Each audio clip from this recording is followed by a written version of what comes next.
Everyone here? Good morning.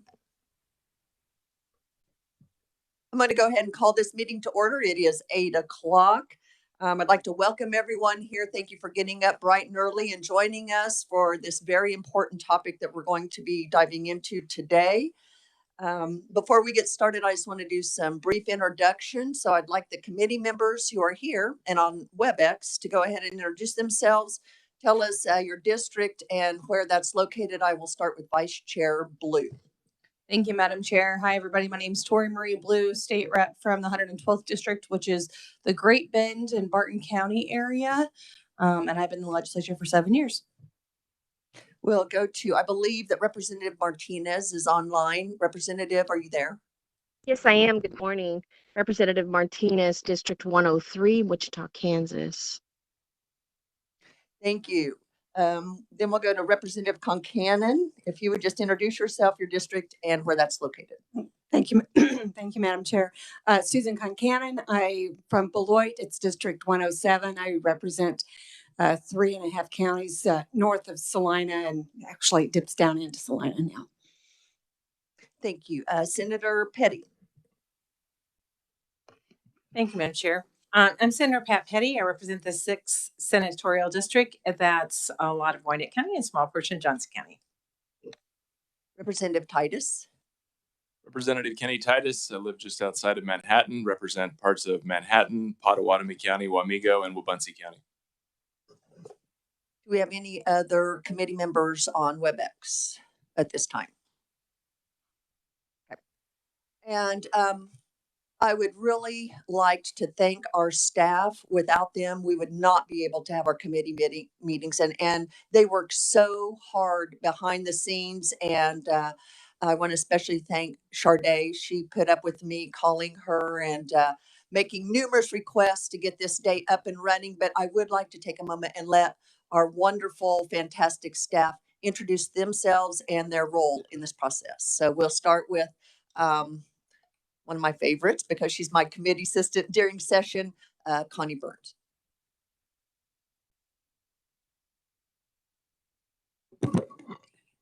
Connie Burns, committee assistant. Sharday Kane with Legislative Research. Jillian Block with Legislative Research.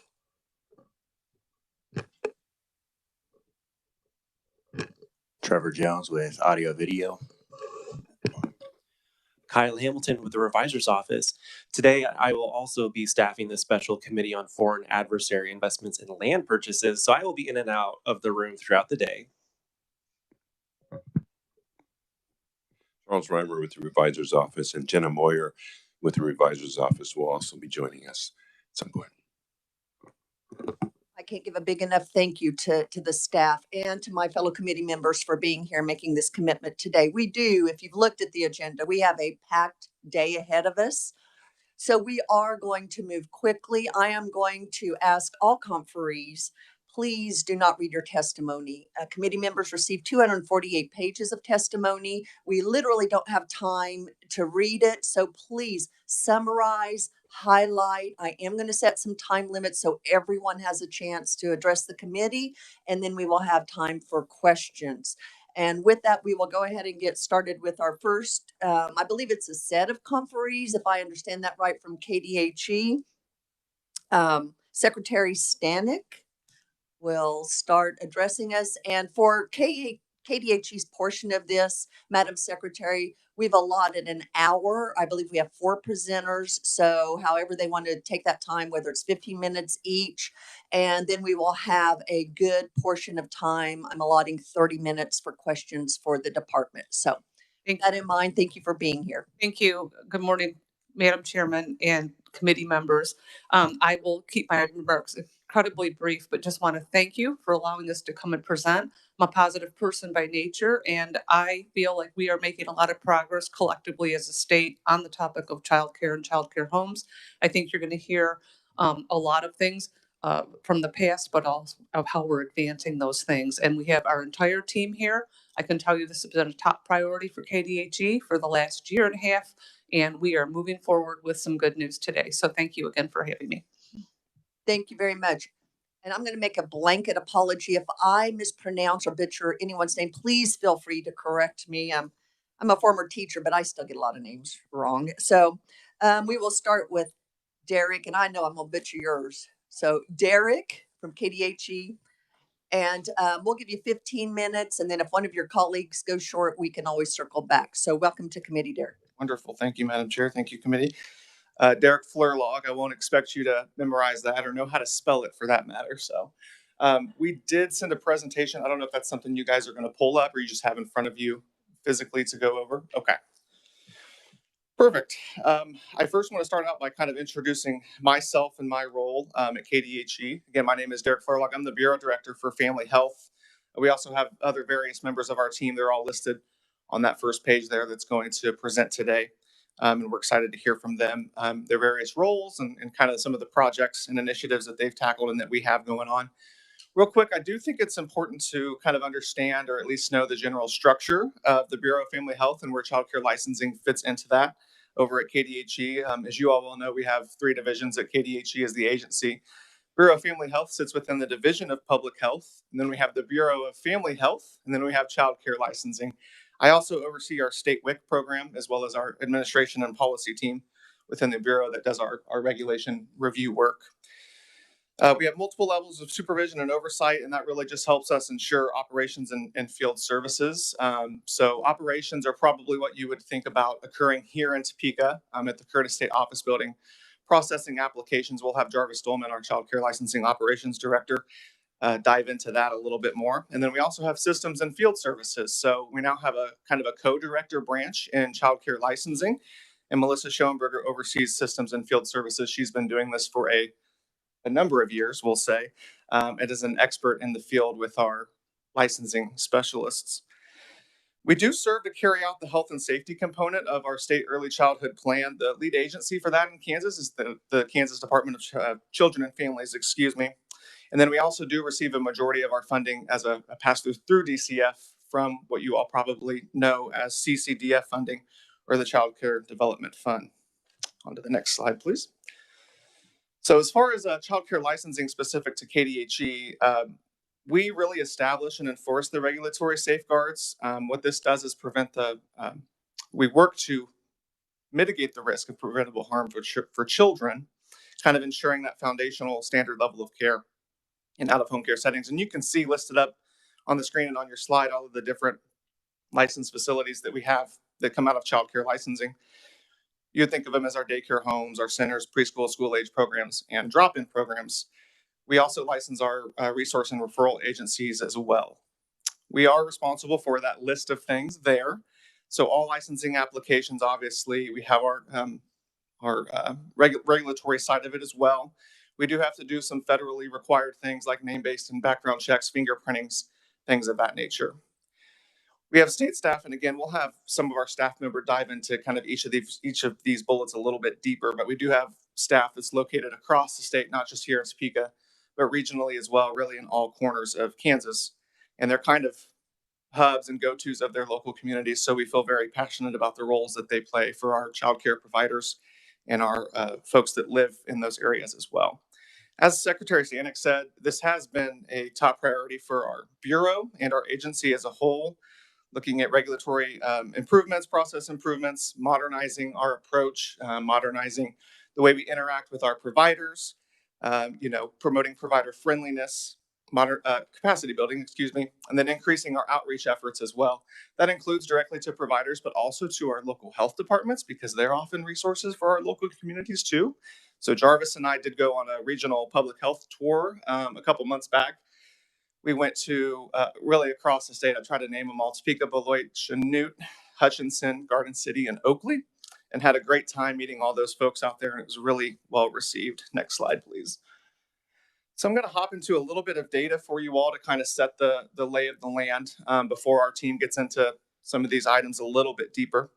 So looking at childcare facilities in Kansas, this is going to be a yearly count, and this is going to be as of the date that's listed. So we pull this number as of that date. Facility count can vary on any really specific day. I do want to point out that our licensed facilities did decrease from 2012 to 2021, and you can see that trend there.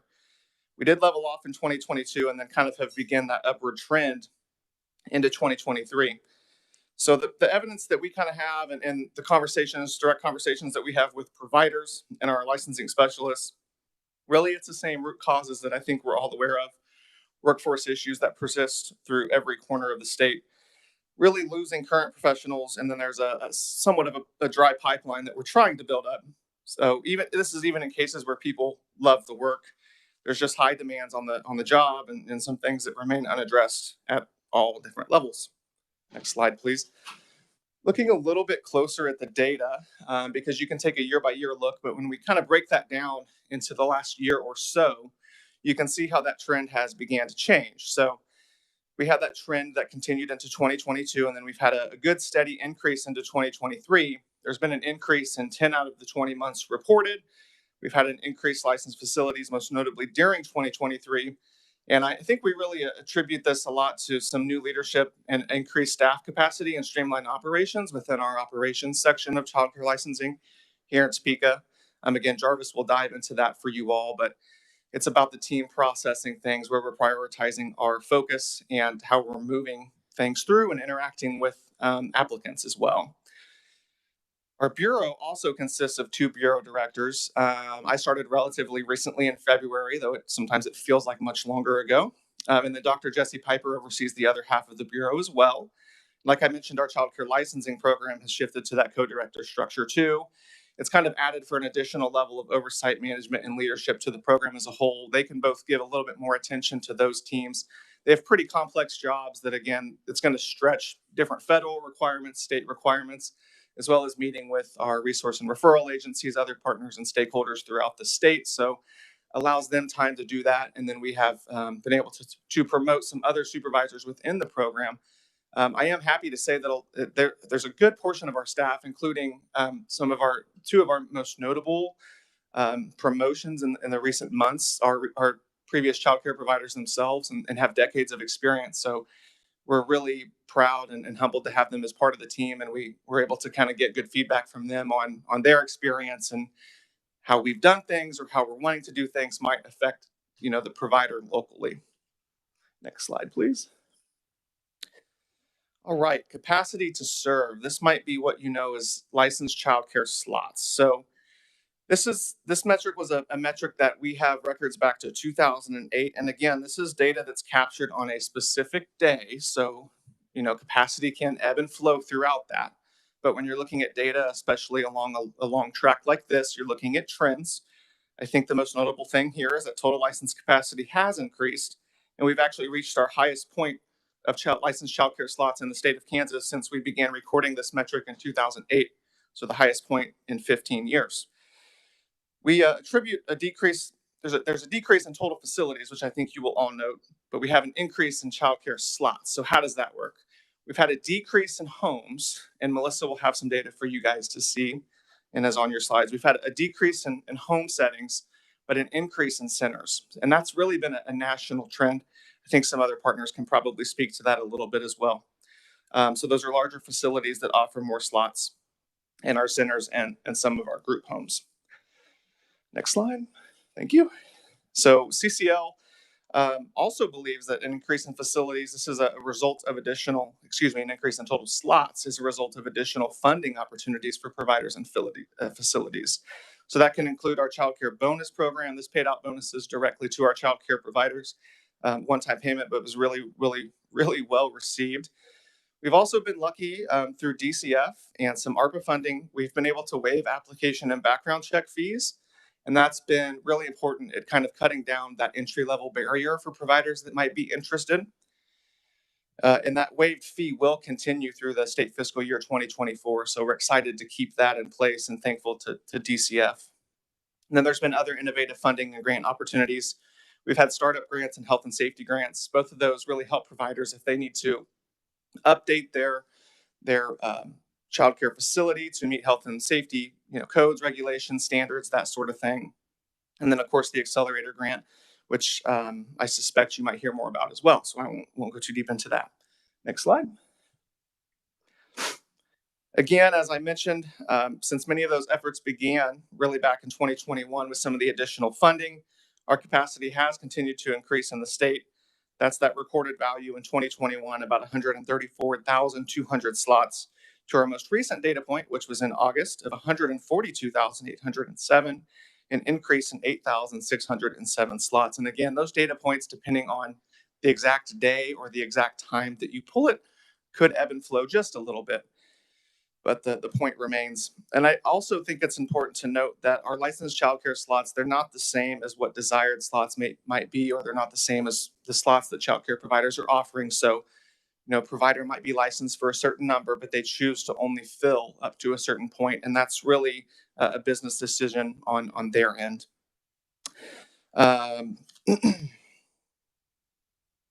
Next slide. Applications received. This is another important metric that we want to point out. So beginning early on there, that's going to be kind of 2018. The big thing with applications is they do have some seasonality to them. So you'll probably most notably see that we see an increase in applications, typically year over year in the spring, sometimes into the summer, and that trend has maintained. The important thing to note is that our trend has increased. And so when you look at the most recent data points into the spring of 22 and then into our most recent spring of 23, we have higher levels than we did the years prior. And so that's really good to see. Again, we're working to process those applications quicker and make the process itself a little bit more friendlier and as clear cut as we can by doing some different operational website improvements, which we'll dive into a little bit later as well. We do have other outside partners as well that you all are well aware of. We work closely with the Kansas Bureau of Investigation, the Federal Bureau of Investigation, and our state fire marshal as part of the licensing process too. Our team has maintained standing meetings with those partners to try to work through the process with them and streamline things where we can. We've also done some different online accessibility things for our providers to go to, fill out online forms, digital forms, things of that nature to assist and make the process a little bit more streamlined. Next slide. Okay, facility closures. So we have data back to 2018 on this. Total closures has decreased, though we would like to see that number much lower than it is. I do know that both KDHE and Childcare Aware participate in surveying providers that choose to close or choose to resign their license. We really want to learn their reasoning, kind of attribute that to any issues on our end that we have control over, or if there are issues that we can make stakeholders aware of. We really want to get a good, well-rounded feedback from our providers that are choosing to close.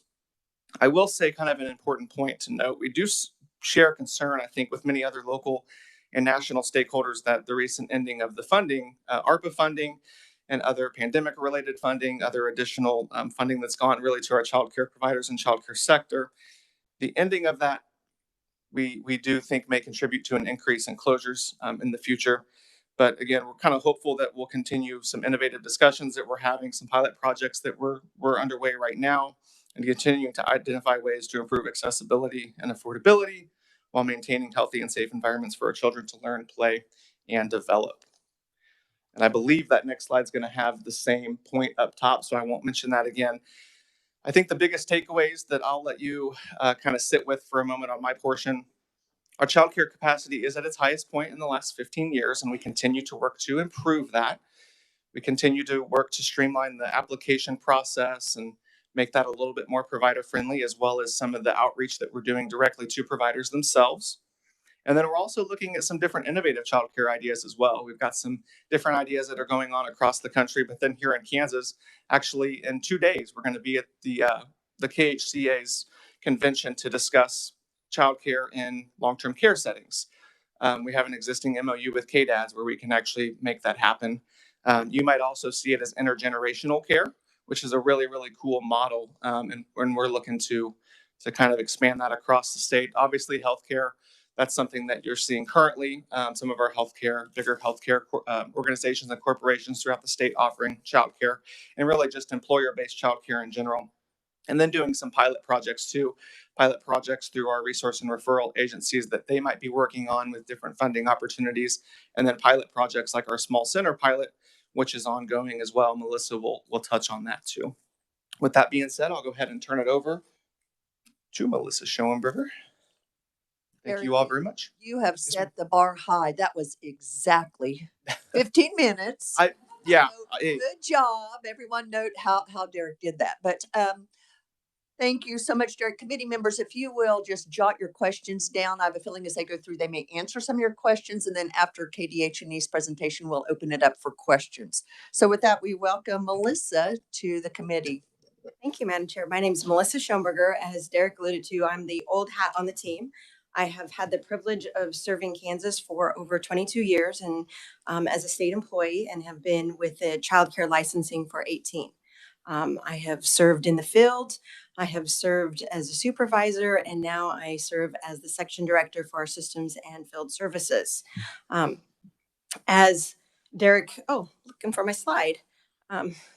So wait till that gets up and I will start. Okay. As Derek alluded to, childcare licensing lives within KDHE, and I'm very proud to say that childcare licensing in the state has valued children since 1919 with the passage of the first Child Care Act in 1919 by Dr. Samuel Crumbine. It's a little bit of history I like to always throw in there. And most recently, everybody's probably familiar with the passage of Lexi's Law in 2010, which was the most significant passage in the state of Kansas, really looking at supervision and safe sleep practices. Attributing Lexi's Law to a lot of our current markers, which really lowered violations, specifically in safe sleep. Prior to Lexi's Law, the state had reached a high point of 12 deaths per one calendar year. And now I believe in 2018, we were able to achieve 0 deaths. I do have data for 2018 on, but that was really significant to really highlight that Lexi's Law and that legislation that passed really worked within supervision and safe sleep.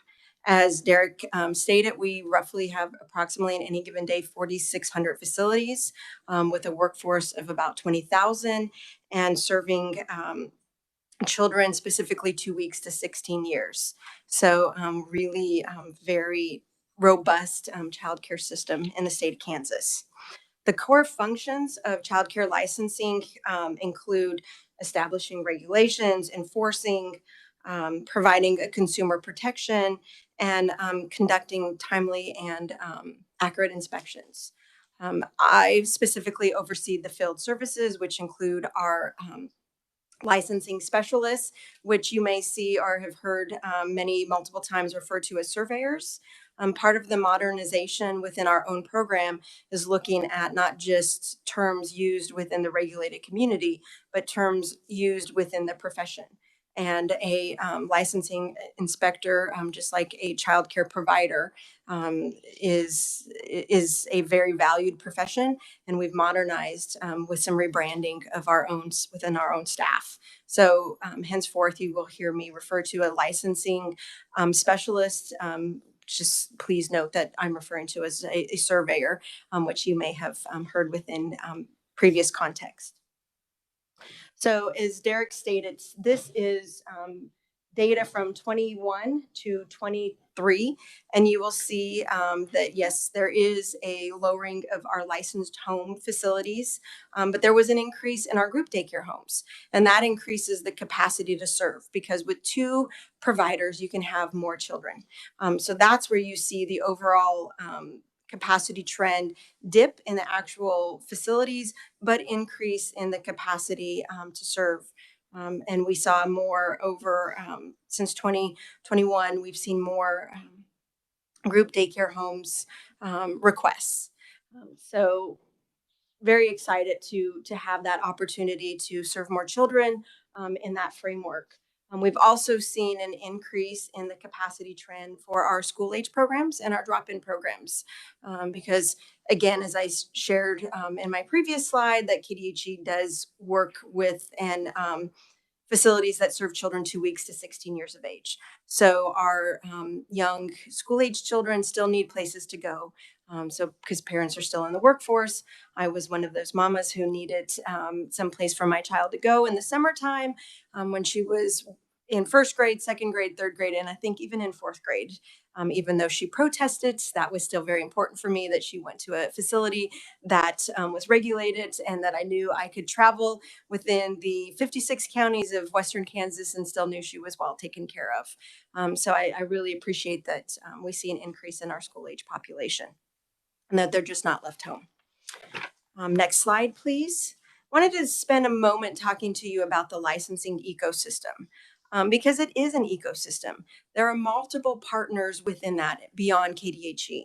It includes families, it includes our licensed facilities, and it's a collaborative effort that takes everybody working together to really support and make sure children are safe, because that's really the goal. When you have a provider and you have a licensing specialist, at the end of the day, they're all working together to make sure that they provide a safe environment for children. And that's where parents want children to go. And so that's really when we look at the ecosystem. I like to remind everybody that it's just not the licensing agency, it's a partnership within every system. Two things I'd like to highlight with it specifically, though, within KDHE's ecosystem that I think is important to note is the transparency that the agency offers, which is part of that consumer protection. We disseminate all of our findings. It's a federal requirement now, but what I'm always proud of that prior to that federal requirement, that Kansas was leading the charge by through the passage of Lexi's Law.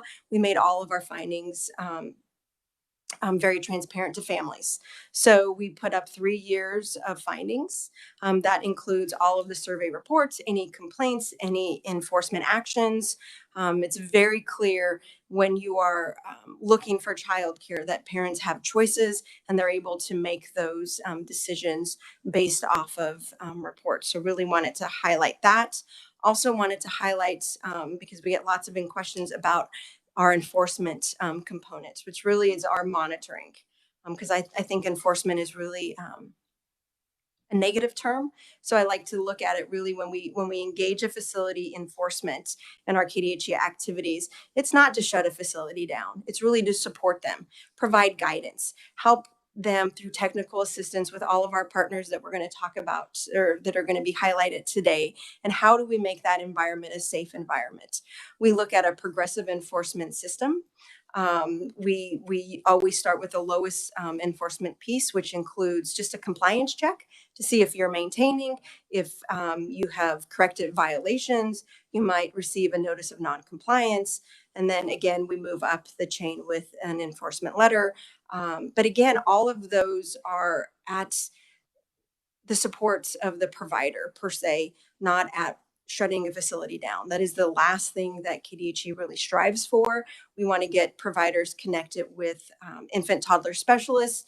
If that's where their need is, we want to get training. We want to get our health consultant network in there. We really want to provide a system that supports providers rather than the negative connotation when you associate that with enforcement. Next slide, please. Wanted to give you a really high overview of where KDHE sits within the system. You will see in the first pillar, that's our federal requirements and our federal partners. And then there's the Kansas System Authority. And then we have our licensing specialist and their role. And then all of the programs that support licensed facilities and KDHE within the system. Again, we cannot, in our commercial settings, KDHE is not allowed to provide a temporary permit to a facility until we have occupancy approval from the state fire marshal. So it's a balancing act between all of the agencies supporting and ensuring safeguards. And this really provides a what I think is a powerful overview of where everybody fits within the system rather than just one agency. Next slide. And really, as we move forward, what I want to spend the last remainder of my time is focusing on the role of the licensing specialist. Again, another review of the ecosystem, but really I'm going to hone in and focus on what does the licensing specialist do? KDHE by statute is required to inspect all of our facilities at least every 12 months. The only time that we had any allowance was when we were implementing Lexi's law, and you'll see there's a provision in the statute during that time frame. But by law, we do go on site at least every 12 months. The average inspection, though it may feel like a long time on the side of the facility or the provider, we actually ran some data specific to this hearing, looking at over the last fiscal year, and we spent on average approximately 90 minutes on site. So some of our surveys may be more complex in nature, but that's the average time a licensing specialist is on site. Next slide, please. And this is the visual that our licensing inspectors utilize when working with facilities. Whenever there is a need, and we know that we can't always meet every provider's needs. We should recognize that and honor all of the great support systems we have in Kansas. I just wanted to give you guys a visual of really honing in who the facility is and the family and all of our statewide partners that KDHE relies on, and specifically our licensing specialists make referrals to all of these systems all of the time to our facilities. We're going to dive in a little bit more about the licensing specialist. We have 57 licensing specialists across the state. Childcare licensing utilizes a hybrid approach, meaning we contract with some of our local health departments, but in parts of the state where our local health department no longer wishes to contract with KDHE, then we hire our own surveyors or licensing specialists. See, we just rebranded and I have to reteach my own brain. So we have approximately 1 to 80 licensing specialists for every licensed facility. They serve as the local experts. They are the boots on the ground in the community. They are the ones who are supporting applicants from orientation all the way through the tenure that the facility is open. They are the one that the facility contacts when they have questions, when they have concerns. They are educators. They are, when we used a word cloud to help describe the licensing specialists, they've described themselves as construction workers because they're looking at blueprints. They've described themselves as therapists when providers are struggling and just need somebody to talk to. Their engagement goes way beyond the actual inspection process, and just really like to highlight that because you will see a lot on this slide that it's driven by the actual statutory work, but they are so much more than that. So I wanted to give you, next slide please, a snapshot of what licensing specialists do within a year. And this is all the data from state fiscal year 2023. And I'm overwhelmed when I look at the data. I'm exhausted thinking of all of the work and all of the miles that our licensing specialists have to travel. I really wanted to call out that they do their regular inspections. They do annual, initial, but I was really astounded when I looked at this slide and I pulled our data and I saw 799 complaint surveys. KDHE investigates any sort of concern that's expressed to the agency that's regulatory in nature.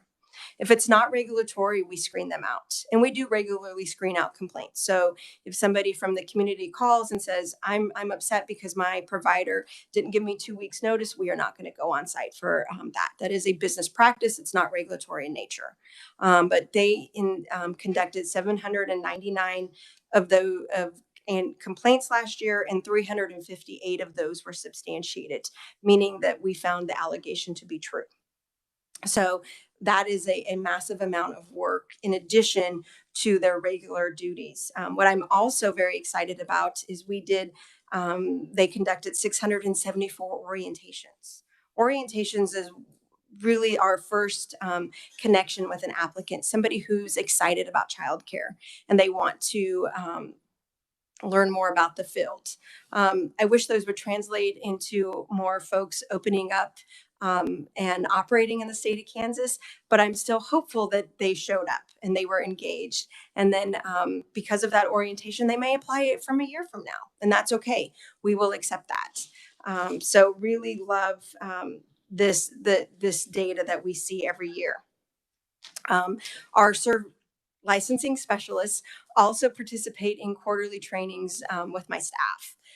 We meet with them to retrain. We're very data driven. We look at our violation reports. We look at timeliness. We look at all of these very specific factors to see where we can have improvements, where we might have inconsistencies in interpretation of regulations, and what we can just do generally to support.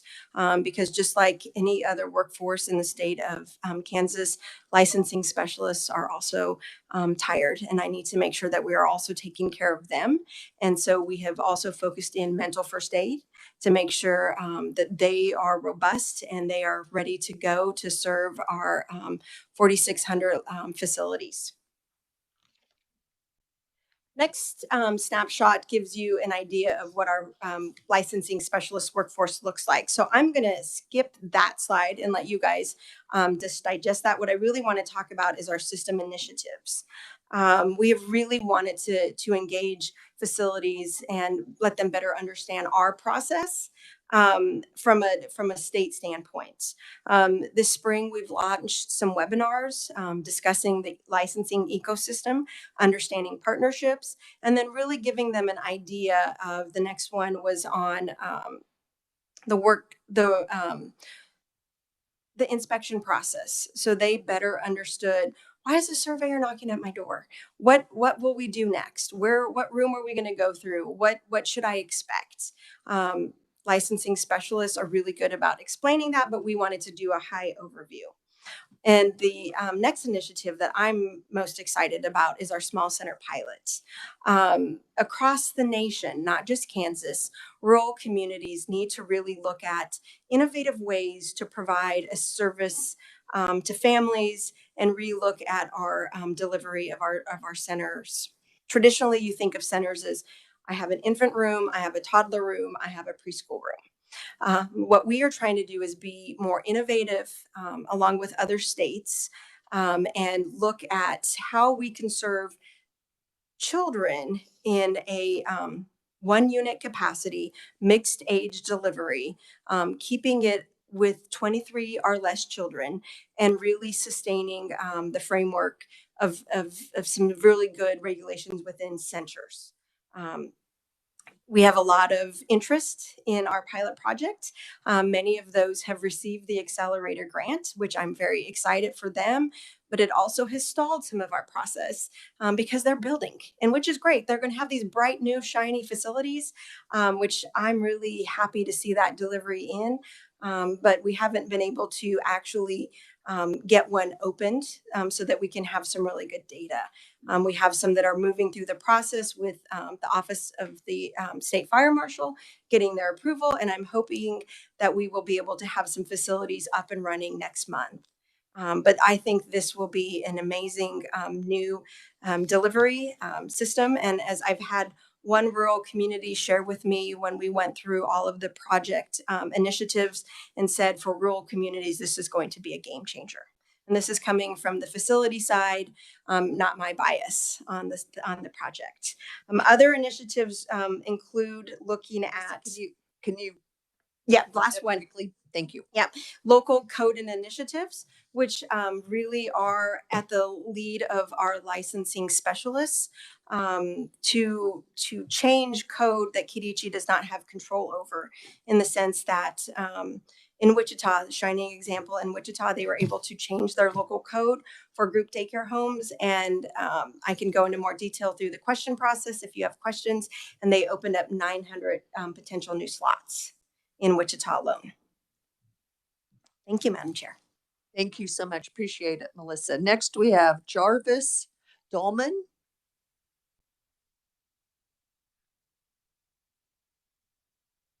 Who is Director of Operations, Childcare Licensing.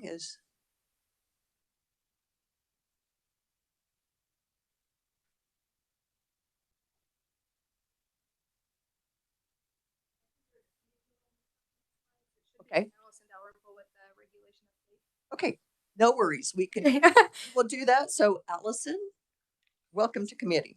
Hello, Madam Chair and committee. My name is Allison Dalrymple. I am the Administration and Policy Director for the Bureau of Family Health, as well as the Deputy Bureau Director. As been alluded to in the presentation thus far, we did take a look into our regulations. We identified initially 60 regulations that were in need of review and amendment. So those 60 regulations were split into 4 different categories that we tackled this year so far. Category 1, just real quick. So those are CCDF items. So the federal funding requirements, the health and safety requirements that we had to be in compliance with to receive federal funding. A lot of those items, we'll have some examples on the next slide, but a lot of those items were just general health and safety updates. Category 2 were some of those hot button items, such as capacity and staff qualifications and ratios, as well as the rest of the general regulations, which general regulations regulate both the home setting as well as centers and preschools. And then category 3 was the rest of the centers and preschool regulations that we felt needed attention. And then category 4 was school age program and drop-in program regulations. During this process, I do want to give a quick thanks to the team. We've been meeting between 20 to 30 hours a week, kind of face-to-face online, to go through word by word, line through line of these regulations these last few months. Super proud to say during this process, we had a lot of stakeholder input, as you can see on the slide. We held 3 childcare systems improvement team meetings, which were posted online as well. Systems improvement team houses a lot of our partners, their stakeholders, some providers, internal staff, as well as some providers. We also had 2 provider engagement and listening sessions. Those were held on Saturdays to allow for greater input from our provider community. Those were also recorded and posted online. We used our listserv of providers, their email address to send out the invite as well as the recording. So those who were not able to attend on either Saturday were able to go and watch the recording if they so pleased. As Derek also mentioned, they did go to 6 regional public health meetings across the state of Kansas. After each of the provider engagement sessions, as well as the systems improvement team meetings, we had a survey that we created, an online survey. We realized that 60 regulations was a lot for someone to provide feedback on. So we created an online survey to allow providers to go regulation by regulation and submit any suggestions they had for revision in order to keep that kind of maintained. We also created a summary of changes memorandum that we had sent out very recently this month to all the providers as well as our systems improvement team members. And then as applicable, we met with specific stakeholders who were typically subject matter experts in a field that we were trying to update within our regulation. I do want to say that we had 450 individual live attendees on both of the provider engagement sessions, as well as 380 clicks on our videos that were posted online, totaling about 830 views. Next slide, please. So I just want to briefly talk about some key focuses that we maintained while reviewing these regulations. We really wanted to, implement the CCDF changes that were federally mandated for health and safety items to, again, receive that funding. Again, some examples were the addition of some medication administration training during orientation, CPR and first aid certificates for school age program staff members, as well as some procedures for how to handle, dispose, and store hazardous waste. We also wanted to increase childcare capacity, so we did so in home centers and preschools in a multitude of ways. We also wanted to reduce barriers, so we streamlined some staff qualifications. We got rid of the health assessment, which is a cost for new staff members coming on, and replaced it with an annual health status form that they just fill out every year.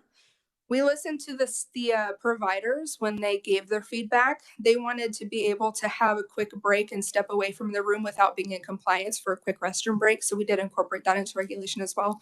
Mirrored that with some of the other states who already have that implemented. We also, something else that we're super proud of is that we combine the license types for the home setting. So instead of 2 different license types for a licensed daycare home and a family daycare home, we've incorporated them into one license type called a family childcare home. What this does is allow a provider to, if they so choose to hire a second provider, they can just hire a provider and follow that capacity table without going through the process of applying for a whole new license type, paying for a whole new license type. Or if that second provider so chooses to leave, they don't have to switch back to a single provider license type. And then while we were going through all of the regulations, something else we had in mind was just general modernization and alignment across regulations. A lot of them, as you can see in the histories at the bottom of each regulation, a lot of them were last touched in the 80s. So we definitely spent some time making sure that they were modernized and updated. After completing all 60 regulations, looking through them and coming up with updates and amendments, we, after meeting with some stakeholders for the school age program drop-in program, we did identify that a more in-depth comprehensive review of the school age program drop-in program regulations is needed. So we will be having another round of edits coming to just school age program drop-in program regulations comprehensively, so all of them, starting October 11th with a summit that we're kicking off with all of our stakeholders and providers. What's next with these regulations? Go ahead and next slide, please. So this is just a general overview of the regulation process, super brief. On the left side, essentially, it just talks about the internal process of drafting and using feedback to draft regulations. And then on the right-hand side is kind of what happens after we are done with our initial drafts, essentially. So where we're at right now is that salmon colored or tan box. So the internal concurrence / external concurrence. And then after that, there's a number of things that these regulations have to go through. Out of the 60 regulations, since we are doing the comprehensive school age and drop-in program regulation review immediately following this set, we've identified 43 regulations that will go through the promulgation process at this time. Next slide, please. And then this is just a fun little heat map. So this just shows those 2 provider sessions that I had talked about before, the live sessions on Saturdays. This is just a snapshot of kind of where the attendees were at across the state of Kansas. A dot may represent one or multiple people who have attended. So just want to give a quick nod that we did reach all 4 corners of Kansas and even in some other states who may operate facilities within Kansas but live in an outside state or bordering state. And I think that's it for me. And next is Jarvis. Thank you. Thank you so much, Allison. Jarvis Dolman, Director of Operations. Welcome to Committee, Jarvis. Thank you, Madam Chair. Jarvis Dolman here. I am the Section Director for Childcare Licensing Operations. I've been in my position it'll be a year last week. So a lot of this is new to me.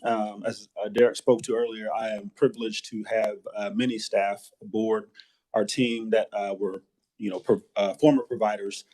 They've really helped us as a whole get through a lot of things and understanding and helped me personally. So always give a shout out to them. So before I start on my slide, I just kind of want to give a overview of when I started, like I said, about a year ago, where we were. There was a lot of staff turnover. Obviously, they were missing a section director for a long period of time. And many of our frontline positions were vacant. So looking at this first slide, what I wanted to portray here, going back to January of 2022, you can see where initial applications, how many were being processed monthly. And so as you get through to the spring of 2022, you can see where it dipped there. And there, like I said, a lot of staff turnover. We had at one point, it was in September, October when I started, we had one person that was processing initial applications, and we usually have 4. So you can see here how that took a toll on our program, being able to get those applications processed in a timely manner. So as Derek mentioned earlier, we've done some reconstruction with our group. And as you can see here, we've hired 2 really great supervisors. Our team consists of our processing and monitoring team, and then also our background checks and administrative services team. And so as we moved forward with the reconstruction and then hiring several individuals, my biggest thing when I first started was we got to get slots filled. Like we're not going to speed up processes if we can't we don't have people here to do the work. So that was my main focus in my first 6 months here, and I think we have done a great job with that. Along with Melissa, hiring surveyors, licensing specialists, I should say, hiring licensing specialists as well, because we were short on those as well. So, but you can see here in January 2023, where everything started to take an uptick. We got staff hired, getting trained, and you can see now going into went into May, we're at the highest point of processing applications we've been since January 2022. So I just want to highlight that. Next slide, please. This was very, very eye-opening to me as well, as we run data to see back in October 2022 up to June of 23. But you can see here, and my slides are not colored, so I have to look up here, but you can see where the blue line shows where how many days it took to start an initial application. So to even be touched, it was taken up to 66 days, and you can see it got up to 89 days at one point, and that's when we were short staffed. So, and then the orange line shows how many apps we just started that month. So as you can see, as we got staff in and trained, you can see how that trend changed, and now we are to where we're averaging. We're taking, what's that say, six days around there somewhere, 2 days recently in June to touch applications, and then we're doing more applications in a month than we were back then. So really want to highlight that. This goes back to our staff and getting staff in and just getting the work done. So next slide. Here I wanted to touch on, we do have applications we run that are for homes, obviously, and then for centers. Our centers and commercial locations are a little bit more in depth. So I kind of want to touch on those. Those can take a little bit more time to process. So I kind of want to hit on two of the things that we've seen since we started looking at data. We started pulling this data in April to see, okay, how can we help our applicants? We're always looking at what can we do to streamline processes. And so when we started looking at things, we realized that a lot of the hiccups we were having were getting fingerprints in, and then also with incomplete applications. So as you can see, in May or in April, when we started looking at this, our applications that were turned in, we had many of them needing fingerprints. So what we've done is we started having staff. It takes a lot of staff time to call out these individuals and just kind of call them every week and say, hey, we need fingerprints. And we understand it is a confusing process for our applicants. So we try to have that customer service friendly mindset and reach out to them every week and try to do what we can to get those applications going forward. And like I said, getting those fingerprints in. So you can see as the months have moved on over to close to current, those pending applications for fingerprints have dropped. And then also over on the right side, incomplete applications. We are really doing a lot of things, like Melissa mentioned earlier, streamlining different application processes, streamlining our checklists for our staff, and also a checklist for our applicants to what's truly needed when they apply. After looking and revising applications, we're saying, okay, maybe there are some things that we don't need at this point, or there are things that are for us internally that we need, but maybe they don't need to turn in. So really doing some revising there.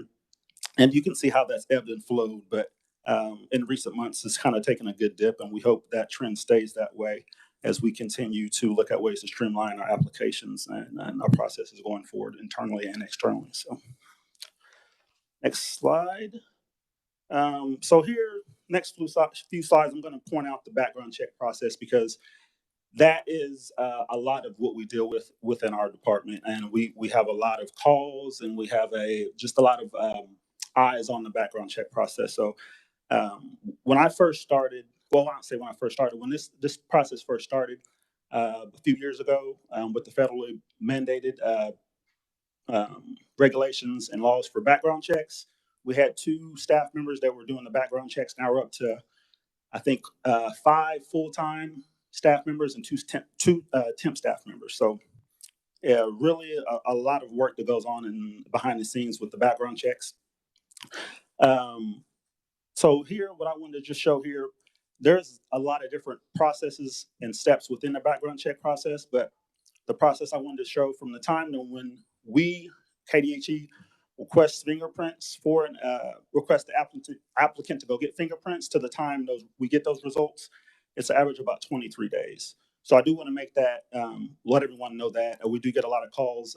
It's maybe 2 days, and we get a lot of phone calls looking for fingerprints. And like I said, that process can take up to 3 weeks, and that is if everything goes the way it's supposed to go. So as you can see, you're part of new leadership. We've been taking 40 to 60 days just to get applications, get people hired. So we understand that is a hiccup there, and something we're really trying to. I mean, if you don't have people to work, we can't open.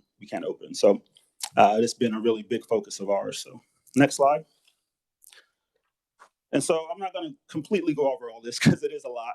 And the next 3 pages are just showing our background check process. So this first slide, what I want to show here, this is not even to where the fingerprints are done yet. So from here, this is just showing where if someone wants to work in a facility, they have to apply with that facility or that provider, just to have their information sent into KDHE and for us to enter their information into our system Claris. So you can see how many steps are there. And what I really want to highlight here on this page is the top middle there, where you have that circle kind of going there. That's where we get hiccups at, when we get incomplete information into our department. That's another area where our staff have to continually reach out and try to get updated information on things. So a lot of things that aren't seen to the public. There's a lot of work that goes on in that area, trying to make sure that we have the correct information to even allow them to go get fingerprinted. So next slide. So this next slide here shows once we do get that complete packet of information from the provider and the applicant, then we can request them to go get their fingerprints. And so that process can take a lengthy time as well. Also, we have to rely on the provider and that individual to go get the fingerprints. But from there, there's a lot of hiccups too. Right now, we have where you can do online fingerprinting. So that's digital fingerprinting. That makes it a little bit quicker for us. But we still do have many individuals that do the paper cards. So those get sent in. And also with that, before we can even send those fingerprints off to the KBI and FBI to be processed, we have to have a waiver. And so, as you can imagine, mailing issues and things like that, some people turn in one and not the other. So we have to have staff reach out and call, vice versa, for waivers and fingerprints. So that is a lot of staff time that we take to really reach out and try to get out both of those pieces of information in, so we can just get the fingerprints run. So once we do get those in, then that information finally goes to the KBI and FBI. If you want to go to the next slide. Then that information gets sent off to the KBI and FBI for processing. Again, as Melissa mentioned earlier, we have partners we work with. So KBI and FBI, we work with them to get those processed as quickly as we can. And once those come back to us, then we have to go in and make a determination on whether this person is cleared to work in a facility or not. And so many times, if we get information back from the background check process on an individual and there's some violations on there, we have to send that to our legal department for them to look at to decide whether they're going to be cleared to work in a facility or not. So as you can see how lengthy the background check process is, I just want to highlight that it is not a couple day process or a week process. There's a lot of things in there that can cause hiccups there. We are continually working with our partners, like I mentioned, to streamline some of these things. So like I mentioned, the online fingerprinting, digital fingerprinting, we're trying to get those more accessible across the state. And also a big thing that our staff came up with was a online waiver. So instead of sending that fingerprint card or sending that waiver in paper copy, you can do it online and we get that instantly. So we're really trying to spread the word about that, where everyone's getting fingerprinted, so they can make sure to get that waiver in, so we get both of those at the same time, so we can stick on that 23-day timeline. So next slide. So I kind of mentioned here a few things that kind of affect the background check process. Like I said, mailing in those. We're really trying to go digital, like Derek mentioned. Trying to go into the modern age of doing things electronically as much as we can. Trying to get away from paper where we can. So, but as you can probably tell, the postal service and things like that, we can't control those things. Sometimes we don't even get fingerprint cards don't come in. We get applicants calling, looking for them, and sometimes we don't even have them. So there's sometimes those things we can't control. Kind of mentioned here in that second bullet, just getting both of those pieces of information at the same time. That's going to speed up that process. And then just how many fingerprint cards and waivers we get a day. I mean, it is a ton. I'm always surprised when I look at our numbers of how many we get a day and how our staff are able to process those. So, and then just fingerprint processing times. That can vary from individual to individual. So, next slide. What is going well? We have two, our name-based and comprehensive background check processes. They're going really well. Like I said, as you saw on the slide before, the 23 days, those are going well, assuming we get all that information at once. And we're seeing that we're able to get through those fairly quickly.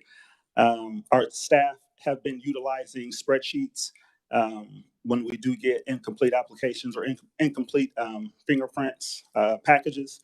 We've been using tracking mechanisms to figure out who we need information from, and we've got a good cycle going of where we call weekly multiple times to try to get that information sent in. So that's working well. We're able to track that very well and get those fingerprint cards and waivers in. So, and then the processing time, as I mentioned on that first slide, once we get that information that someone wants to work in a facility, once we get that, it comes to our office. Our staff have to put that information into our system, and we are proud to say that we're processing those within 24 hours. So that's going really well. Next slide. Some things we're working to improve: out-of-state background checks, and this is a national thing where a lot of states are working on.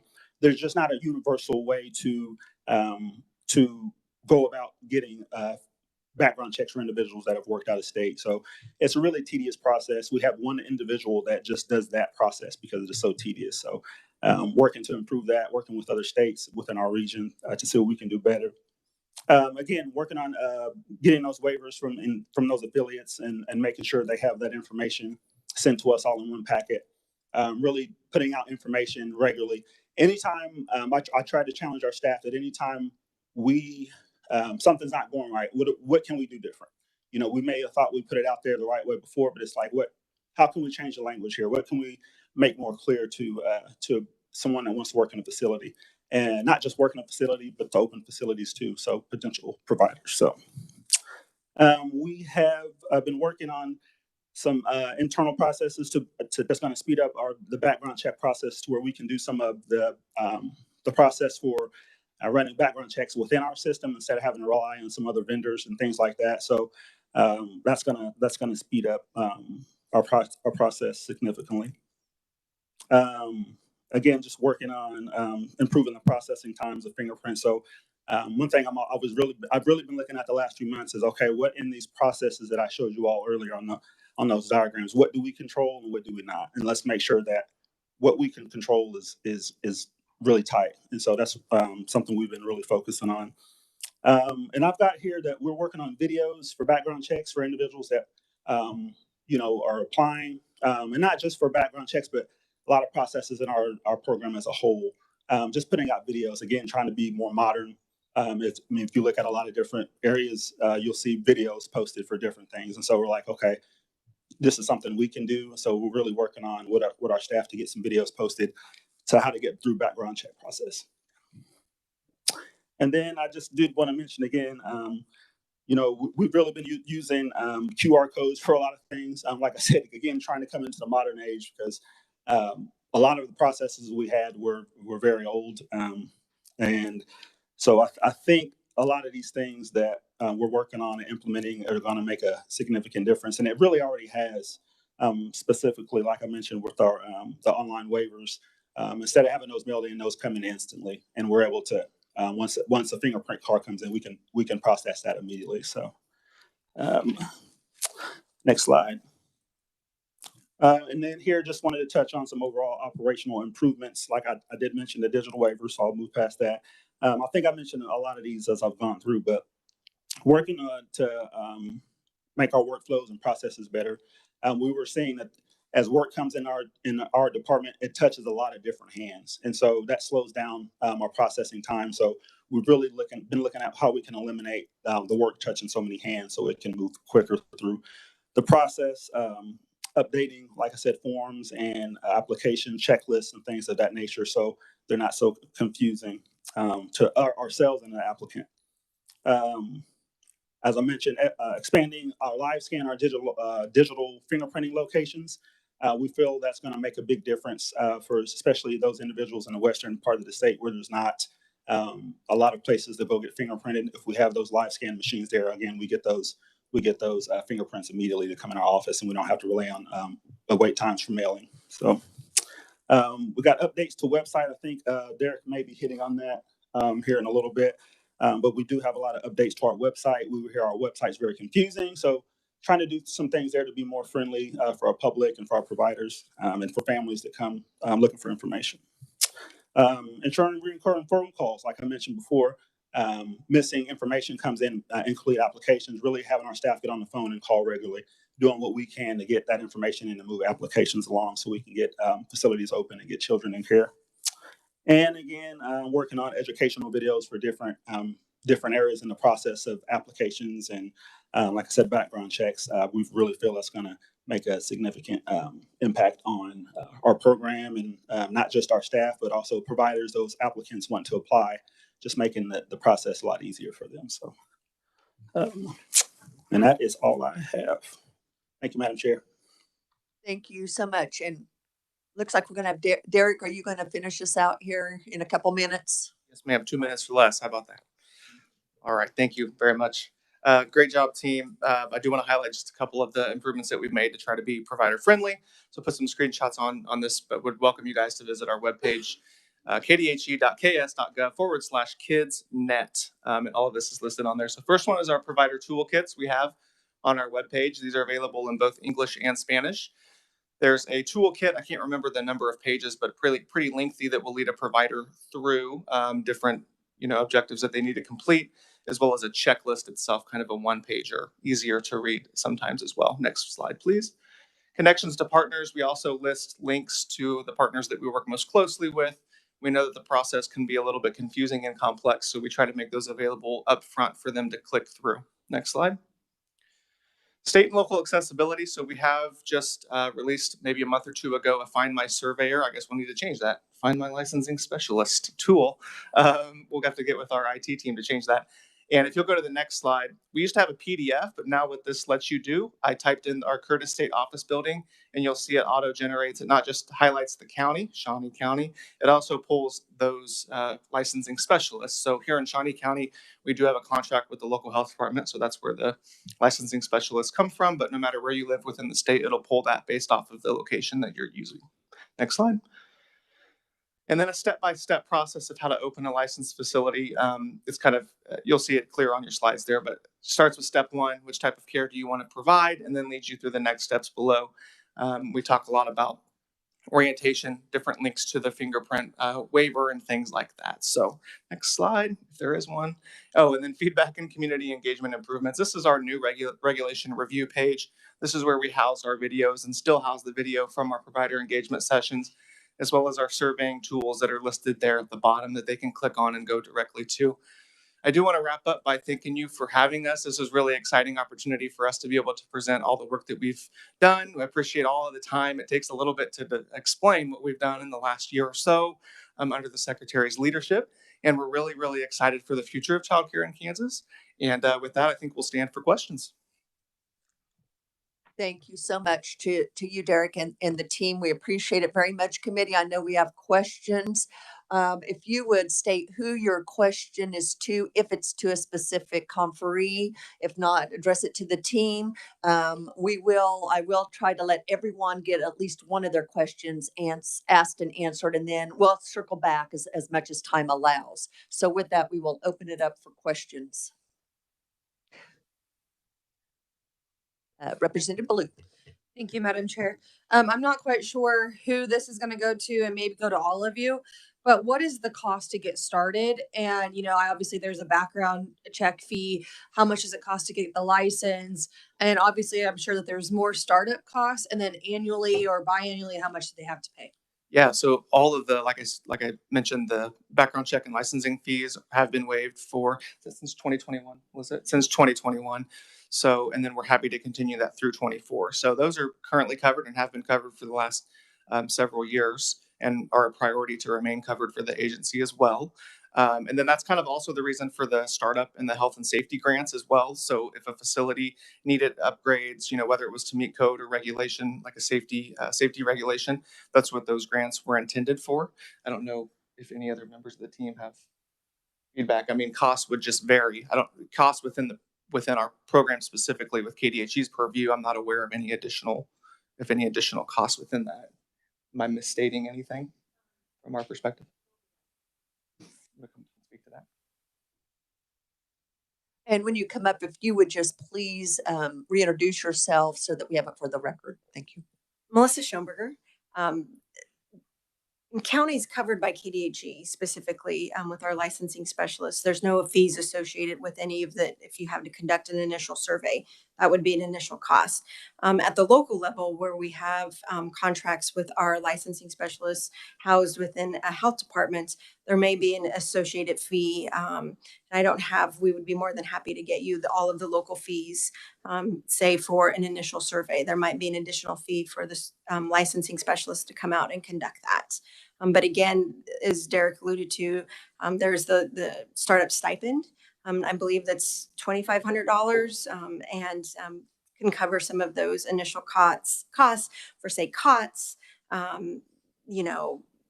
automated services to enroll parents so that there's so many different venues that can go down, but it can also cover those additional costs.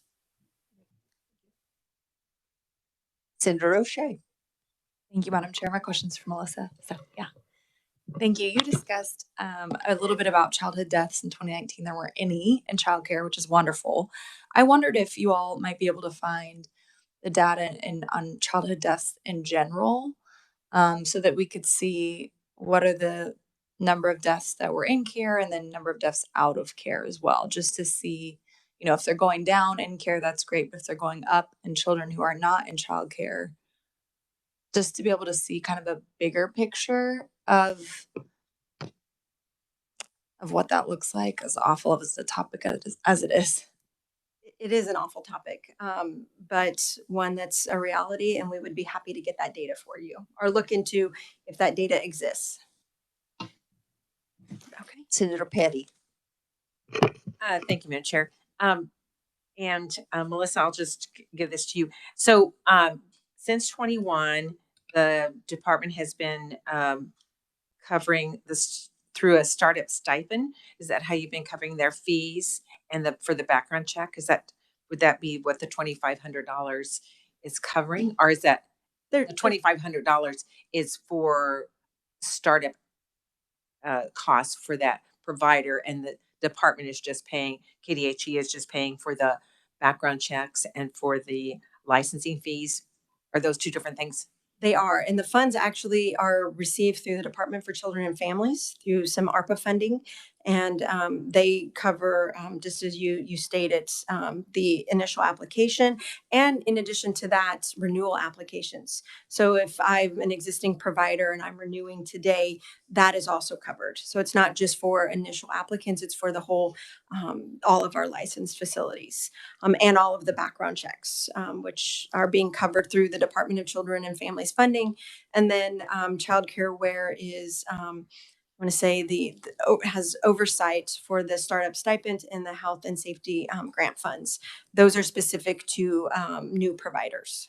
So specifically, you just answered my question, but that funding is coming through ARPA funds. And so when you talk about that continuing into 2024, that would be the end of those ARPA funds. Would this be correct? You're correct. So it would be helpful for us at the legislative level to have a complete cost picture for that. Because once the ARPA funds are gone, then there's that question about how does the department continue to, with this, for background checks and for, to cover that. So I think that's important for us to understand. You're correct. And then I add a little caveat to that. Every year, well, not every 5 years, all of our affiliates are required to go through a new background check. It's a federal requirement every 5 years. That 5 years begins next year, and we will, beyond our regular normal initial applicants, and we have about 10,000 affiliates through the state who will have to get their 5-year background checks done. And so that would be a very, I'm assuming a cost saver to all of those 10,000 folks who will have to get their background checks in addition to the new facilities that we will be looking at next year. We'll circle back, Senator Petty. We do have Senator Gossage and a couple of others. So Senator Gossage. Thank you. And I too have two questions. So I'll just do the one now and wait. Just a quick question. So do we still have private people in their home who have children who come in, which is what my daughter went to when she was little, a neighbor, very well known. We all talk to each other, 4 other little girls, my daughter's same age, but none of this. So can one still open up your home to a neighborhood and say, you know, I have an opening for 3 children, or must they go through this entire process? We do have a threshold, and we do offer, our families do have a choice when we look at family and friends is what we consider that. But there's a threshold defined by the department of when you're required to be licensed. So if you are a grandma and after school and you have 20 of your own grandchildren coming over to your house after school, it's just a really good illustration. And no, you're not required to be licensed because they're all related to you. And even if you had one additional friend come that day, as long as you kept that within 20 hours, then you would not be required to be licensed. But once you meet that 20-hour mark on any given week, then you are required to be licensed. So we do conduct what you are working on, what you say, illegal care. In our world is the term we use to really support them getting licensed, educate, and understand that. Because there are some benefits to being a licensed provider in the state of Kansas. You qualify for subsidy. You qualify for the food program. You qualify for supports that help families and your own family maintain those children that you are watching, because there is a cost associated with having children in care. So really, when we engage a provider who may go above that threshold, really we want to help them understand that it's a support system and really ensuring health and safety standards. So again, family and friends can be a type of care that family chooses, as long as they're within the thresholds or below the threshold of when they're required to be licensed. So the 20 hours would be one child, or? It is one child. So theoretically, if you have 2 children that are unrelated to the provider and they're both there simultaneously for 20 hours, it's actually 40 hours of care because you're caring for both children. So you have to do I always joke that I'm a social worker because it was the least amount of math that I had to do in my case study. So I have to add a little math to that and really have to think about all of the little people that are being served. So you're correct. They would have to be licensed. Thank you. Thank you, Madam Chair. Senator Dietrich. Thank you, Madam Chair. I have so many questions, but I'll just do one. And this may be you or Derek, Melissa. It has to do with the timeline for, I've made an application. It's being processed. I'm going to go through the whole background check. Let's just say it's moving along. At what point, and we still have the fire marshal's inspection, you know, we have so many steps along the way. What is a typical timeline from the time I make my application until I can open that daycare? So can I clarify, are you speaking homes or commercial settings? Because they're very different. Commercial settings. Okay, a commercial setting. Well, there's a lot of pressure onto the applicant to have a complete application. So a complete application includes a floor plan, and it includes site approval, all of the local code. So it's really at the behest of the applicant if they can turn in a complete application. And we have background checks that are clearing because everybody has also submitted their background checks. I want to say our team is really good about turning that around. And I just actually participated in an initial survey of a commercial building in Hayes last Friday. Hayes Medical Center has been leading the charge of wanting to open up a facility in our community. It was actually my day off. And we had a licensing specialist who was ill, but that was 77 slots that we really needed. So I went in and we conducted that, and it was all based on all of our paperwork and really having that ability and the referral. The referral is such a key component from the state fire marshal, and so. But I was really proud to say that on Friday, we realized there was an error in the referral. And we were able to communicate with the state fire marshal that morning. We had the referral in an hour, and they had their temporary permit within 2 hours, and they were able to open up. That process from initial application, probably until we were on site to do the survey, took approximately, I want to say 2 to 3 months, but we were working on getting complete documents. Because again, we were not able to move forward to give that temporary permit until we had that, what I like to call that golden ticket, that referral to occupy, which really then gives us the blueprint of how many kiddos can be in all of those rooms beyond what the desired capacity is. So if everything runs smoothly, I'm hopeful that can even be down to 60 days or to 30 days in a commercial setting. But we just looked at our last applications in queue. We had 67 at any given time. And most of them were sitting in process because of incompleteness, either local code. We need that documentation saying that they are able to operate in the facility, the commercial setting that they want. That's very critical. That was one of the vast majority of the reasons that they were incomplete. Also, the ability to occupy by the state fire marshal. Fingerprints were not all submitted. So in a perfect world, I would want to say 30 days. Typically, it's 3 months or more. It could take up to 3 months to get all of the documents, which is not on the end of, it's really that communication of, hey, we're missing this. Can you please send it to us? Hey, we also, you sent this, but we're still missing this. Can you please send this to us? Our regional administrators do an amazing job at communicating with the applicant, either the Jarvis has set a threshold of that you communicate via phone. We live in a digital age, but everybody just really likes to hear a voice and truly have that opportunity to ask questions. And our regional administrators who process the commercial applications have a time frame of really that engagement. Thank you. Representative Titus. Thank you, Madam Chair. Thank you. This will be for Melissa. So my concern is about a piece of this with the surveyors or licensed professionals, specialists.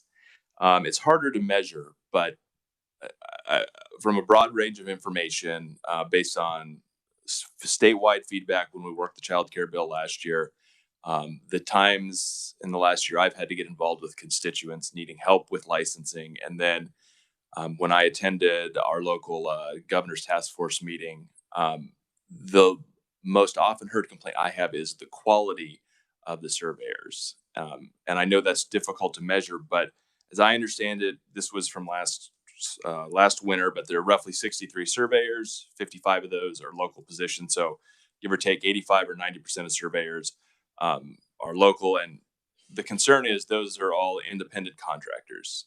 And I know you guys measure timeliness, but other than that, if there's a quality issue, you really don't have any recourse because these are independent contractors. They're not people you control.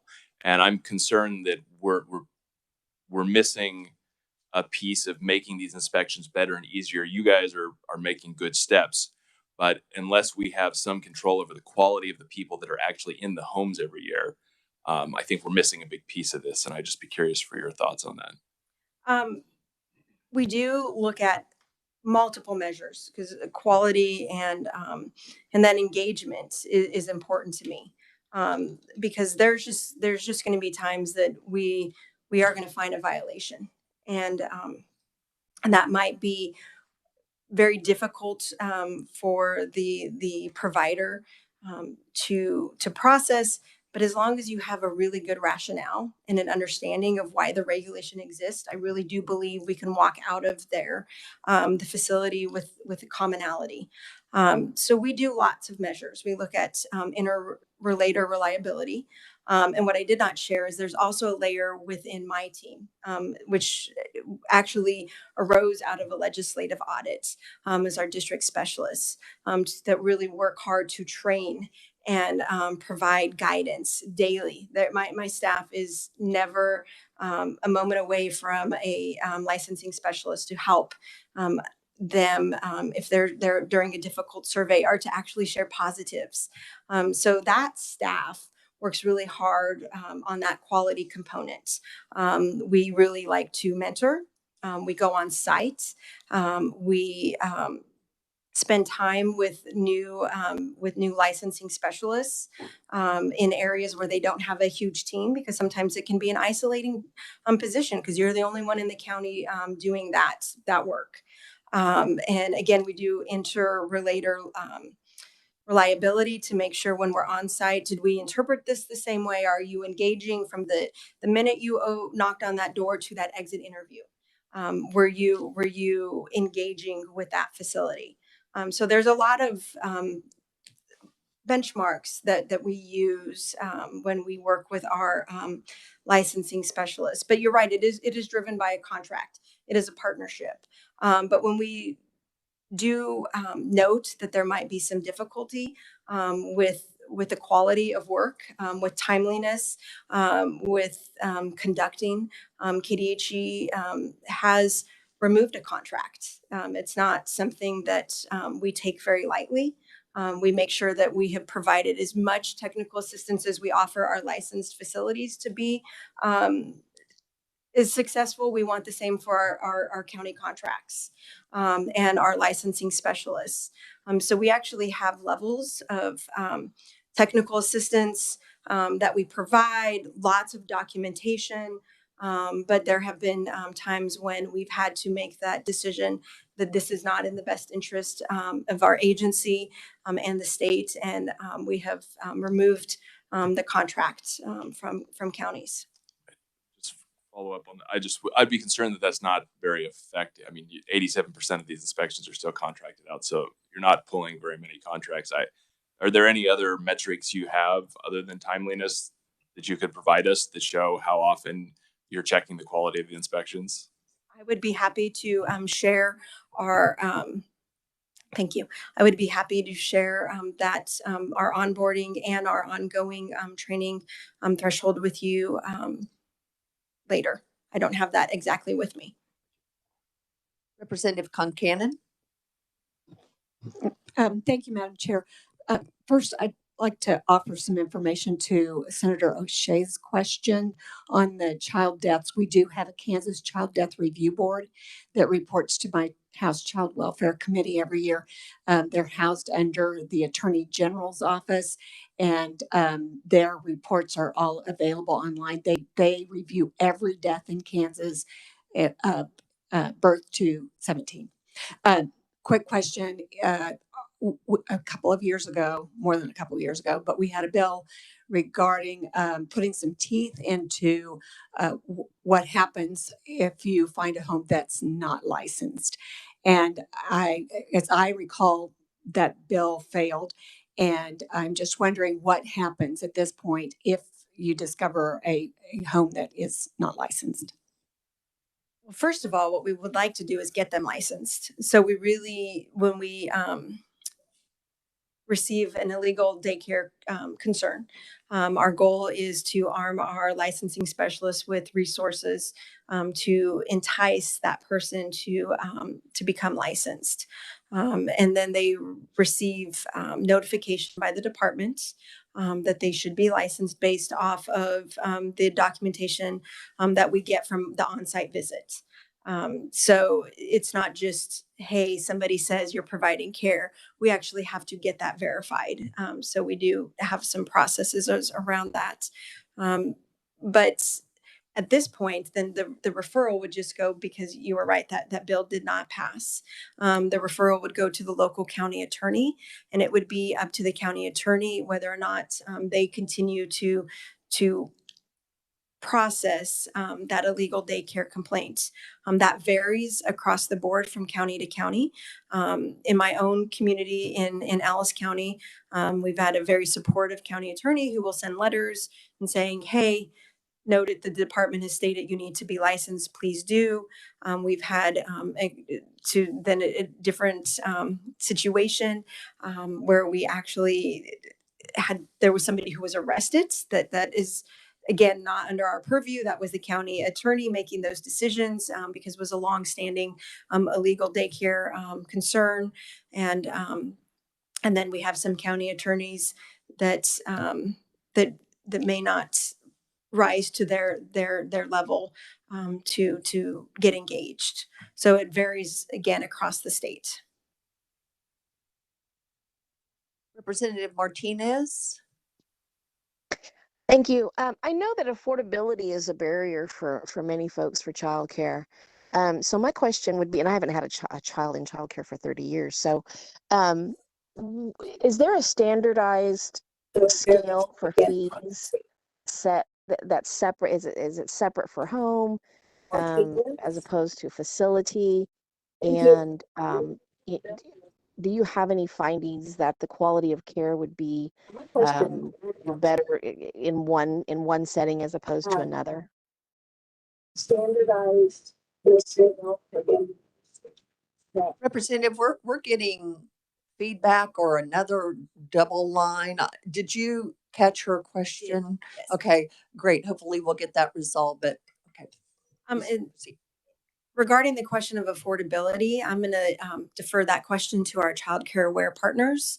That's a business practice, and they gather more in-depth data of what the fees are across the state versus a home, versus rural, versus urban, versus center, down to preschool. So I will defer to the experts who have gathered that data for the business practice component. And in regards to quality, families get to make a choice in Kansas.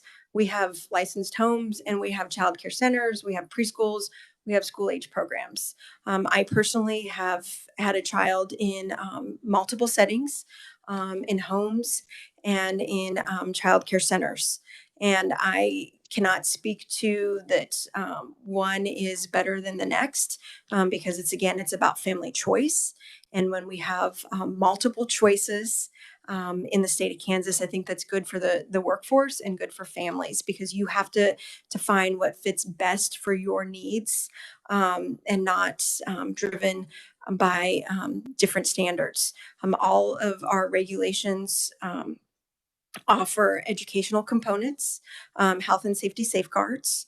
It's really what the family needs and what the family wants, and what the child, really the focus is the child and what their needs are and what they and where they best thrive in. Okay, thank you. Representative, we will have someone from Child Care Aware testifying this afternoon. Thank you. Representative Ruiz. Thank you, Madam Chair.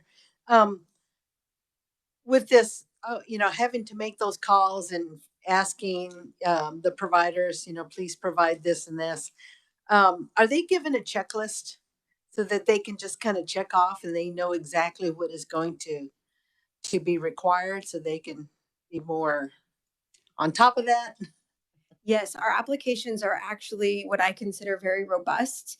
There's the application instructions, there's actually a checklist for our different commercial type settings.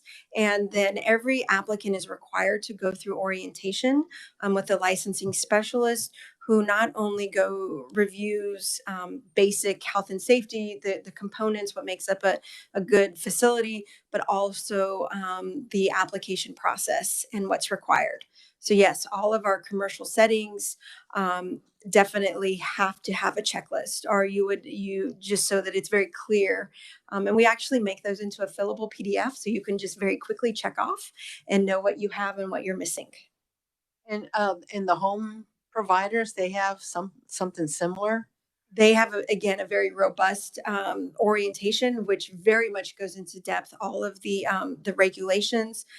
Their application process is a little bit more streamlined in the sense that they don't have to submit the state fire marshal referral. They do not have to submit the local code. So really what we expect besides just the basic demographic information is also your fingerprints. Because again, the fire marshal, they will do their inspections later. There's nothing that impedes them, any outside extra entity besides just them involved in the process. Thank you. You're welcome. I believe we're ready for round 2 unless someone has not asked their first question. Okay, Senator Petty. Thank you, Madam Chair. This is for Jarvis.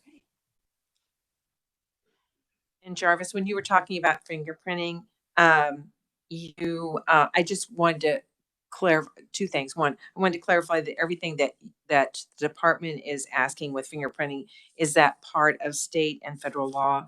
And also, with the expanding to the live scan, have you come up with any estimate of how that will how are you looking? Is there a goal of it's not going to be 23 days anymore? It's going to be 12. I mean, I don't want to make a number up, but I just did. So No problem. Can you state your first question one more time? first part of it was about with the fingerprinting right now. So everything that's involved with the fingerprinting, is that all dictated by state and federal law? That is correct. And then the second part was about the live scan. Yeah, so live scan, we have not looked at, I mean, what the timeline would be. I mean, like I said, for those, once they're submitted to our office, once they take those digitally, they're automatically loaded to the system. So, like I said, I mean, instantly that those will come in, but also, like I said, we can't send those results on to the KBI and FBI for processing until we get that waiver in. So as long as both of those come in, that's the ideal situation. And someone gets their fingerprints, and that's what we're looking at doing is when someone goes somewhere to get fingerprints, they're doing it digitally. They're doing both things digitally. They're taking their fingerprints digitally and they're doing the waiver. And those both come to our office, and then that can be processed quickly. So, I mean, really, at that time, I mean, less than 24 hours, we would hope that once they take those fingerprints, they go get those done, that waiver and the fingerprints, that we'd be able to process those. And then it'd be up to our staff to just get those pushed over to the KBI. So are you seeing with childcare aware, since they are doing the live scan, correct? Are you seeing that reduction? Yes. So we don't have a ton of live scans across the state. We have one right now with childcare aware that we just implemented a couple months ago, and then we have one. There is one with DCF as well. But we do see success with those ones. Once they do get their fingerprints, they come right into us. There is success, and especially for waivers. I mean, just in the past month or so, we've had so many waivers coming in automatically that we're working with our IT team to make sure we can get those processes quickly because they're just coming in, they're flooding in. And then also we're looking at making a staff member solely responsible for processing the waivers when they come in because we're getting them so quickly. So it is working, and we're really doing all we can to push providers and facilities too when they hire new individuals to really push the envelope on getting those things done digitally. Thank you. Mm-hmm. Senator Gossage. Thank you, Madam Chair. I think this might be best for Derek.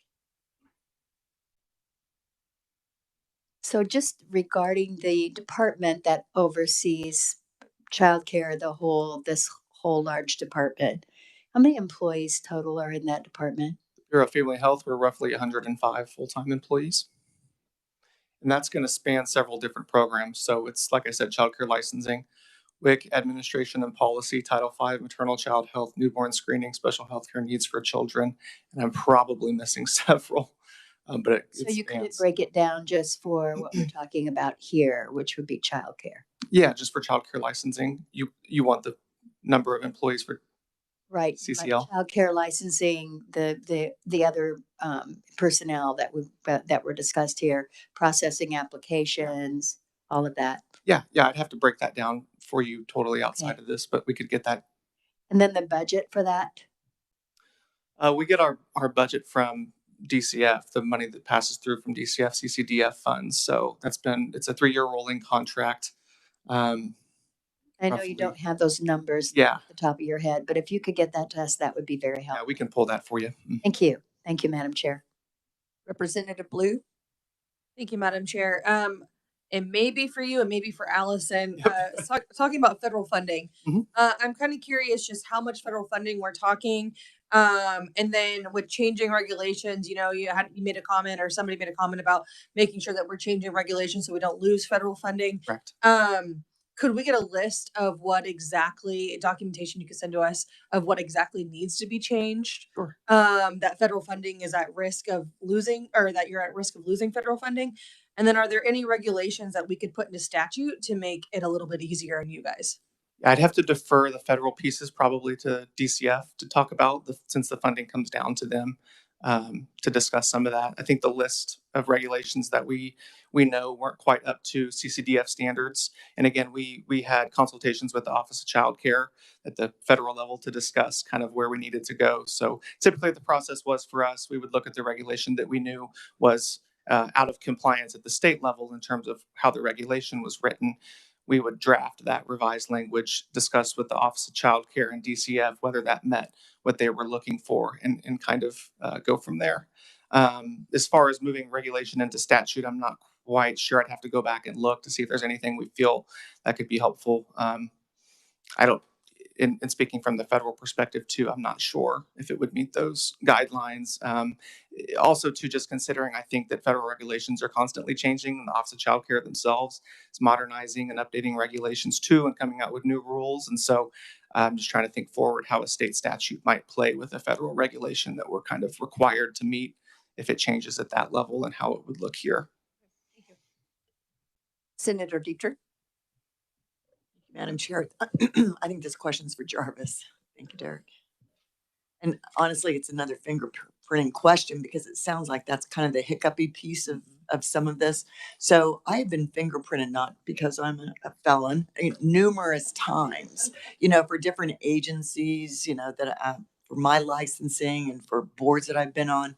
So can you use that information? Can you share that between agencies or not? Right now, you cannot. And that is something we haven't had a heck of a lot of time to really dive into and see why that is. But that is, something for us, that would be great. If someone gets their fingerprints done, that can be a universal fingerprint. But at this time, that is not something that is. May I ask, Madam Chair, is that a federal barrier, a state barrier? I'm pretty sure it is a federal barrier. Yeah. Okay. And along with that fingerprinting piece, so every county's got a sheriff's office or a police department. You could just go there to do your fingerprinting if you didn't have access to the scan lab, right? That is correct. We do have there's several law enforcement agencies that do fingerprinting. But those law enforcement agencies they do fingerprinting for not just child care, and so some of those things are areas we're trying to streamline. So when that person does go in and get fingerprinted, we want to make sure that they know why they're there, that the agency knows why they're there getting their fingerprints. So those fingerprints can be sent to the correct office. And then also, like I said, making sure that waiver is completed. They do see hundreds, I'm sure, of individuals who come in for fingerprints. So I'm sure it's tough to, pin down why a person's coming in. But, on our end, that is something we're looking at doing. What can we do in our office and our program to ensure that when an individual that wants to work or open a child care facility comes in, that they let that facility know, that they let that area know where they're getting the fingerprints done, that I'm here for childcare. And then also, how do we let them know, both parties know that this waiver needs to be completed? And so those are kind of some of the barriers we're working on within ourselves with our program that we can control. So, yeah. If I may add to that real quick, I don't want to let Jarvis go without mentioning that the team has already implemented and is looking at growing. We're offering different fingerprinting and background check opportunities at like local libraries throughout the state. We've had our team going there, inviting folks in that are interested. We actually have people come into our Curtis building as well to have them complete the waiver and fingerprint on site. We've trained our staff, who is then offering to train other staff kind of down locally to be able to offer that as well. So, and KBI is one of the partnerships where we have kind of a standing meeting with them to discuss issues and barriers or potential solutions too. So we're trying to find those as well. Thank you. The point of my questions, Madam Chair, is just I just want to expedite the process, and that's if I get calls from constituents, it's almost always about some lag in the process. So thank you. Appreciate it. And we appreciate your clarification on the reason for your fingerprinting, Senator. Senator O'Shea. Thank you, Madam Chair. This question is also for Jarvis. Same topic. We were over here doing a little bit of quick Googling. Do all educators have to go through the same fingerprinting background checks? And is their process as slow? And yeah, why can't we work together more? Yep. So they do have to go through the same process. Like I said, it's federally mandated. Those processes are separate. So that is something we're looking at too. That's internally, that is something we would like to see. If that was the case, it'd be so much easier. Some of these processes would be so much easier to get individuals working. But yeah, we're on the same page as you. That's something that we definitely want. So, Representative Ruiz. Just a moment, please, Representative. Would you like to add? Just some clarification on that. We're not federally able to share those. And then based off of our statutes, also, there are different prohibitions regarding what different agencies are looking for and what would make somebody prohibited to work in a child care facility. So just being mindful of that when we submit a request for through the KBI, different agencies are looking at different factors. So causes some extra confusion and well, not actually confusion, but extra layers through the whole process. Who knew one regulation and one federal requirement would be so complicated, but it really does take a village with multiple layers. And just wanted to remind you that, again, different factors play into that if I've committed a crime and whatnot. And we're trying to be very transparent on our website. So in case you have committed one of these things that would make you prohibited, we do have that on our website to give you guys some ideas, or if anybody in the public, so they can start working on getting that expunged to make some of those processes a little bit easier. Thank you. Representative Ruiz. Thank you, Madam Chair. Also for Jarvis. And it's another fingerprinting comment more than a question. TSA, if you're going through, I recently went through TSA to get that pre-check. Mm-hmm. And they do the digital fingerprinting, and it's very convenient. There's several offices you can go to, and this one is like I can almost walk to it from my house to where it was. So I don't know if there's ways to also contract with other agencies that might be doing, the same thing. It's really quick to do. I was just going to mention on the live scan fingerprinting. So those are about $30,000 per machine. And then there's roughly 30% of that in annual maintenance fee. So it does take some budget planning to kind of, if you're wanting to do multiple locations throughout the state, there's that perspective to keep in mind too. So. And I did want to mention too, as Derek mentions, the price of those are things that our team, our background check team, and our leadership team have looked at. Where are the individuals that are needing the most fingerprints, and how do we get services out to those areas? And sometimes maybe we don't need to spend thousands of dollars to get a live scanning machine out there. We just need an individual to go out somewhere in Western Kansas to take some fingerprints. But we got to be mindful of those resources and where those resources are needed the most as well. And our teams have done a really good job of breaking that down in a map we have. So, committee, any other questions?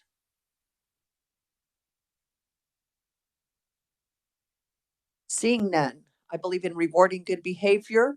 We have a few minutes. Let's take a little break for 10 minutes. We will start right back at 10 o'clock. Thank you.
Feedback and community engagement improvements.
Okay, committee, we're going to come back together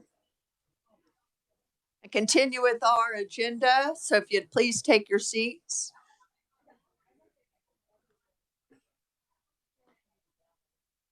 I have a gavel, but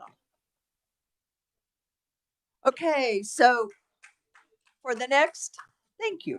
For the next conferees, we will have 20 minutes of presentation followed by 10 minutes of question and answer time. So at this time, we'll call up Doug Jorgensen, our state fire marshal. Welcome to committee.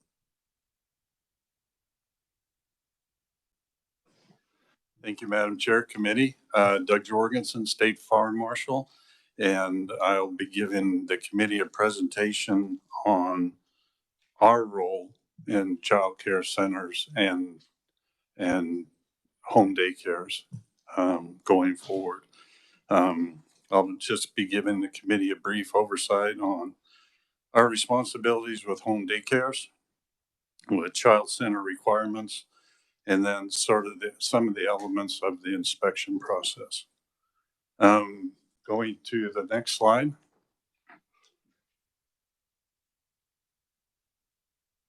There we go.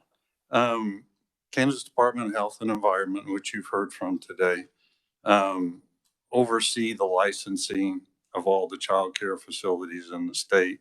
We partner with them to ensure that the either the home or the building meets all fire and life safety requirements in the state, because we want to make sure that not only the children but the staff are safe in those facilities. Daycare licenses that we use, a maximum of 10 children. We do group daycare homes, a maximum of 12 children, and then we move into the more commercial settings. The licensed daycare, the group daycare, those are strictly in 1 and 2 family dwellings. So sometimes one of those can go into a commercial setting, but that brings some more stringent fire and life safety inspection rules into place too. We sometimes use our staff. Next slide, please. And we also have MOUs with about 90 local fire departments across the state. So we utilize the fire marshals or inspection staff from those local fire departments. Once we receive notification from KDHE, we'll contact the provider. We'll set a time to conduct the inspection. And again, our goal is just to ensure that the facilities are safe. On the next slide, it gives the committee a little bit of idea on the things we look for when we do our inspections. And I won't go through those. Next slide. After the inspection, we have a fire and life safety agreement that will be on the next page that the facility signs. And then that agreement is actually posted with their license in the facility. So anybody that's attending that facility, the parents of any of the kids in the facility, can see the record that they've passed the fire and life safety inspection, and it's actually posted with their license. And then we will notify KDHE if an inspection has been approved or denied and the reasons it might have been denied. The form, self-explanatory, and we give this to the providers ahead of time, and it allows them to sort of use it as a checklist so that they can look at what requirements are on their facility and work on having those in place even before they even apply for a license or before we come out to do the initial inspection.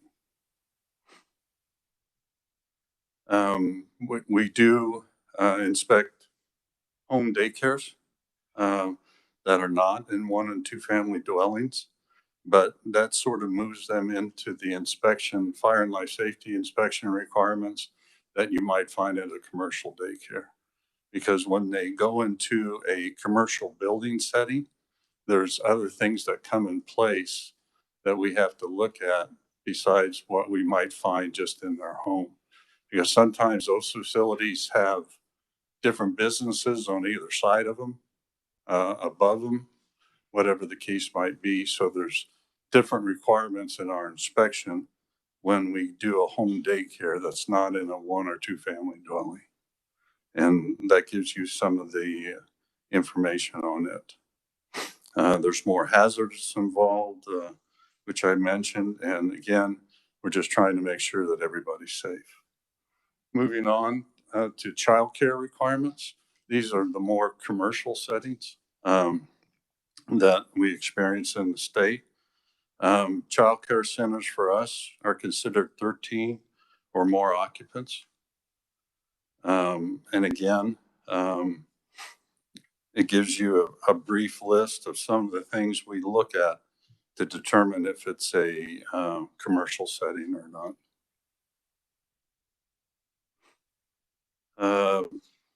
Child care centers, especially those with children under 30 months, have to meet a little bit of an additional fire and life safety requirements than other facilities do. But because of the younger children and their inability to preserve their own life or self-evacuate in times, there's some different requirements that are added. One of those being that the room that 0 to 2.5 year of age children are in has to have a direct exit to the outside. They can't exit through any additional part of the building. For newly licensed or amended existing licenses for commercial child care, we look at 24 or less children.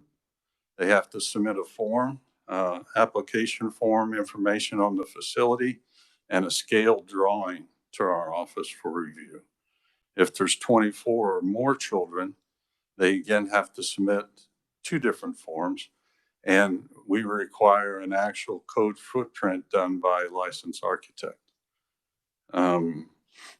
Each room, again, some of the additional qualifications, the rooms need to be numbered. It's a limit on how many staff and children can be in a room, depending on how big the room is, what the square footage is. And it lists the statutes that require the stamped drawings from the architect. Submittal timeframes, which I know the committee is interested in, is we have a standard policy that we will review applications and code footprints that come to our office within 30 days of receiving them. And that's, and we try and stick to that 30 days, even if we have to recontact the individual and get additional information.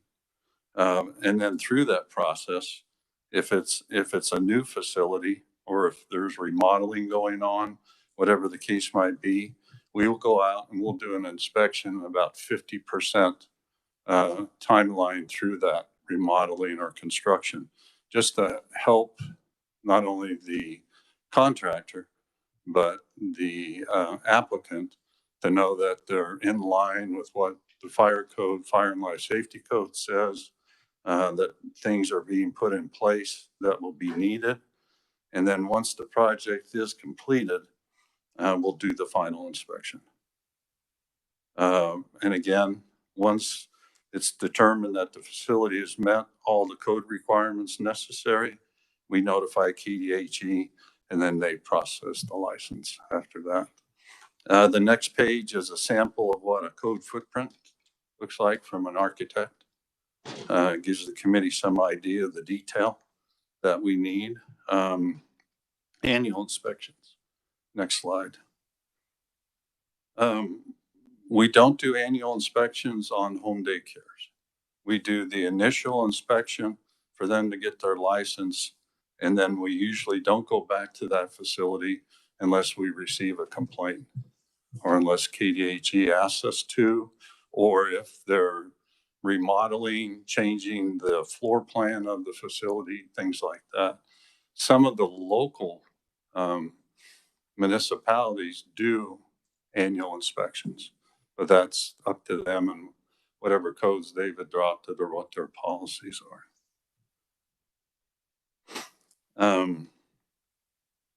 We survey the facilities.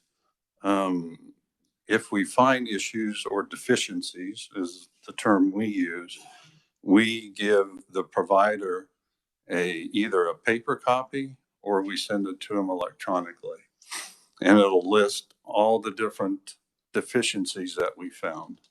And then on that form itself, they'll be able to respond to their office on what their time frame is or what time frame they think they can have those deficiencies either repaired or taken care of.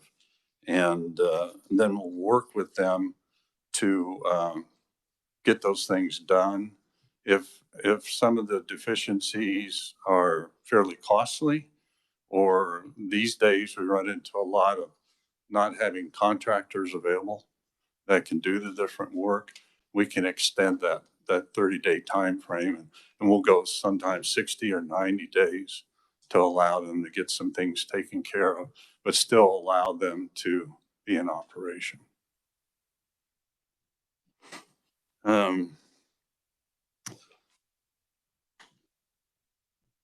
Their plan of correction, again, they just need to list how they're going to fix things.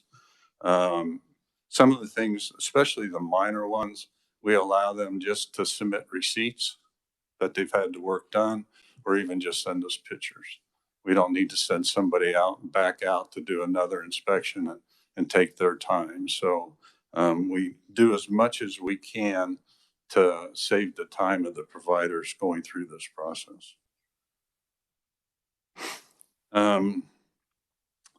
Again, just on the next slide, just some more basic information on the deficiencies that are noted, how they go about responding to those. And next slide, there's the waiver request where we can go up to as many as 90 days and even longer if we need to, depending on the circumstances. And we do that on a regular basis. We issue a lot of variances, not only for childcare, but for all the other types of facilities that we inspect and on the fire and life safety side of things.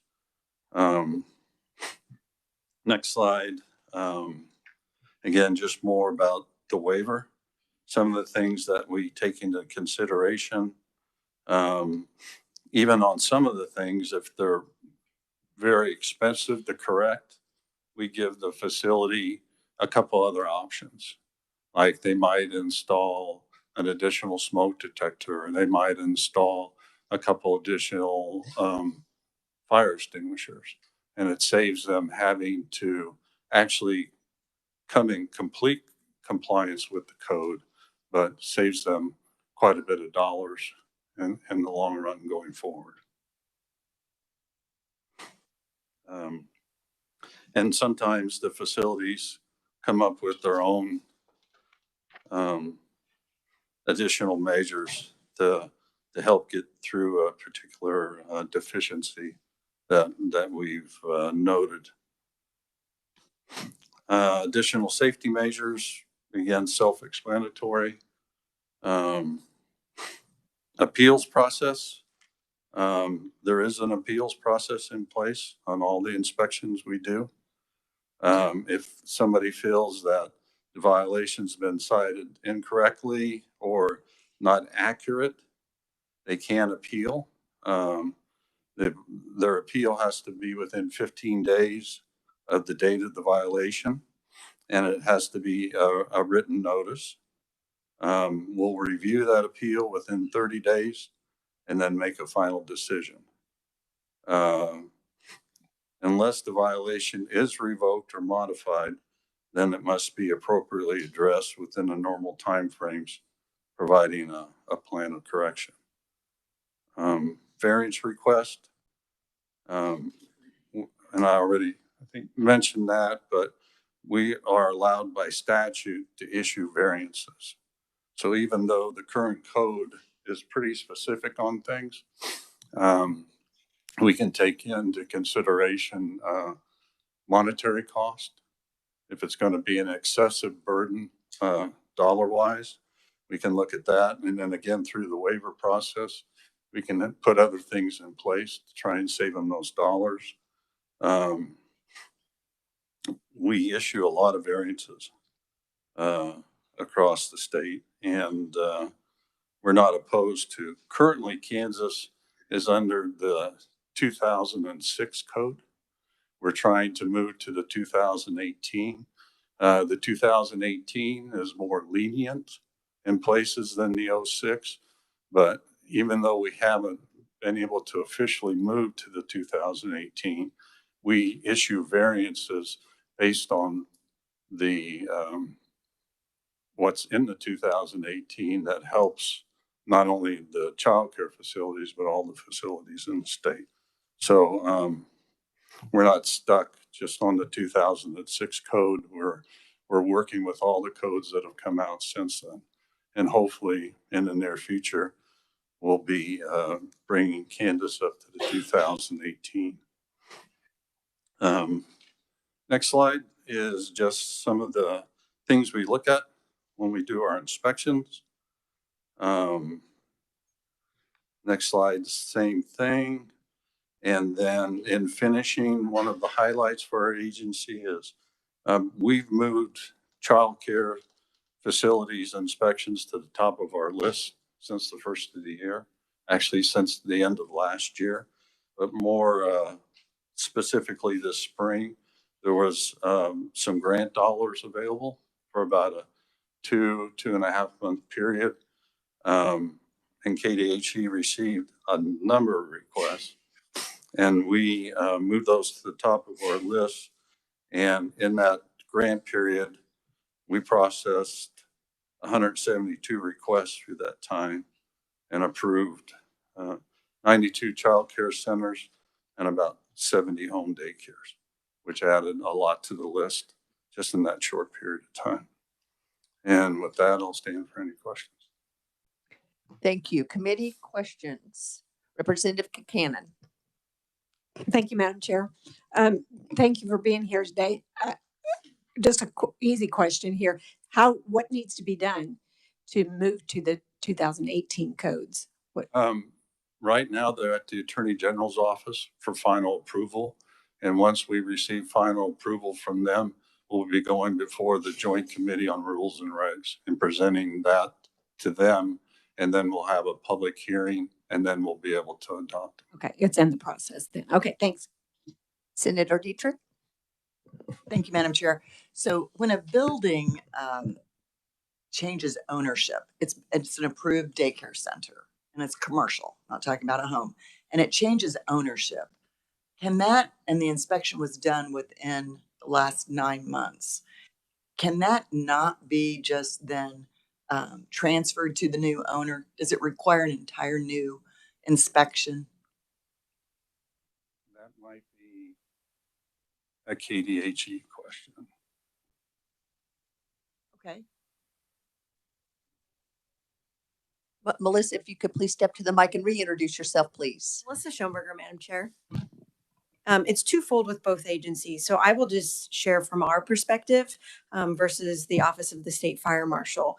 The State Fire Marshal does have the ability, if nothing is actually going to change, if the facility stays the same, meaning infants are in this room, toddlers are in this room, they've already been pre-approved, then it just is a very simple paperwork change of ownership that we encourage our applicants to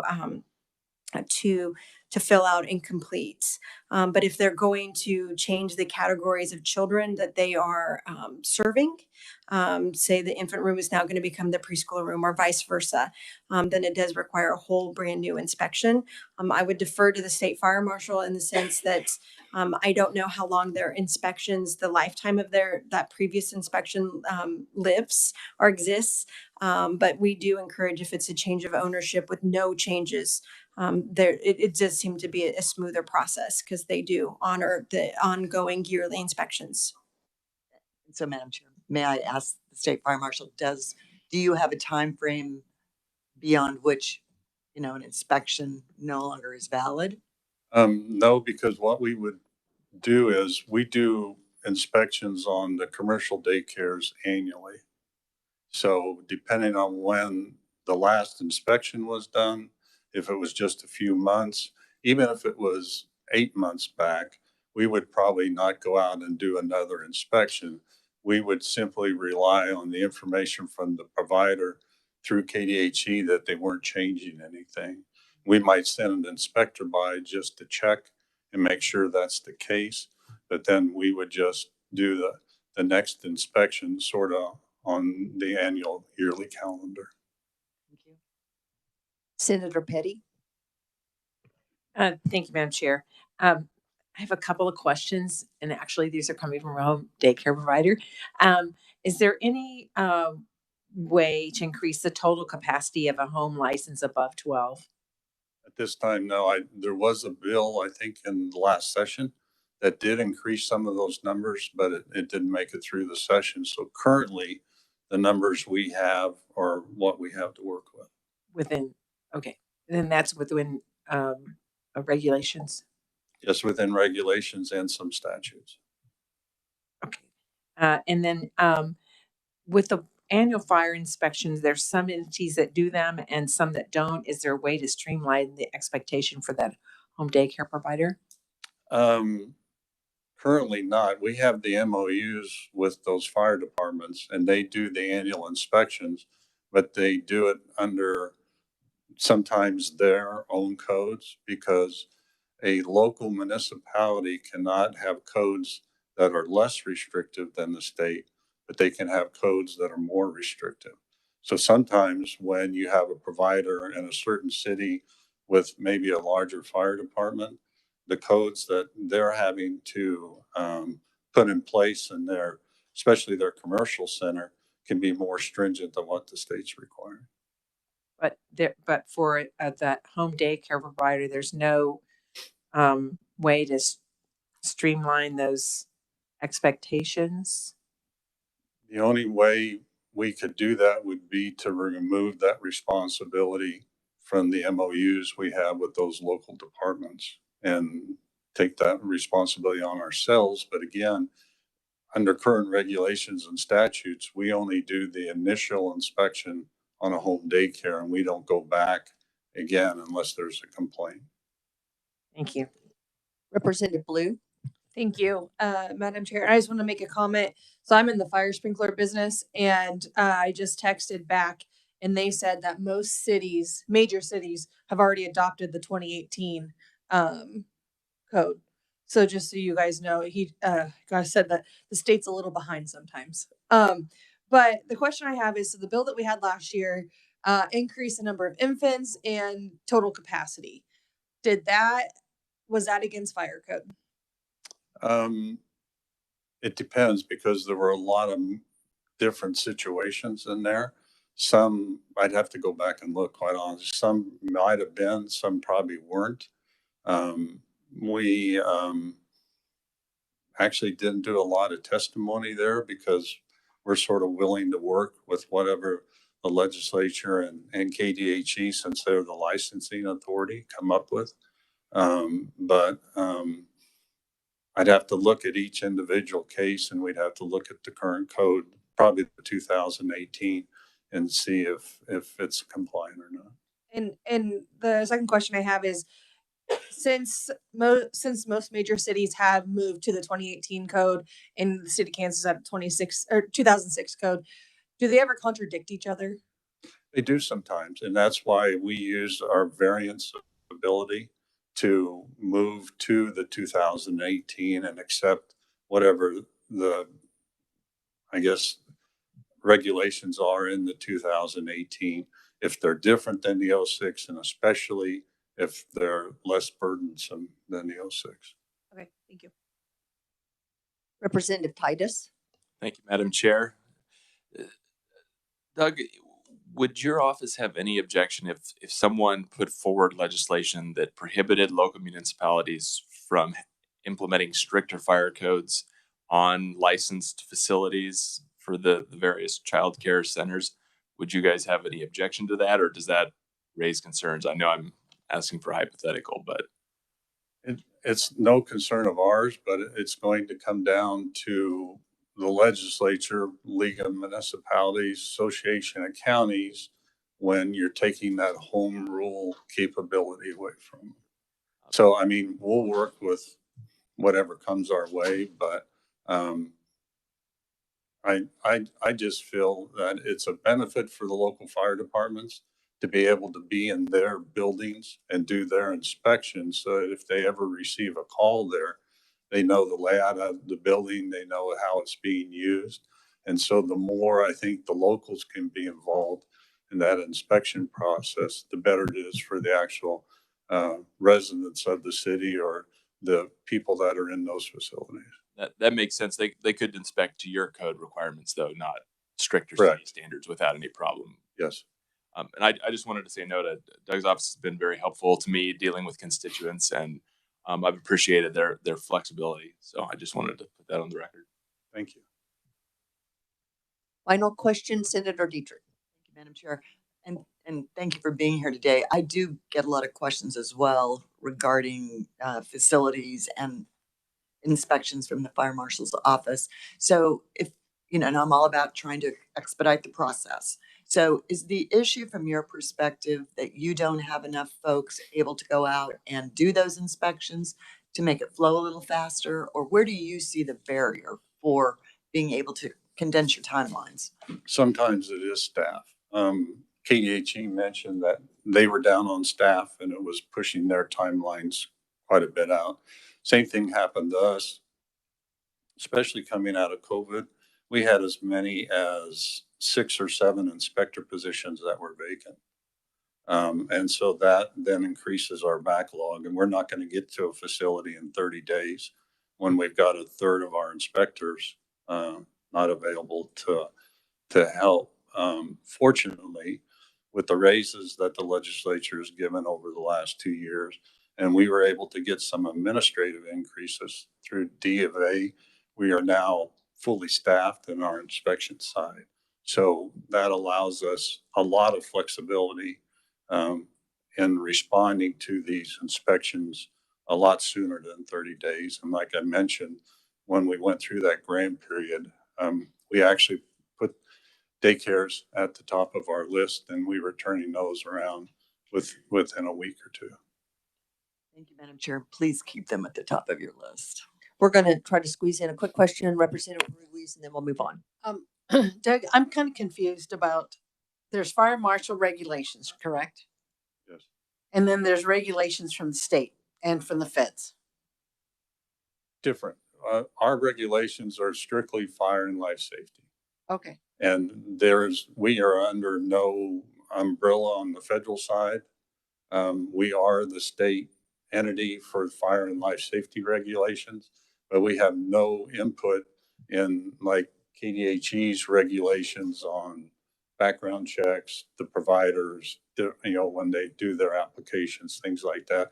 We strictly only do the fire and life safety inspection and then certify that the house or the business is safe to be used as a daycare. Okay, so it also sounds like whatever KDHE says is okay, that you would go with it. Not necessarily. Okay, that's what I want to hear, because I'm hearing a whole lot of agreement, but no, can't. We do partner really well with KDHE, and that's improved over the last couple of years, especially with the current emphasis in the state on childcare. But we will not bend the fire and life safety regulations outside of what's prudent and safe. And again, we have the waiver ability, we have the variance ability, and we can put other things in place. So we have a lot of options to get a facility up and going, but we're not going to not follow the current fire and life safety regulations. Thank you so much. Good clarification. Thank you so much. We're going to move on now and ask Melissa Rooker, the Executive Director of the Kansas Children's Cabinet and Committee. I want to acknowledge any one of these presenters could be a day, testimony in and of itself. So keep that in mind. I mean, it really could, but we have limited time, but we want to maximize that. And so thank you for being here. Welcome to committee. 20 minutes presentation, 10-minute question. Thank you, Madam Chair. And that was the gentle reminder to be concise, I know. I appreciate the opportunity to testify. I appreciate the fact that we have an interim committee looking at these very important issues. This was, of course, our ask during session. So happy to be here. I want to use the testimony. I avoid PowerPoints as often as I can. So I have densely packed written testimony in lieu of slides, but I'll walk you through the framework. It always begins with our statutory responsibilities and role. The Kansas Legislature created the Children's Cabinet in 1999 to be the recipient of the proceeds from the Master Tobacco Settlement and annually manage the Children's Initiative Fund budget. But we do have specific responsibilities to serve as a facilitator between state agencies and other outside partners to identify barriers, gaps in services, and the like, and to make recommendations for how to better coordinate across the system as a whole. In that vein, we have been serving for the last few years as the state lead for a federal grant called the Preschool Development Grant Birth to 5, which we call PDG. PDG funding has been systems level focused on fostering better coordination and collaboration among 4 key state agencies. So the Children's Cabinet serves as state lead. We partner with KSDE and DCF and KDHE on the early childhood care and education system improvement planning and implementation. We have done a deep dive into the needs of the early childhood system, documenting in 2019 where we were across the Birth to 5 system. So we had a really strong baseline understanding pre-pandemic. We're now in the process of conducting a renewed look at the needs across the state, so we get that post-pandemic snapshot of and understanding of what the needs are for the system as a whole. We used the 2019 needs assessment to create a 5-year strategic plan for early childhood that we call All In for Kansas Kids, which has really served as a nice framework to guide the decision making, the response during the health crisis, the work done to implement supplemental funds coming through pandemic relief legislation at the federal level, and to keep us overall moving in the right direction, even as we were all busy navigating a very unprecedented times. You can find all of the documents that were created in that process on our website, which is ks.gov, and the updates that have happened along the way. We documented challenges with childcare that predate the pandemic. Certainly, it's no secret the pandemic exacerbated those challenges for all concerned: families, providers, the state, the employers in the state. Everybody has realized the value and importance of a strong and robust early childhood care and education system.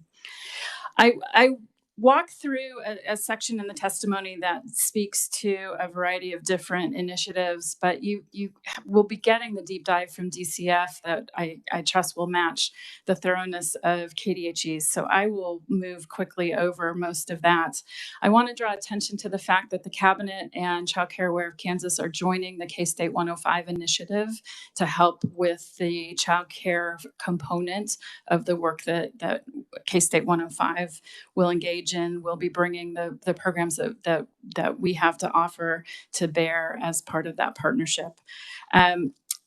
A couple things in that section of testimony speak to answers to questions that were asked earlier. So if I may, just as a reminder, there is an MOU that exists between DCF and KDHE regarding the fingerprint process to utilize DCF live scan equipment. So there are 6 regional offices and 1 mobile unit that are also available to childcare providers to help make sure that there's access to those pieces of equipment.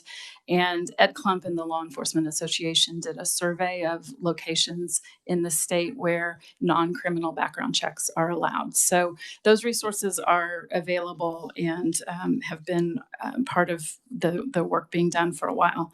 And then in my testimony, I won't read the numbers, but there's a set of data points for how Kansas has used the Child Care Development federal pandemic relief funding to cover the cost of background checks and license fees. So you get a snapshot of how many have been done and how much has been spent to date. So I did just leave that for your reading pleasure as you get through those 200 plus pages of testimony. I was asked to focus specifically on a couple of grant programs that the cabinet has had the privilege of running in the last year using pandemic relief funding from some specific sources.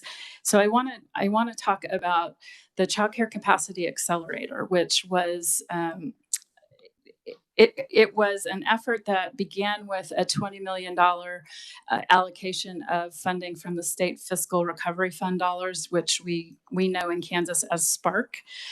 We had submitted a request for funding that would be allowed to build physical spaces for childcare. That is an unmet need, and it is incredibly difficult to find sources of funding that allow for construction costs to be utilized, and this is one of them. So we received $20 million from SPARK. Our partners at DCF allocated a match of $20 million from the Child Care Development Block Grant funding, the ARPA federal discretionary supplemental award that they received. So we then had $40 million for that program. We opened up the timeline with a period where we called for a letter of interest that was due at the end of February so that we could gauge what we were in for in terms of the review process that we would have to engage in. And that closed February 20th. We released the RFP on March 10th. We did 2 months worth of technical assistance. We held webinars. We did all kinds of work to make sure that potential applicants had access to the answers and the assistance they needed to successfully complete their application. So we did a total of 5 technical assistance webinars. We gathered questions throughout the process, and we kept a running tally through a frequently asked question document on our website. Total of 77 questions were posted with answers. We had 260 TA requests and provided a collective 91 hours of technical assistance across multiple team members. And that support included support for project development, help desk support for using the online application known as the Kansas Common App. We made connections to Child Care Aware and their Communities in Action team and the GO team that you'll hear more about, I think, so that we had community level assistance that helped people really thoughtfully think about how to shape their applications. The application window closed on May 15th. We had a review period that ran from May 16th to June 9th. And then on June 23rd, the Children's Cabinet Board had a special meeting and received a slate of recommendations and made the grant award decisions.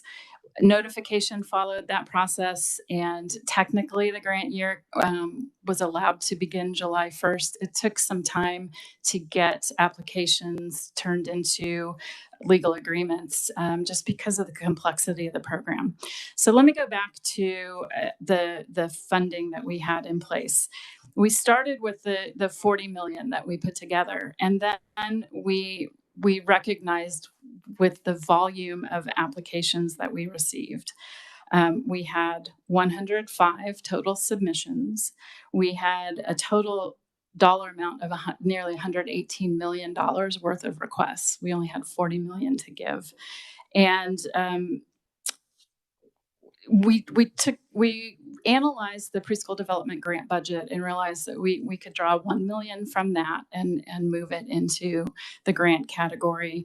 And then in the process of conducting our review, we reached out to the Patterson Family Foundation and made a pitch to them, and they very graciously agreed to offer a $2.5 million grant. Their catchment area is specifically rural communities that meet certain demographic and income levels. So we were able to add 6 awards to the menu out of that funding that they gave that we wouldn't have otherwise been allowed to do due to funding restraints. So in the end, we were able to make the $43.5 million worth of grant awards. And I think you've seen in some of the press coverage that amounts to, we tallied up over 4,200 new slots for children will be created when these projects are complete. So it will take some time because this is a construction process. I should note that the DCF funding is not allowable for construction, nor is PDG, nor the Patterson is. So we were able to use it for buildings. What the DCF funding is allowing us to do is combine construction grants with grants for startup operations costs. So we know there are staffing challenges. So this is funding that can help these new projects hire the staff, train the staff, do the work to develop the staff that are needed to run the programs. And so, and then the PDG grant funding is really for a niche in the program. We had bonus funding for innovation pilots. So we wanted to test out certain things. We are really pleased. We had 52 awards that we made. We've gotten everything set up. We did have a grantee decline the award. We were, in most cases, unable to fully fund the totality of the grant requests. And there was one grantee who just felt they couldn't complete their project with partial funding. So that disappointed us. But we are now engaged in another round with funding from a completely different source. So this one is called the Capital Projects Fund Accelerator. In December of 2021, we submitted an application to U.S. Treasury through the Office of Recovery. It was an ARPA strand of funding for infrastructure projects. Because of the major infrastructure bill that Congress subsequently passed, the rules were rewritten for this fund, and they allowed, beyond just broadband infrastructure, they allowed capital construction for facilities that did 3 very specific things. The project has to be a community facility that focuses on helping connect the residents of the community to work, education, and healthcare monitoring. You need all 3 components. So our initial application said childcare is it. That will allow parents to go to work, children to be educated, and there can be health screenings. Lots of programs do different types of screenings on site. So that was how we framed our application. And U.S. Treasury said, that is not what we had in mind. So they gave us time to revise and an opportunity to work with them to revise our application. These have to be community facilities, not just child care centers. So that is the key difference with the previous grant award program. But we are allowed to add child care as criteria for qualification for our grant award, which we've done. So we have that RFP open, and we will be doing 2 rounds of applications because of awards. The first one we are hoping to get to fairly quickly and move awards. I'm moving to my timeline here so I can speak to that. But we are hoping to get the first round of awards would be programs that are ready, that are really ripe for this kind of award, because the facility they're proposing meets criteria generally anyway. The application opens September 5th. The deadline closes October 2nd. Review process will be 2 weeks, or really 10 days, the 3rd through the 13th. We will make we need to set a special meeting date of the Children's Cabinet for the meeting to approve the slate, but we are hoping to do that at the end of October. And then there's a longer time horizon for those projects that need more time. The application deadline will close December 18th. So both windows opened on September 5th, but the longer one goes to December 18th. And we will make the funding awards at the February 2nd Children's Cabinet meeting. To go back into the testimony that's in front of you, there is a supplement to it attached that is promising approaches to expand childcare in Kansas. And we include these because these are things that we've put out grant funding using PDG primarily. We've also had a lot of help from DCF funding through the Child Care Development Block Grant Fund, and the pandemic relief funds have allowed us to test some things. So this packet really walks through some of the strategies that we have seen great potential with. Thanks to the legislature for enhancing the Kansas Child Care Business Tax Credit, which we encourage all business filers in the state to take a look at. There are other opportunities to use tax incentives, and in some cases, it's local governments that might do things. It's different requirements that can be embedded into some of the incentives that we give to businesses when they are starting up projects in the state. There's a variety of ways to leverage the tax code. Employers can match flexible spending accounts for care services. Employees can do a pre-tax savings, but employers could potentially make a contribution to those. And then you'll see under public-private partnerships, all kinds of models that are in place in the state that we would love to have time to talk about, so that you get a sense of what we're tracking and what might be helpful to think about doing in Kansas. With that, Madam Chair, I'll stand for questions. Thank you so much. Committee questions. Representative Blue. Thank you, Madam Chair. Melissa, for your Children's Cabinet, for the grants and the awards, do the actual cabinet members sit down and review every single application and then select, or does your staff select and then give a slate to the cabinet to vote on?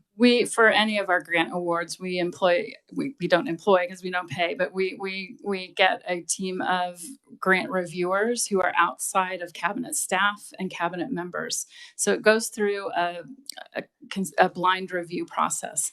The RFP includes criteria. There is a rubric embedded in the RFP, so programs know upfront what they have to do to earn certain points. So they get scores from the outside reviewers, and then they come back to cabinet staff. They get the scores get reviewed. We make sure everything is complete, that criteria is all there. And then for the capacity accelerator, we wanted to ensure that we were able to spread awards statewide. So we took a regional approach to grant making. And so the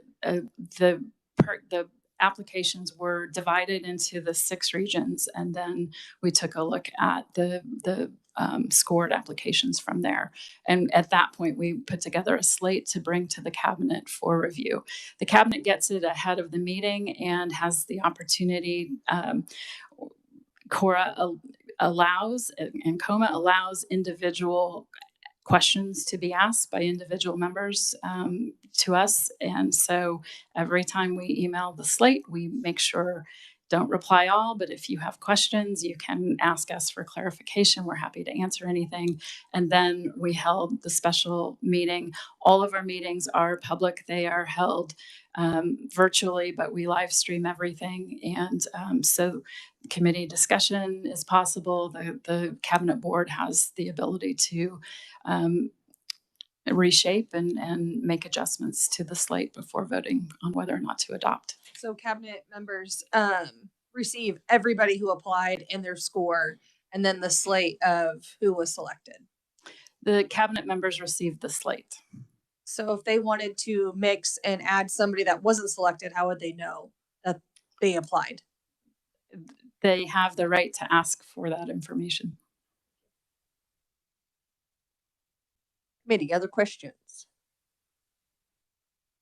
Seeing none, I do have a couple. And what happens? I mean, you build facilities, and I experienced this going through school bond issues. You build facilities, but what happens when the ARPA and Spark money goes away, and how do we maintain those facilities going forward? Part of the application was there was a section regarding budgeting moving forward, their sustainability plans. So we did want to fund projects that had viability. So they had to develop plans. It's different in every community how they're going to be structured. So in one community, we have a major employer donating the land and helping with the construction. So our funds will help complete construction costs, and they have an outside operator. The company that owns the land has pledged no rent and no utilities will be charged to the provider that is running the program for them. So that is one form, but there's a variety of different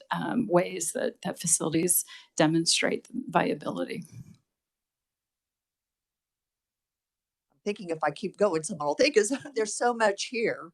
My other question is, I believe you said that the 43.5, all of this would basically open up 4,000 something slots for childcare. I've seen varying numbers, but correct me if I'm wrong, anyone in the audience, but I think there's like the demand is around 85,000 slots. Well, if I did a little math, and it comes out to about, what we're doing, and I understand it's a combination of brick and mortar and those things, but it comes out to about $10,000 plus per slot.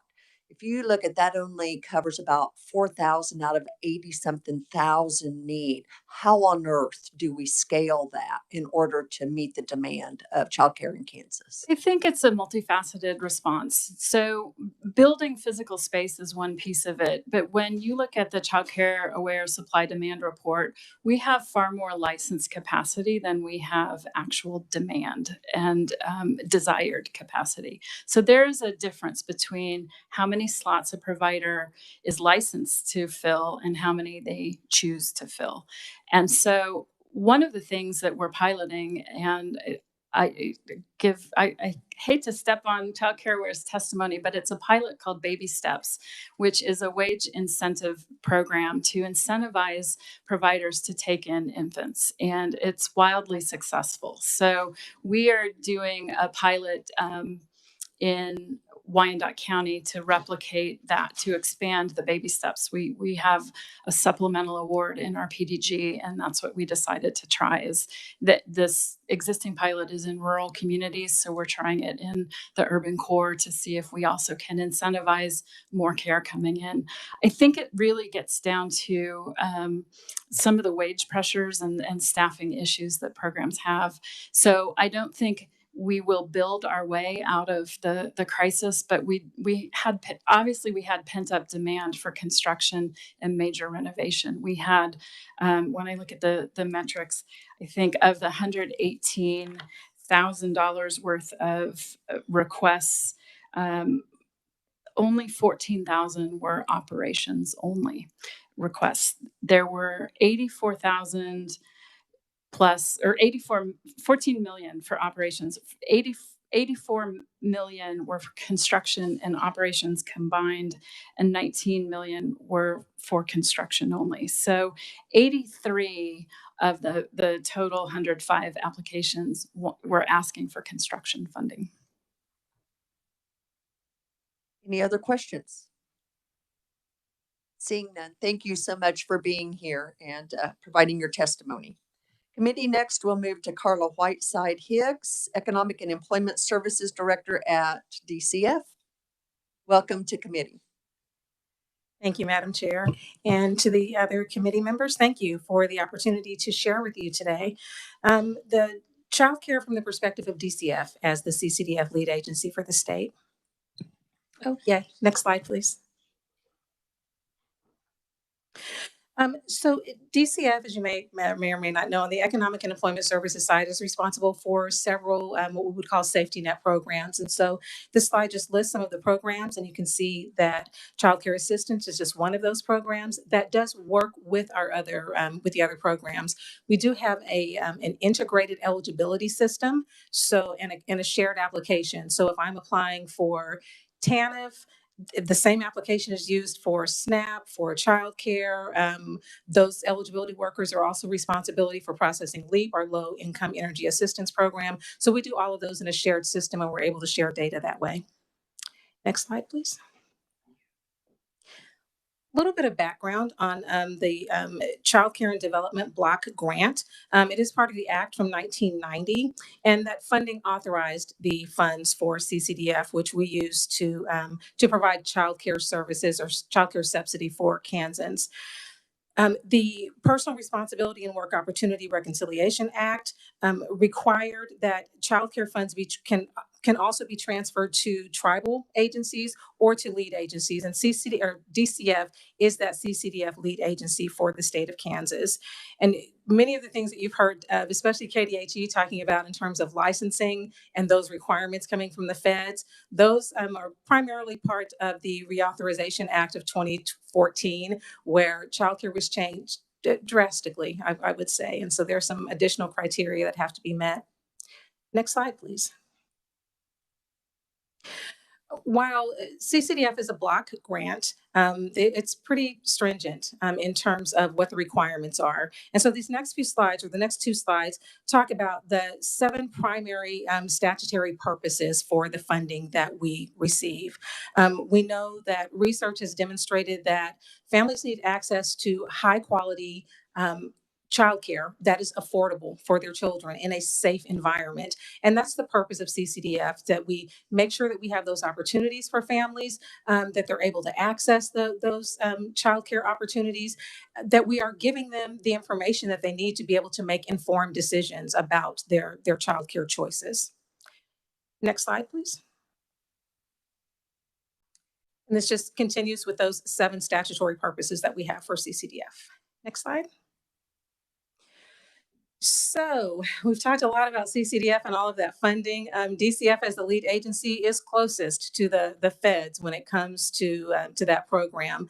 So this is part of, most of our federal funding comes down through Department of Health and Human Services. We work closely with our Region 7 Office of Child Care staff.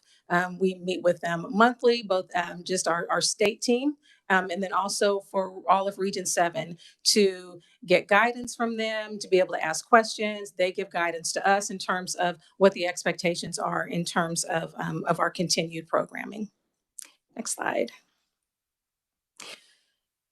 Part of CCDF is very clearly identifies the responsibilities of the lead agency. So on this screen, you will see on this slide, you see these are the expectations, the primary expectations that Office of Child Care has of DCF as the lead agency for the state.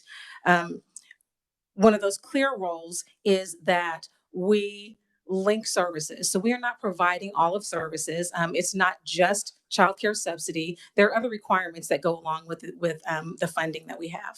Next slide. This is my all-time favorite slide from Office of Child Care. Not only does it have pretty colors on it, but it clearly states the expectations Office of Child Care has of what we do with the CCDF funds that we receive. So again, we are not required as an agency or even expected as an agency to provide all of the services throughout all of the early child care and education system in the state. What we are required to do is to build relationships. We work very closely with KDHE. KDHE is our designated licensing agency. So, for example, I know they talked about, I think maybe it was Melissa or Jarvis, talked about the changes in regulation that were being proposed on the KDHE side. So what we did, because we are the lead agency, we were able to authorize free technical assistance from Office of Childcare. So that team worked very closely with KDHE to make sure that the licensing regulation changes that were being proposed would remain in line or bring us in line with the federal expectations. And so those are good partnerships that we build. We also work closely with Child Care Aware. I think we probably work more closely with Child Care Aware and KDHE than other entities, primarily because those are the two organizations that are boots on the ground. They have access to child care providers, and so we were able to get that voice up directly from providers that we would not be able to get through some of our other resources. Next slide, please. Federal funding, again, although CCDF is a block grant, very clear guidelines on how we spend those funds. 70% of the funds that we draw down must be spent on direct care. We've talked a bit about child care slots.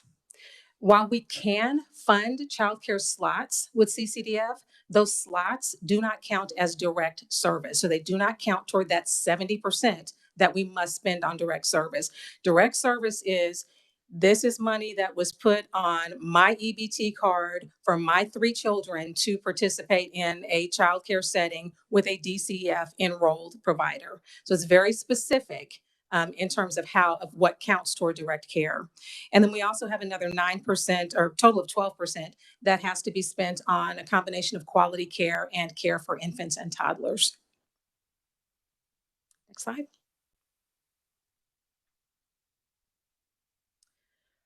Just some more about the requirements for how we spend those funds. Administration, unlike many of our other federal programs, CCDF does have a 5% admin cap. So those are the funds that we spend for salaries within administration. And even the agreements that we have with other organizations where we're providing funding, there is an admin cap on that also. So it's much lower than what we have with some of our other federal funds. Next slide. I talked about subsidy. This slide just shows the different ways that a family can apply for child care subsidy. So it's not always coming into the DCF office and meeting with someone. Actually, to be approved for child care subsidy, you do not have to have an interview with one of our eligibility workers. We do encourage families to apply online. We're also working with community partners to help families apply through that online portal, which just speeds up the process of getting approval for those benefits, much like the live scan for fingerprinting. The more information that we can get online, the faster we can determine eligibility. Next slide.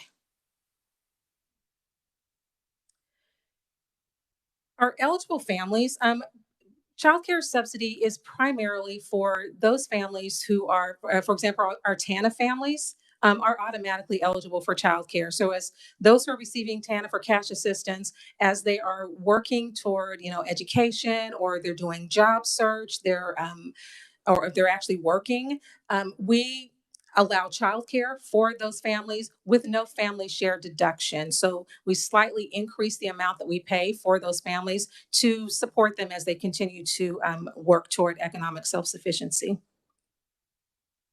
Next slide, please. The general eligibility is outlined here. I will say one of the things that changed, you all may have remembered this from the last legislative session, is that to bring us into compliance with CCDF guidelines, we no longer require cooperation with child support services to determine eligibility. We do look at it at eligibility, and then we work with those families to bring them into compliance with child support services prior to their 12-month redetermination process. The Office of Child Care requires that we allow a full 12 months of uninterrupted services for families once they are approved for child care. Slide, please.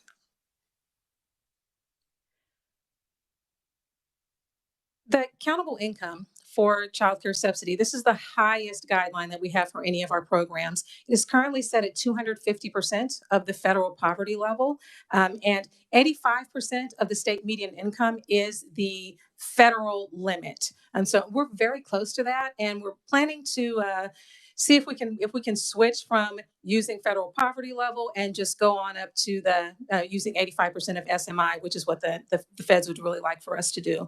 So that would allow us to serve more families just based on that basic eligibility criteria. One of the differences, and we'll talk about this in a little bit, we've talked about childcare facilities being licensed. There is a difference between being licensed and being DCF enrolled. So once a provider is licensed, we also encourage them to enroll with DCF. And that DCF enrollment is what allows those providers to accept DCF subsidy. So that's our goal, so that we can serve more families who are approved for childcare subsidy. Next slide. The EBT card. Childcare benefits are placed on the EBT card. Families receive them the first day of the month. This is the same card if I have open TANF, open SNAP, open childcare. All of those funds go on the same card. So I don't have to keep track of multiple cards. And then the childcare provider goes through a process of enrolling with our EBT company so that they can then retrieve those funds from my card at the beginning of the month, or pay weekly is what we encourage. Part of the CCDF guidelines are that we educate parents. So if a provider for families who do not receive subsidy, if those families pay weekly, then those families who are receiving childcare subsidy should also pay weekly. They should not be required to pay the full month up front just because they are receiving subsidy. So we do encourage parents to make sure that they are being treated the same as the private pay families. Next slide, please. There's a lot of federal reporting that goes in with federal funds that you receive. But for childcare, in addition to the fiscal reports that we are required to submit, the reports that we submit regarding quality care that's being provided, the number of families are served, things like that. We also keep track internally of how well we're doing with some of our childcare initiatives. And so this slide just outlines some of those things that we track on an annual basis. Next slide. We'll talk a little bit about DCF or CCDF spending specifically in Kansas. Next slide, please. And so there's a lot of numbers on this slide. The numbers are a little bit skewed. I can tell you that right now, because as has been mentioned, we had access to pandemic funds for CCDF. Kansas received about $470 million in CCDF pandemic funds. And that was in addition to our regular annual allotment. That's a lot of money. And so the numbers that you see on this screen, it will show, they have those numbers added into our budget. Next slide, please. And then just a pie chart. Here's what we've done with those funds over the last few years. And as you can see, that big section, that's that required 70% for direct services. And we've come up with some innovative, I think, plans for how we can increase that percentage. So one thing is, like I said, we increase our eligibility rate to 250% of the federal poverty level. We are also working to increase the amount that we are paying to providers for those who are receiving subsidy. So we've increased that a little bit based on the narrow cost analysis that we have had done in the last year or so. And we're continuing to look at that. So there's a market rate survey that we're required to do for our federal funding. And that just indicates what providers are charging parents. Then the narrow cost analysis gets more into what is the true cost of care. So if I'm operating a childcare facility out of my home, excuse me, what does it actually cost me for that business? Am I accounting for my insurance, my utilities, my mortgage, if I'm paying staff? Am I accounting for those things for the health and safety standards, whatever I may need to do to meet those standards? So the narrow cost analysis gets at that amount so that we can use both of those, both what providers are charging, the narrow cost analysis, to get to a better number in terms of what we really need to be paying in terms of our subsidy amounts so that providers can have a sustainable business. Next slide. Childcare facilities. One of the things that you'll notice, hopefully, is that with the number of the licensed facilities that we have, only about 45% of those facilities are DCF enrolled. And that is something that we are working toward and trying to figure out, why is that happening? Why are they choosing not to be DCF enrolled? Is it something that DCF has control over? Are parents not paying? Is our amount not enough? So wanting to get to those reasons so that we can increase the number of our providers who are actually DCF enrolled. Next slide, please. Just, excuse me, a pie chart similar to the information that was on the previous slide. And as you can see, most of the areas increased, except those in-home, those providers who have centers inside their own home. That is an area where we are continuing to lose providers. And so again, trying to figure out why that's happening so that we can address that as needed. Next slide, please. Part of our campaign for increasing those who are enrolled with DCF is to offer a one-time $750 incentive payment for providers who meet the criteria that are on the slide, to encourage them to become DCF enrolled. The more families we have DCF enrolled, the more families we can serve who are receiving child care subsidy, and that is one of our goals. And we are going to be advertising this campaign as part of our ongoing social media campaigns that we've had, and hopefully you have seen some of those out there. We've had social media ads, they've been on streaming services. So trying to help not just providers, but families. If I know that I qualify for child care subsidy, but my provider is not DCF enrolled, I see that, that notice. Maybe I encourage my provider to become DCF enrolled. That helps me because I can get the subsidy and helps my provider to be able to meet some other obligations. Next slide, please. This slide just depicts the expenditures over the last few years, and also the number of families and the number of children that we have been able to serve. And again, this is just child care subsidy. So this does not include other private pay families. Next slide, please. Talked about the market rate survey already and the narrow cost analysis. We are also funding what we're calling a family needs and preferences study. So we have contracted, we did an RFP, selected an organization to actually reach out to families to find out why they are making the childcare choices they are making. Why are they choosing to have the neighbor down the street keep their children instead of going to a center? So we can make assumptions, but we don't want to do that because we're making decisions about their lives, and we want to make sure that we have their voice in that conversation. So we're looking forward to the results of that. Next slide. Next slide just gives you, just on average, this is the average family receiving child care assistance. And you can see most of those families are working. They are income eligible. The only non-income eligible families we would have would be perhaps our TANF families, and then what we would call grandparents as caregivers. So if I have primary custody of my grandchildren, I can receive child care benefits without having my income counted as part of the eligibility process. And then this slide just gives a real life example with our rates as they are today, what childcare would cost in these two very different counties in the state of Kansas. Next slide. Next slide just talks again about rate adjustments. I mentioned that before. We are increasing our rates so that we can better get a little bit closer to that true cost of care with our providers. Next slide. And then our pandemic funds. That's a lot of money. As I've said, I have an amazing team. I'm privileged to lead a team of individuals who have been so committed over the last few years to making sure that we are meeting the needs of those we serve in Kansas. And they have come up with some really great ideas and have pushed some things forward. We are in the process now. Next slide, please. As we look through just some of the things that we've done, and then the next slide. And the next slide. A lot of things that we have done with those pandemic funds. And so now, as we're on the tail end, it's time to figure out what should we continue to fund and what can we continue to fund.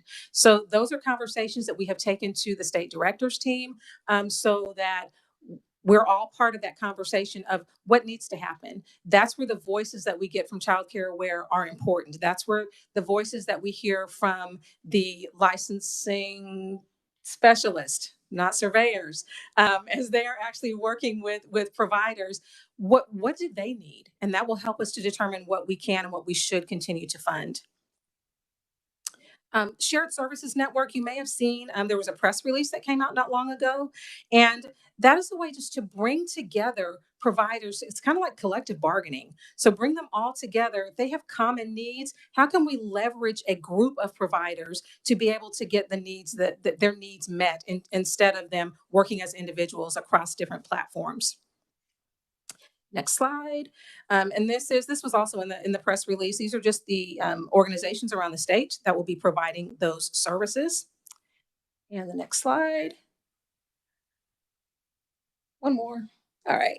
Basic list of the services that are provided. We're not tied into that. This is not the absolute list. This really is provider driven. So what do they need? And then we can make adjustments to make sure that we are meeting the needs of those we serve. Next slide. Yay. And with that, I stand for questions. Thank you. Questions, Senator O'Shea.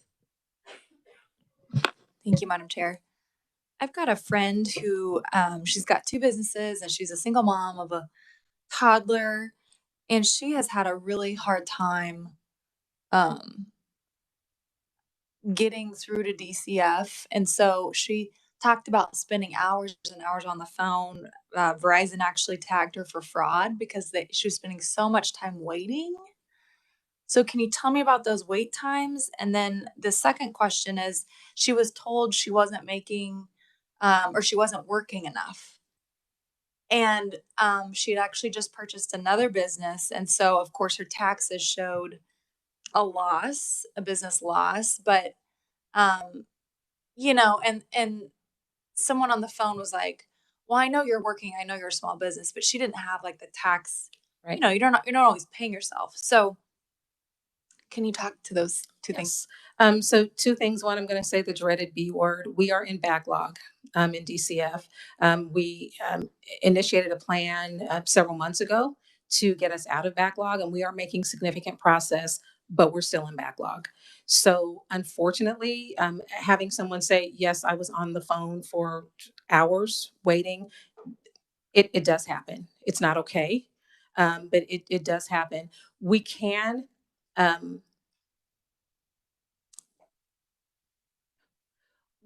don't want to say we can make allowances, but in a situation like this, especially with childcare, it's worth having that conversation with like the resource agent who's in that office, hopefully, or contact with a resource agent, so that we can meet those needs. But yes, that unfortunately that is the reality of where we are at this point. We are working with an organization called Change and Innovation Agency, and they are coming in and they have evaluated our processes, and they are working with us not only to get out of backlog, because it's not just the backlog, it's being able to provide quality service for our clients, but so that we get out of backlog and stay out of backlog is where we're going. For the question around her eligibility, self-employment is difficult for some of our eligibility workers, but there's such a thing as client statement. So at some point, especially if it's a newer business, like you said, you may not be able to say, here's the number of hours that I worked, or even if you've been in business for a while, if it's you may not have documentation like that. There are ways that we can document that without having, without solely relying on the tax returns. Senator Petty. I have several, so if there's others, I'll just wait my turn, or I'll actually maybe set up a meeting with you for them. So this is coming directly from a provider.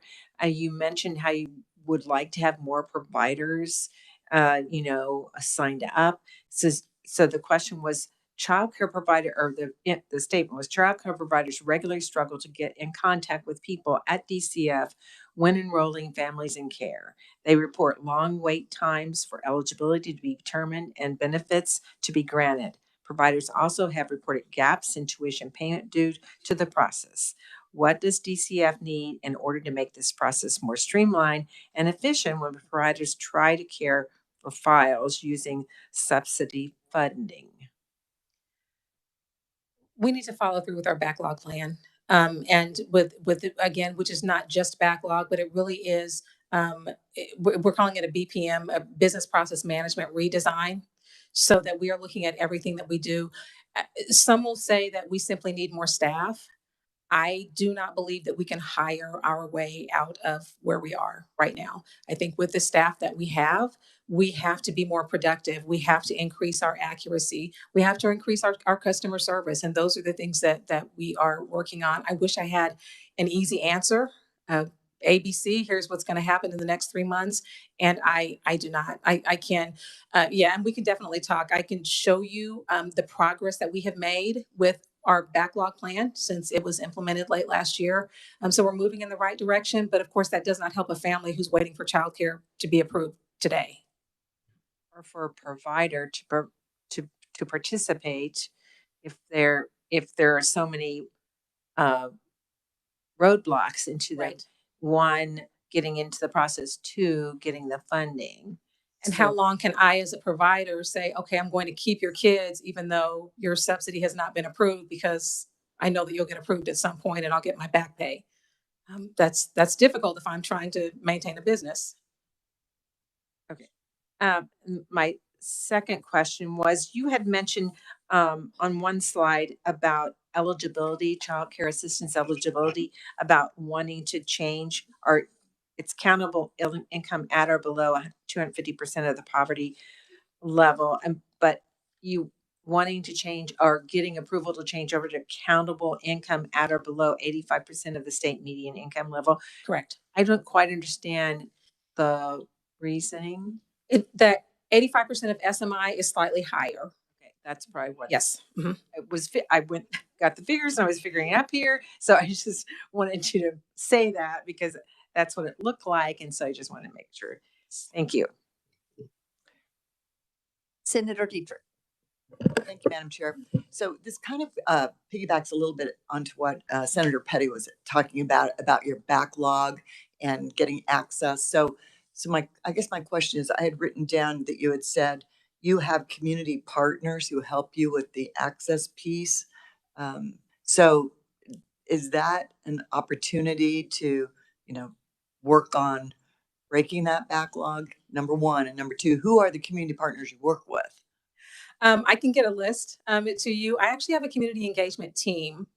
It's not their name, I just renamed them, but I have a community engagement team. And for example, they are helping with LEAP.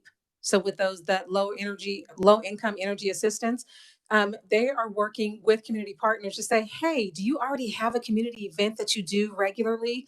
Can we come to that event, when this next LEAP season opens, and we'll bring our little laptops and we will help people apply online, because now we have bots that can do a lot of the, the eligibility determination without human hands having to touch it. And so it's faster. So we have worked in the past. We've reached out to K-State Extension, since they have offices in every county, to see what we can do there. We've worked with Catholic Charities, with WISE, organizations like that. But we're always looking for more community partners. That is something that we are going to do more of in the coming months. I just see that it maybe as an avenue to help Yes. you and helping our families. Absolutely. Thank you. Representative Blue. Thank you, Madam Chair. I'm looking at slide 14, which is the general eligibility about the 250 at federal poverty level and so forth. So I just want to make sure I fully understand. Well, one, could you, and maybe Senator Petty already has the numbers on what is 250% of federal poverty, like what is the income, the amount?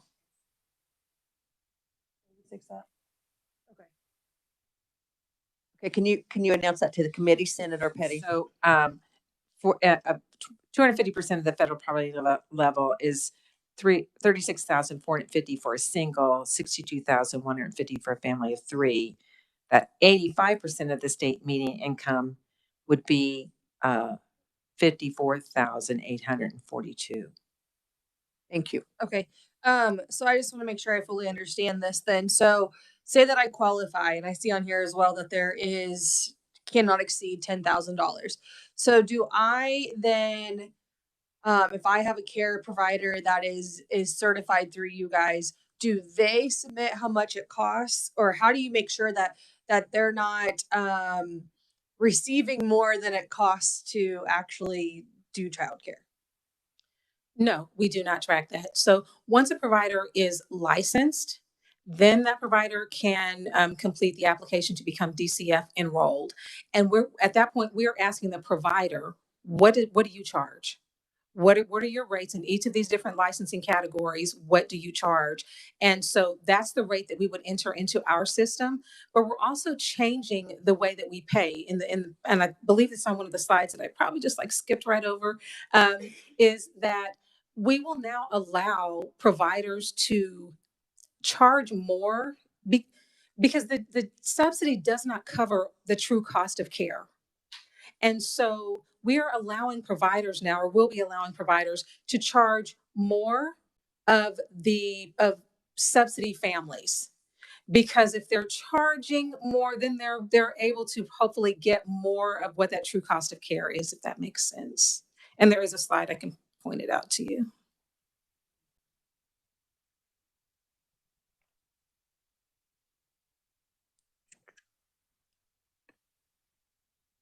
Representative Blue, do you want to think on that, or I guess what I'm looking at is if it's a max of $10,000 and we know that it's going to cost more in Johnson County or in Sedgwick County than it does in Barton County,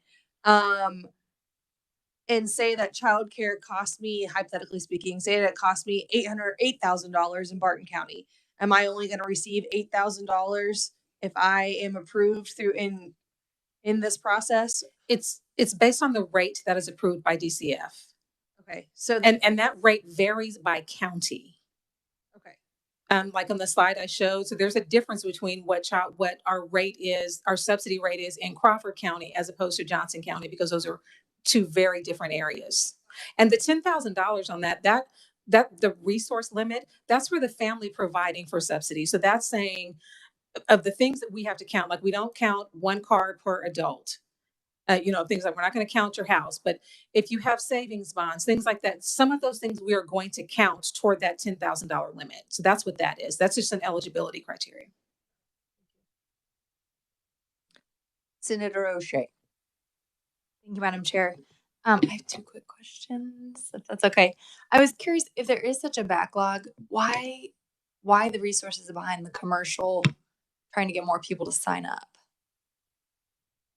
Why are we trying to get more providers to sign up? Well, there's such a backlog, but then there's the commercials soliciting more people to help me understand. Yeah. Part of it, first of all, we are not going to be in backlog forever. We are going to get out of backlog. Yes. But it's also recognizing the need that is out there. So as we're on, I don't know where we are in terms of COVID, if we're calling it over or renewing or whatever. But when we think about that and we think about people and the childcare needs that they have based on whatever they choose to do to earn income or to go to school and work, things like that, we do want to make sure that families are available, or that they are aware of childcare subsidy. And a lot of this is because of that 70% requirement that we have for direct services. So for some of the things that we are funding, that we started funding during the pandemic with those recovery funds, some things we plan to continue to fund with our regular CCDF allotment. But if we get below that 70%, we can't fund those things, because that is a hard and fast must meet that 70%. We're going to have to circle back. We do have a couple other questions. Representative Tarwater. Thank you, Madam Chair. Just wanted to get a little bit more information on this backlog. Can you walk me through how how you're fixing it, or what other options does somebody have rather than wait for hours on the phone? The options are, so we've tried several things, and I will say backlog didn't just happen. It took us about 3 years to get to where we are right now. It took a while to get here. Um, Options that we have, we are now using what we call virtual call centers. We're increasing the number of staff around the state that we have who can answer phones. And not returning phone calls, but actually getting a live person on the phone. We are, we've tried to hire temp staff, and that has not worked. We have moved to a statewide workload. So, for example, when I was in the field, I supervised the Atchison office and then one team in Kansas City. Well, in Atchison, if we had 4 people walk through the door one day, everybody was like, "Oh my goodness, we just had a flood of people coming in."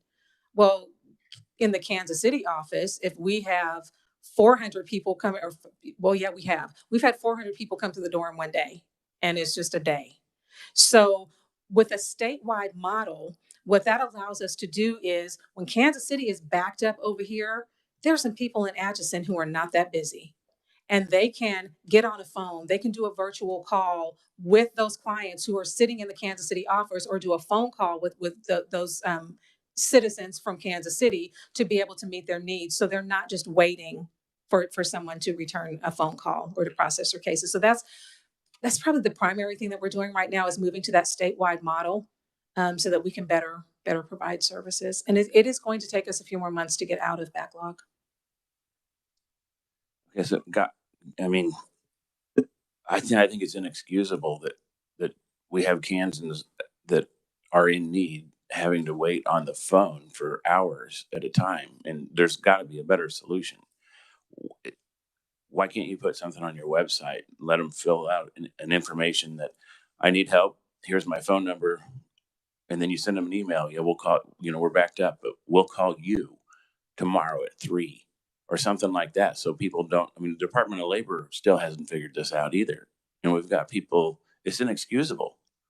We've got to think outside the box a little bit, and maybe give people more options, so that let's not have them wait on the phone. Let's have them wait while they work and they can get a phone call back. Yeah, I absolutely agree with that. Which is why one of the things that we're doing is investing. And so again, this is not just childcare. This is all of our programs, because we have an integrated system, but investing some funds in technology. So if I can get you to submit your application online and upload your documents online, then the system can do a lot of that processing in terms of getting you approved for benefits without me having to wait on a worker. One of the things I will say that we've run into with the phones is that our phone team would spend like 85% of their day returning phone calls from the previous day or the previous week. So then that left the new people calling going directly to voicemail, because there was no one to answer those phone calls, because we're trying to return phone calls from a previous day. There's a lot. And I am not making excuses, because I agree. I think that, and especially, when you know people who are waiting for these benefits, and you see the impact of them not having those benefits that we know they're eligible for, it becomes real. We're open. I am open to any suggestions anyone has. At this point, there really isn't a whole lot that's off the table, because we have to get through this. This is important. Thank you, Dr. Whiteside Hicks. Appreciate that so much. We'll have to leave it there for now, committee. I'm going to assume that you are open, Dr. Whiteside Hicks, to committee questions at any time. So thank you again. Okay, committee, we are going to move on to our final presentation before lunch. No pressure. Cheryl Johnson. No pressure. And it's very appropriate, because it's all about food. So it's just going to whet our appetites here. So Cheryl Johnson, Director of Child Nutrition and Wellness from KSDE, welcome to committee. Thank you very much. I do have some slides, I think. We'll see if those, yeah, here we go. Well, thank you, Madam Chair and committee. I'm always excited to talk about the Child and Adult Care Food Program. The CACFP, that's what most folks call it, or out in the field, the food program, is a federal program that provides funding to supplement the cost of nutritious meals and snacks served to children while in childcare. I don't know if most of you realize that children in childcare get about 40% of their calories in childcare, and research shows that we can truly make an impact when we serve nutritious foods in those first 5 years of life that affect positively or negatively their health for the rest of their lives. So the CACFP truly is an important program. Some of our program stats I have for you. I think if you go back one, maybe. Yeah, I just want y'all to know that the team at KSDE, we not only implement the Child and Adult Care Food Program, but all of these other programs, the National School Lunch, school breakfast, special milk, after school snacks, fresh fruit and vegetable. So the CACFP is just one small part of our team, but such an important part. So now if you want to go on. So you can see we have over 849 sponsors of federal child nutrition programs in Kansas. And of those, 401 participate in the National School Lunch Program. And in the Child and Adult Care Food Program, we have 295. That number has decreased some since COVID, as you know, with staffing problems, et cetera. We have fewer child care centers participating. And then summer food service programs, we have about 153, which is really pretty awesome, and more and more meeting the needs of children during the summer when school is not in session. If you look at our number of meals served, that 89 million, that's with all of our programs. But then I pulled out the CACFP meals and snacks, over 18 million through the CACFP. And we received last year over $241 million in federal reimbursement for our program meals. And our program is different than any other federal program. We don't get a block grant. We actually have our sponsors get reimbursed for meals served, meals and snacks served. So that reimbursement is actually all for child nutrition, which I think is awesome. And then number of training, that's important. Our team of about 30, we trained almost 20,000 people last year. And a lot of those are CACFP providers because they do need a lot of help because they're trying to take care of kids and run a federal program. It takes lots of training, and we do try to make ourselves available for that. Next slide, please. We have a lot of brochures that we use, and our partners at KDHE and DCF and Child Care Aware also have these flyers that go out to make sure people know of the availability of this program. But the Child and Adult Care Food Program in centers, what we do, we provide nutrition meals and snacks. It truly is an indicator of quality child care. It assists in making that childcare more affordable because you're getting some federal reimbursement. So then, of course, the parents don't have to pay as much. It creates a positive eating environment. It helps establish those positive eating habits. We have a lot of family child meal service, correct portion sizes, and it definitely helps prepare children for success in school. So benefits to our child care providers, they get that financial reimbursement for the meals and snacks served. They get free training from us. I mean, that is a big benefit to child care providers, and it does count for KDHE's annual training requirements. So that's a way we really try to help with that. And we have lots of free nutrition education materials through USDA Team Nutrition and then through the KSDE Child Nutrition and Wellness. Our team, we give them, we use some of our state administrative expense funds to provide nutrition education materials for child care centers. I do think it's important to know we have an online training portal. We have training available 24/7 free. We do not charge for any of our training. We have child care providers taking training at 2 and 3 in the morning because I can see what time they log in, and it's a way they can get that training free. So our benefits to our participants and families, well, those nutritious meals and snacks to children and adults. Research has shown that when families send food to childcare, it is not as nutritious. In the CACOP, they get whole grains, fruits and vegetable choices, low fat dairy, and of course, good quality protein sources. We're working really hard to do more with local foods and getting that farm to plate in childcare.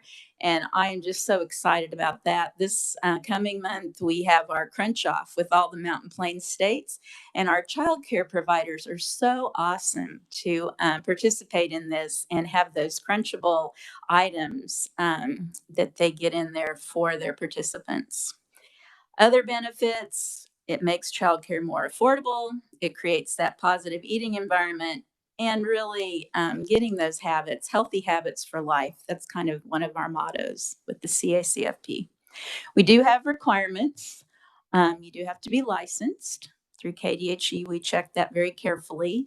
They have to serve the meals and snacks that meet the requirements of the CACFP and attend required trainings each year. They have to document daily menus and accurate daily meal counts and attendance records. As you know, anytime you get federal money, there's some strings attached. And with that, you do have to have your records to back up those meals that were served.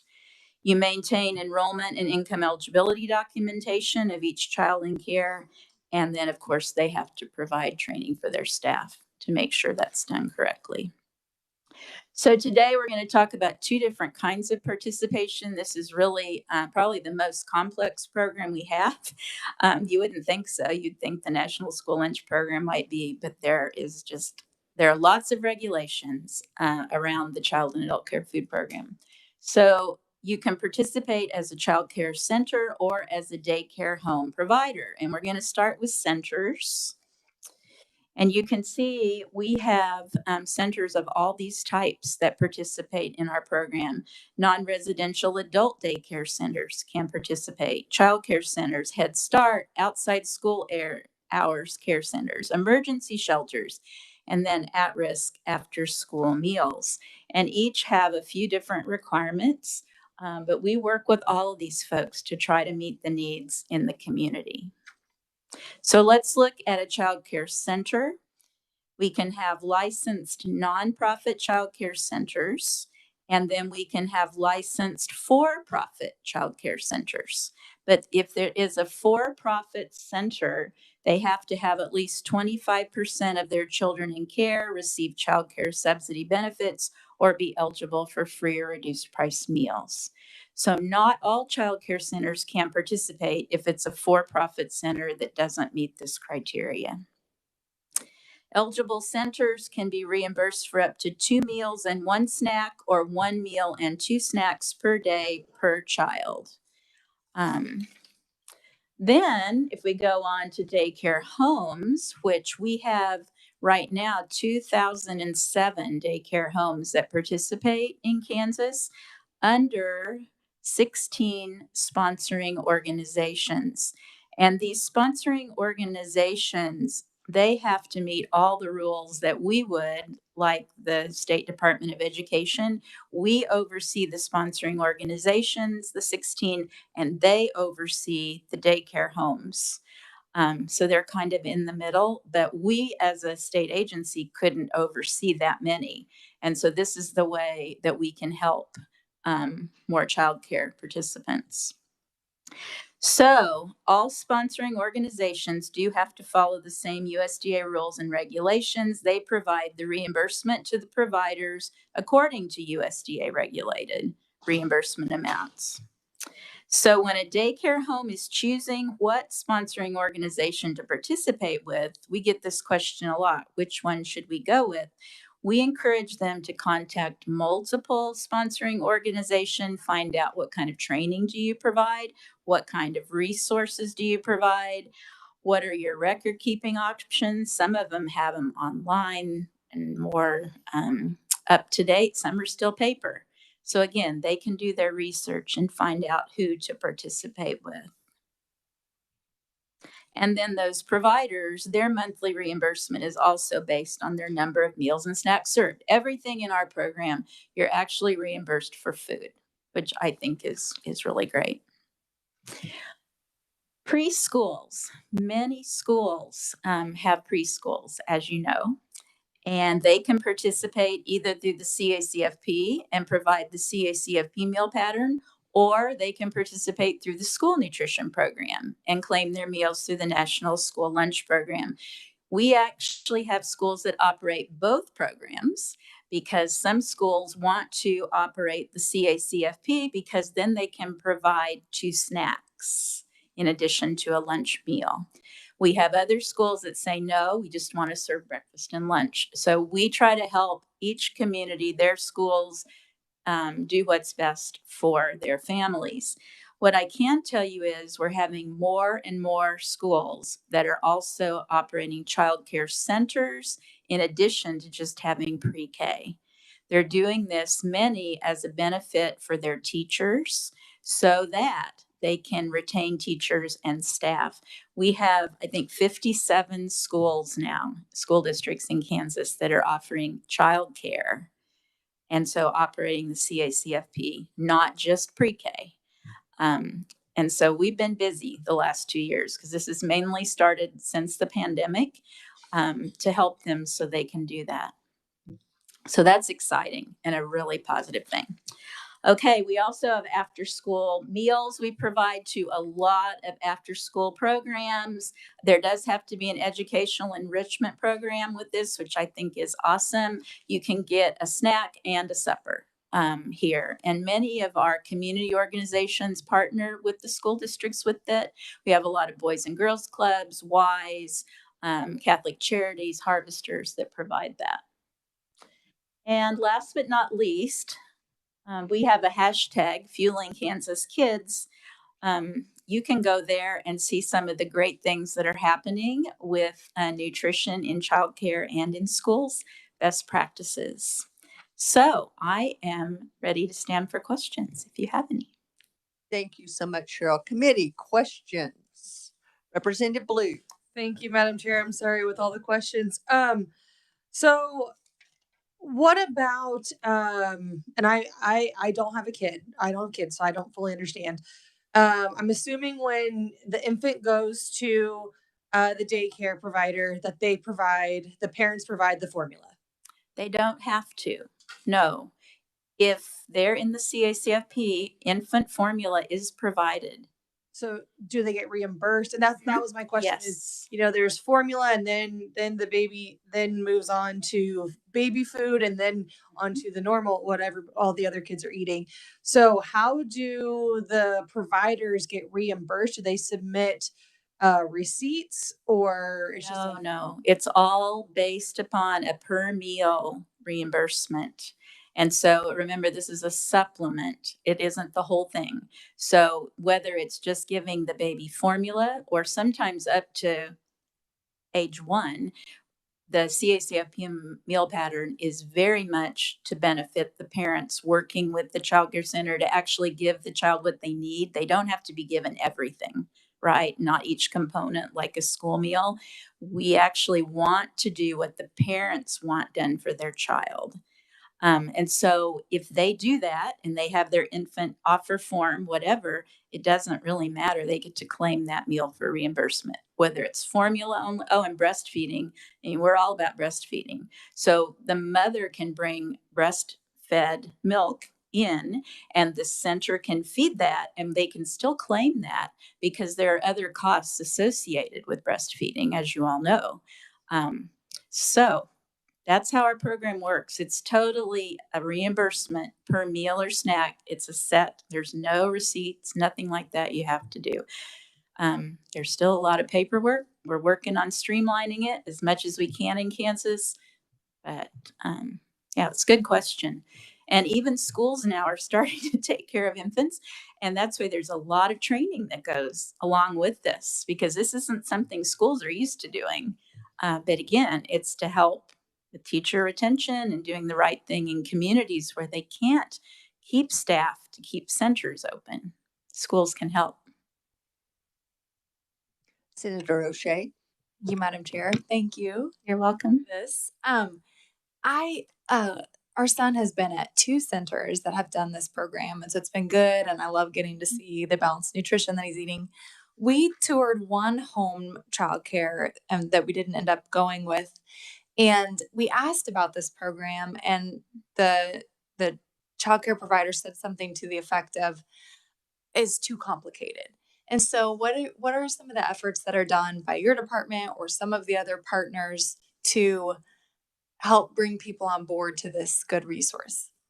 Right. It is hard. And often in daycare homes, when you're trying to take care of kids and then still try to do federal regulations, they can feel that it's overwhelming. I think that's a common thing.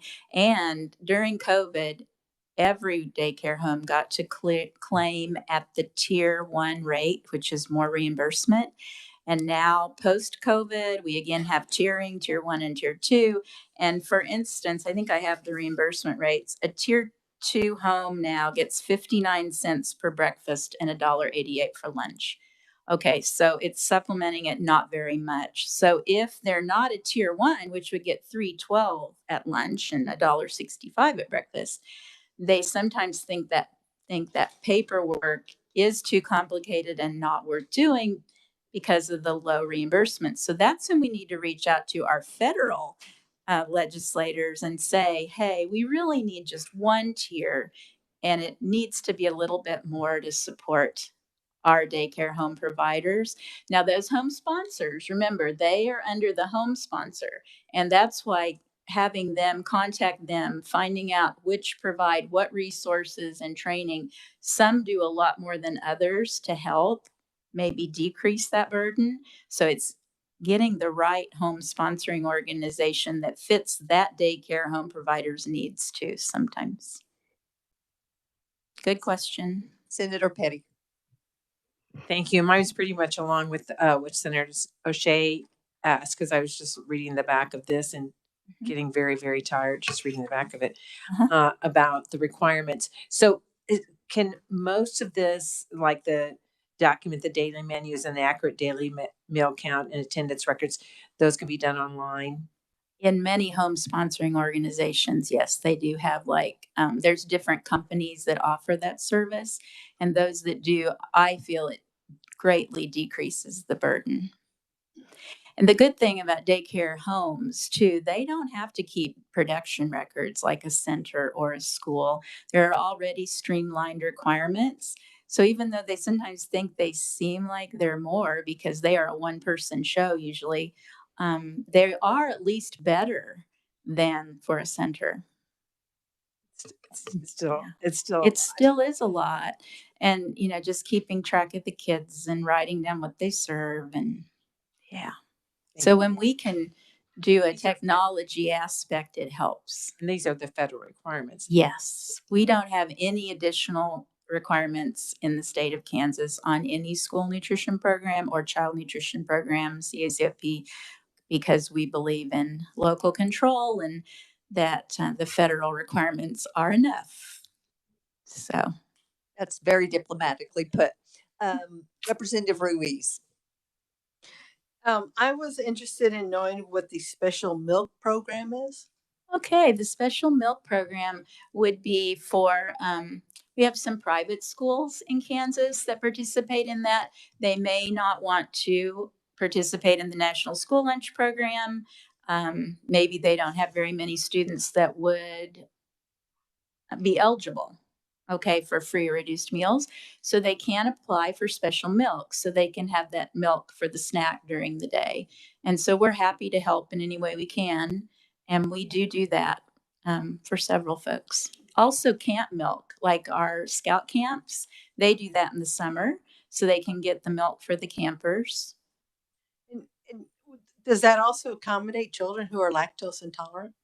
So, yeah, okay.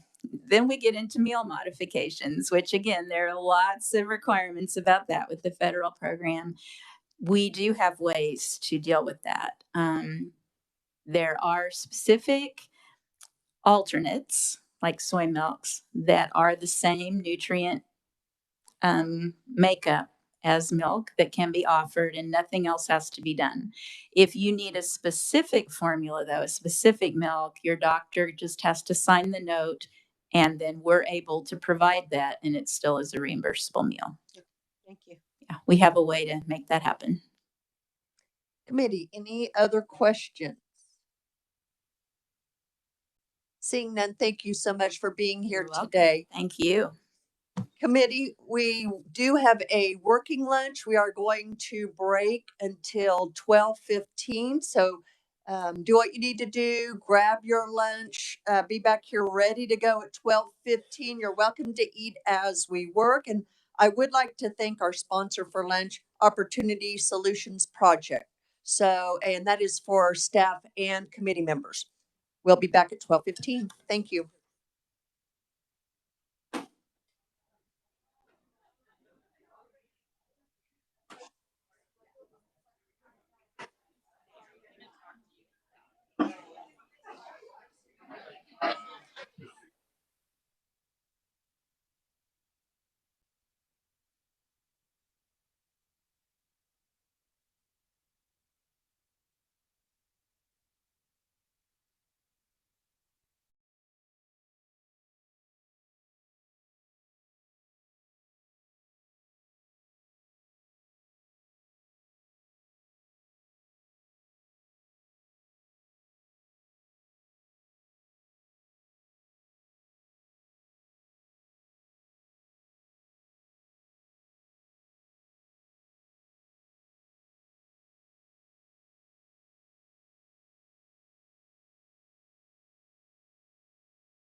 Okay, committee, it is time. I know that goes quickly. Please continue to enjoy your lunch, but we are going to get started with our afternoon agenda.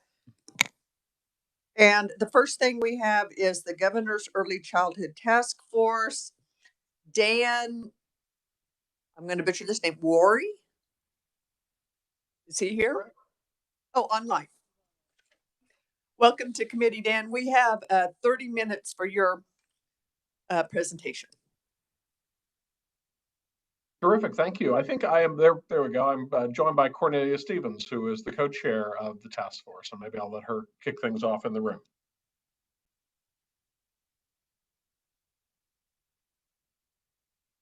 Is your microphone on, please? Is that better? Can you hear me now? There you go. Welcome to committee, Cornelia. Good to see you again. Good to see you too. Again, thank you, Madam Chairman, for having us here, especially as a constituent of your district. It's nice to actually be here presenting in front of everyone today. So again, my name is Cornelia Stevens. I'm the Executive Director of Top Early Learning Centers and have the privilege of being the co-chair of the Governor's Early Childhood Transitions Task Force. In my work at Top Early Learning Centers, if you're not familiar with our program, we have 3 early childhood centers that serve approximately 600 children in Sedgwick County. We are a public-private partnership in our model and really work on focusing on the whole child and making sure not only our children, but their families are actually ready for school and life. And so that's part of the reason I believe that I was asked to serve as co-chair of this committee, just because of the history of the work that we do within our organization and outcomes that we've had in supporting our children and families. So with that, I'd also like to turn it over and introduce Dan Worry, who is the Senior Director of Early Learning at the Hunt Institute. Cornelia, thank you, and good afternoon, everybody. Thank you for having us here today. I think we have some slides that will guide our presentation today.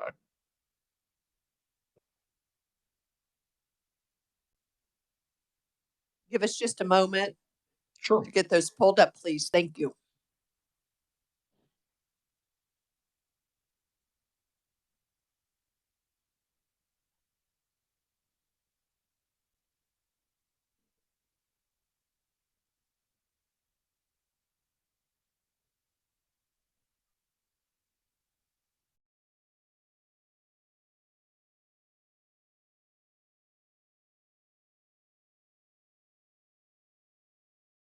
We can probably advance to the next slide as well. Great. All right, well, again, good afternoon, and thank you, Madam Chair, for having us here today. My name is Dan Worry. I'm the Senior Director of Early Learning at the Hunt Institute, which is located in Cary, North Carolina, just outside of Raleigh. The Institute is a nonpartisan education policy support, primarily to the nation's governors and state lawmakers, that was established now almost 23 years ago by Jim Hunt, who served 4 terms as the governor of North Carolina. The Institute focuses exclusively on education policy, and we support the full education continuum from prenatal on up through post-secondary. I am honored to lead our early childhood work across the nation. Next slide. So one of the things that the Institute has been working with a number of states over the past couple of years relates to the governance of states' early childhood programs, which gets us to the work of the task force as well. Part of the reason for this is that there are a lot of different resources from a variety of different sources that help to support early childhood development and education across the country. The primary funder, though, of these programs is the federal government. And so they help to fund early childhood programs in the states, but across a pretty wide array of separate funding streams. And the states, in many cases, supplement these. But as a rule of thumb, the federal dollars flow down to the states in a fairly predictable pattern, which I frequently call sort of the path of least resistance, by which I mean that federal health dollars, move or transfer from the federal health agency to the state health agency, and that education dollars flow from the U.S. Department of Education to the State Department of Education, and so on and so on. Next slide. I think the end result there, though that makes sense from a fiscal perspective, is that we end up with systems that sometimes can look a little bit like this. This is not a map of Kansas's system, but I can tell you that this is actually, though a little bit tongue in cheek, not too far off in a lot of cases from what state early childhood systems look like. They're incredibly complex, with a wide variety of different funding streams administered by a wide variety of different state agencies. And the result can then be a fragmentation of these programs and siloing across multiple different agencies. There is frequently duplication of effort across the agencies and duplication, importantly, of administrative costs that may be unnecessary. Certainly can lead to suboptimal coordination and collaboration across the programs. But most importantly, the concern with these very complex state systems is that they can create sort of bureaucratic mazes for families. And so imagine putting yourself in the shoes of a parent of a young child seeking to access services and finding that the services your child needs may be spread across 4 or 5 different state agencies. In fact, that is the case in Kansas right now. We have programs that are split across education, the Children's Cabinet and Trust Fund, the Department of Health and Environment, and the Department of Children and Families. So 4 major governmental entities administering these programs for children and families in Kansas. Next slide. So states have begun to look carefully at what they can do about this very complex system that has been created in part by the flow of these federal dollars. And states are waking up to the fact that there are simpler models and maybe preferable models for the coordination of these services. We're seeing really 3 different types of governance models across the country. The first here, coordination, is how I would describe what Kansas has currently. You've got programs spread across those 4 different entities, but there is a model in place through the Children's Cabinet to help to ensure some level of coordination across those programs. South Carolina has a similar model, my home state, where the programs are again spread out, but the state's Early Childhood Advisory Council comes together, brings together the heads of the major child serving agencies, and is a defined venue for the state agencies to sort of work together on behalf of children. Those systems can work really quite well, but they're a little unpredictable.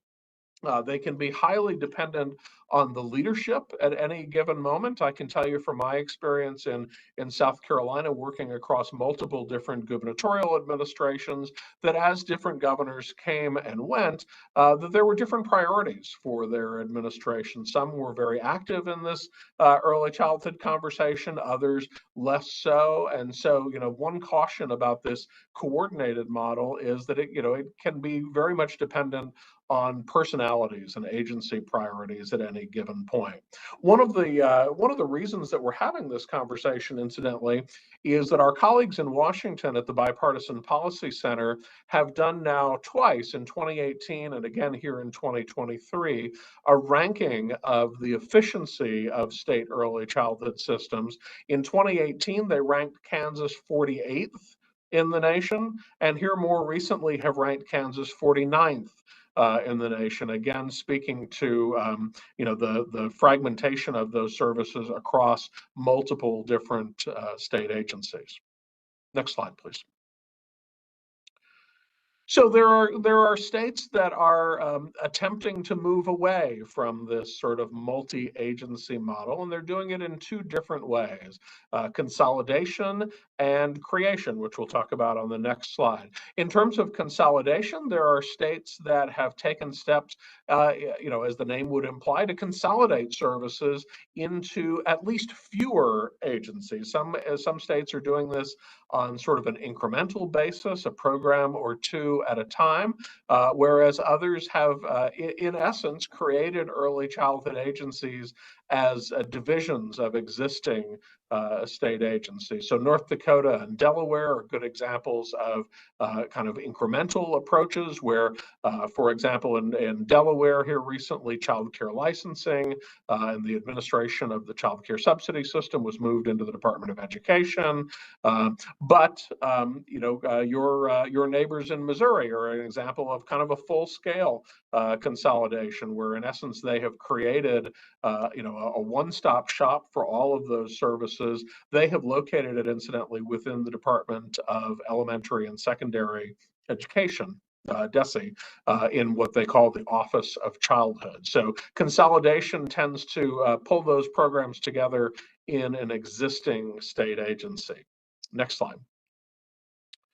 And then the final model that we are seeing increasingly across the nation is the idea of creation of a state agency. And so a growing number of states have created new early childhood cabinet agencies. Recent examples of this include New Mexico, Colorado, Alabama. Georgia was one of the first states in the nation to do this in 2002. Here just recently, as part of the 2023 legislative session, Ohio, Minnesota, Michigan, all in the process of pulling this together as well. And so states that are pursuing this path, either through creation or sort of consolidation with within an existing entity, are finding that there are lots of opportunities to innovate, to coordinate these programs, and importantly, to eliminate the duplication of services across the different agencies. Next slide. So the work that the Transition Task Force is doing there in Kansas was initiated by Governor Kelly in January, when she signed an executive order that creates this task force and charged it with bringing forward recommendations and sort of a legislative blueprint by which the state might consider creating a single early childhood cabinet agency. The process that we have been going through since March or so includes an analysis of the existing system there in Kansas. It includes lessons from other states, and it includes recommendations for a more of a whole of government approach, a consolidated approach for families. I think we're ready for the next slide. And I think, Cornelia, at this point, I'm going to turn back to you for a moment. Thank you, Dan. And thank you again, Madam Chairman. So the task force itself is actually encompassed of members that represent state agencies, represents the business sector, partner agencies, those who are actually providing services.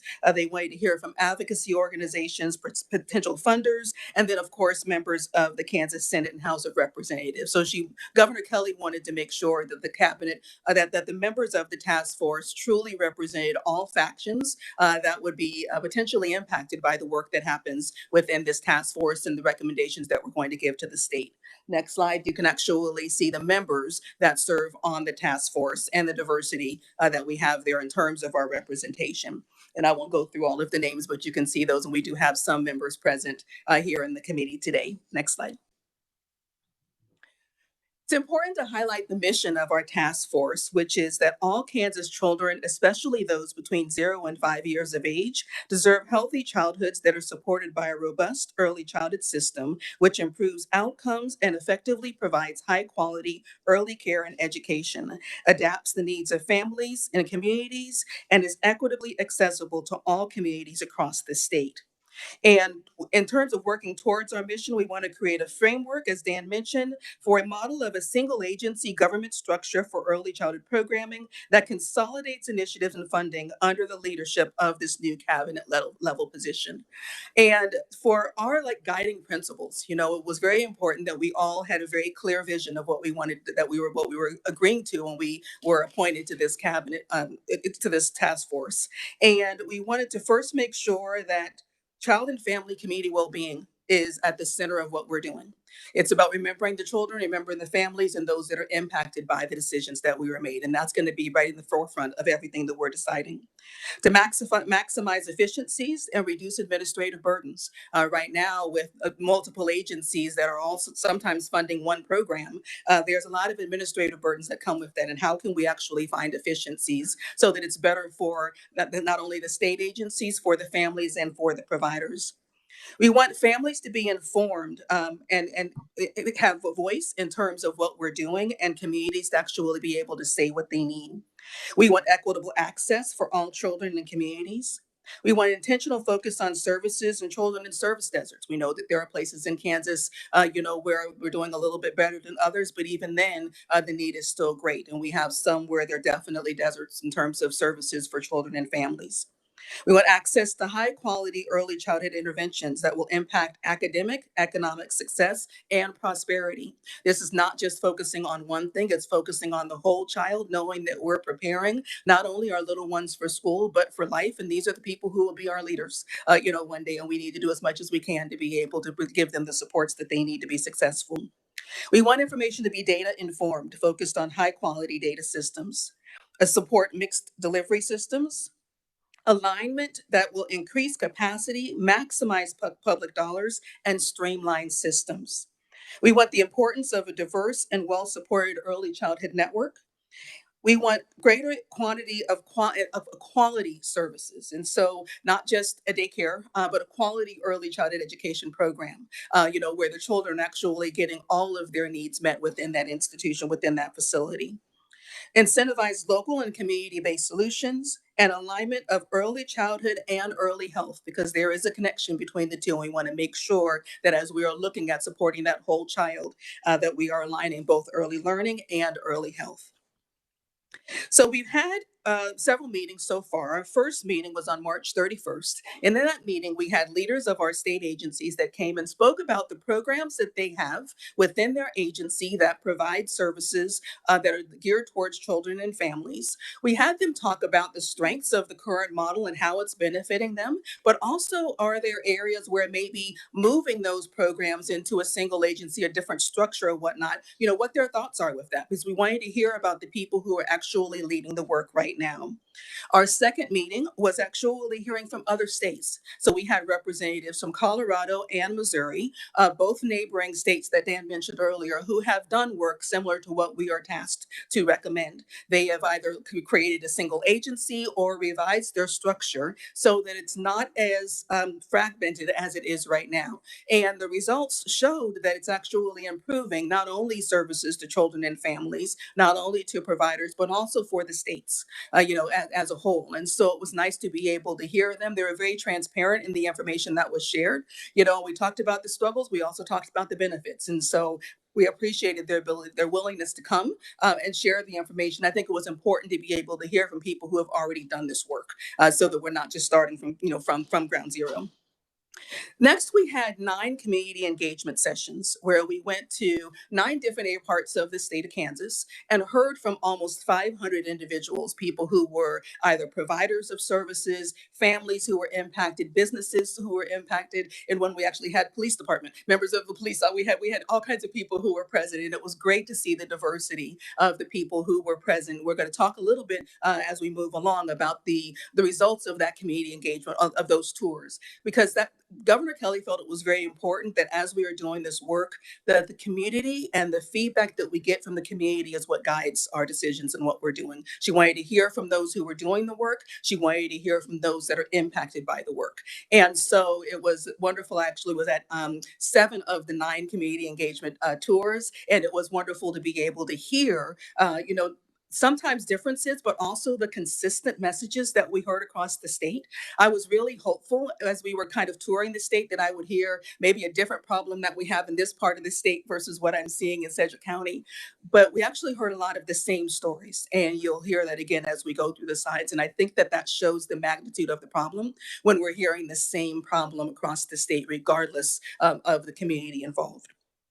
In our next session, we actually had a group, a meeting where we heard back from our community engagement tours. We were able to look at the data that we received, and now we're working on a recommendation. So our next meeting on October 18th will be to review and refine a draft report. And then on December 11th, we'll have our final meeting where we will adopt a final report and then prepare that to present to the governor and give recommendations of what we feel should happen across the state. Meeting materials from all of our meetings can actually be found on the governor's website under the Early Childhood Transitions Task Force. So if you're interested in seeing on any of the agenda, the slides, any of the presentations, etc., all of that information is there if you would like to see that. Next slide. One more, sorry. And Dan, I will turn it over to you. Great. So we want to take just a couple of minutes to sort of talk you through this statewide tour and to unpack some of the findings. I think important to say that the task force's work itself is really focused under the executive order on this governance question. But it was during the statewide tour that I think we heard a lot of feedback from stakeholders around the state that intersects very much with the childcare work that your committee is working on. So a little bit of background on the statewide tour itself, if we can go on to the next slide. So again, as Cornelia mentioned, we hosted 9 community listening sessions across 4 days, and then followed that up with an online meeting. So a total of 10 meetings. That online meeting was intended for anyone basically who wasn't able to come and participate in person. It was actually held in the evening. We got a lot of feedback from childcare providers, for example, that obviously it's difficult to get away and attend a meeting during the day, and so we wanted to make sure that we have that online session as well. Again, as Cornelia said, roughly 500 participants. We engaged them in a conversation around some guiding questions. Also gave them, though, the opportunity to provide written feedback to the group in addition to these kind of table level discussions, and asked them to fill out what we call the hope meter card. I'll unpack that here in just a moment, but we can move on to the next slide. And can probably move on to the next slide again. I think that we sort of talk through that. So again, the executive order tasked us with having these stakeholder engagement opportunities and really eliciting feedback to better understand the needs of parents, families, providers, the business community. We were pleased at the Institute to be able to help to convene these meetings, but also very grateful to the University of Kansas's Center for Public Partnership and Research, which attended alongside and helped us to pull together these results in part as part of the state's preschool development grant. Next slide. So as I mentioned, the bulk of these meetings was designed to capture at sort of a table level participant feedback on 3 different questions, and you see them here on the screen. They're a little wordier. I'll give you the sort of concise version of them. The first question, though, was around the challenges. What are the gaps and the barriers and the needs that you are facing in your community? The second question was around what are the bright spots? What things are working particularly well at the local level that might be models around the rest of the state, maybe innovative practices that they're seeing in their communities that they would recommend for consideration on a broader basis. And then the final question was around how they would assess the current efficiency of the state system, getting into the kind of their dealings with state agencies, and how, frankly, that the current structure either contributes to their success or maybe contributes to their challenges in some way. So those were the 3 guiding questions. Next slide. Again, you'll see, and here's a list. We were in Chanute, Wichita, Garden City, Hayes, Salina, Manhattan, Topeka, Overland Park, and Kansas City. And I think the next slide is actually a map that shows that as well. The red dots are the cities that we visited. Very grateful, incidentally, to the host organizations that agreed to help to support these meetings in each of those 9 cities around the state. Next slide.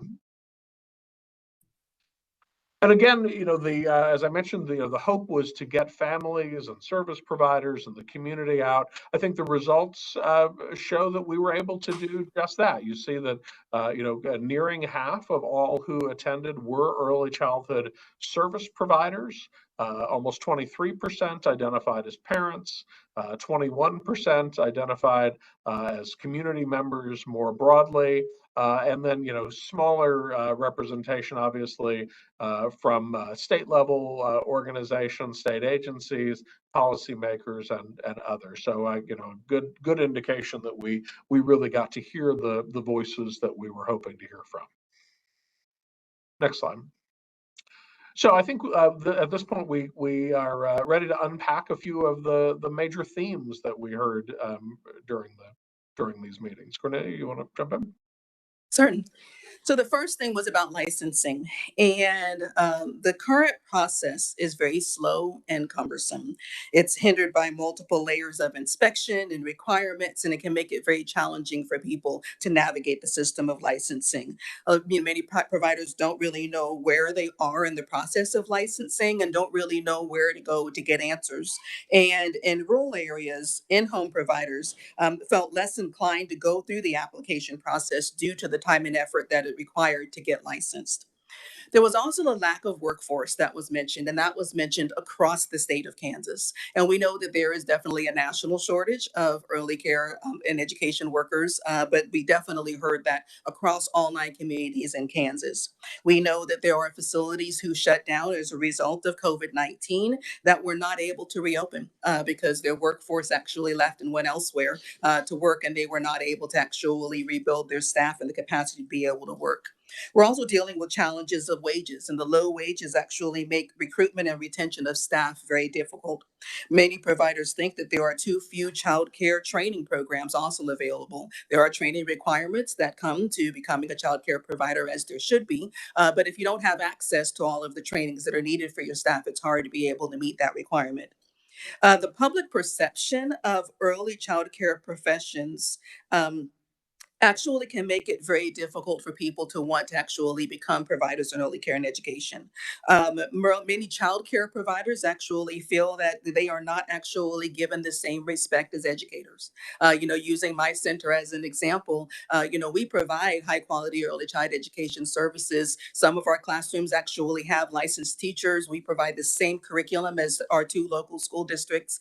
Again, same education, but we are a licensed child care facility, and therefore they are child care workers. They are not licensed professionals in the same nature as if they worked in the school district, even though they have the same education and we're using the same curriculum. And our model actually is just as robust as theirs is. And so there's definitely a public perception in terms of the difference in being a child care provider versus an educator. And that was something that was definitely voiced, across all 9 communities. The inadequate workforce actually makes it very difficult. It almost creates this domino effect. So because there's licensing requirements that again are required for the safety of our children, but if one person calls in sick, if we can't find anybody else to replace that person and go into that classroom, we have to close that entire classroom. And so, that's one of the things that we face, with the staffing shortages that we have, is just making sure that we have staff to go into those rooms. And oftentimes it's an administrator, it's somebody, that meets the qualification, and that means that administrator is not doing their job. And again, we heard that across all 9 communities. Lack of transportation, was definitely a concern, not only for our providers, but also for families. The geographical boundaries are not always aligned in making smooth transitions from from the schools to the childcare centers if you have families that have multiple children. And so it's difficult to actually get to multiple locations. And it was also the same for workers. They also, most of our employees have children. And so they have to be able to get their children to their school districts, but then also then to the place that they're working, and transportation can be a challenge. And then the last in terms of this on this slide was about social stigma and assistance fatigue.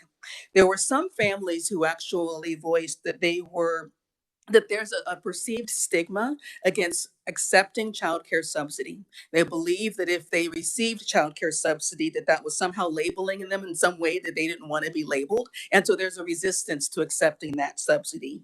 And, that public perception, unfortunately, is a hurdle as we work to build a cohesive early childhood system, so we have to somehow be able to do something to break down that perception that we have so that the services and benefits available to our families, is there. Next slide. Next slide.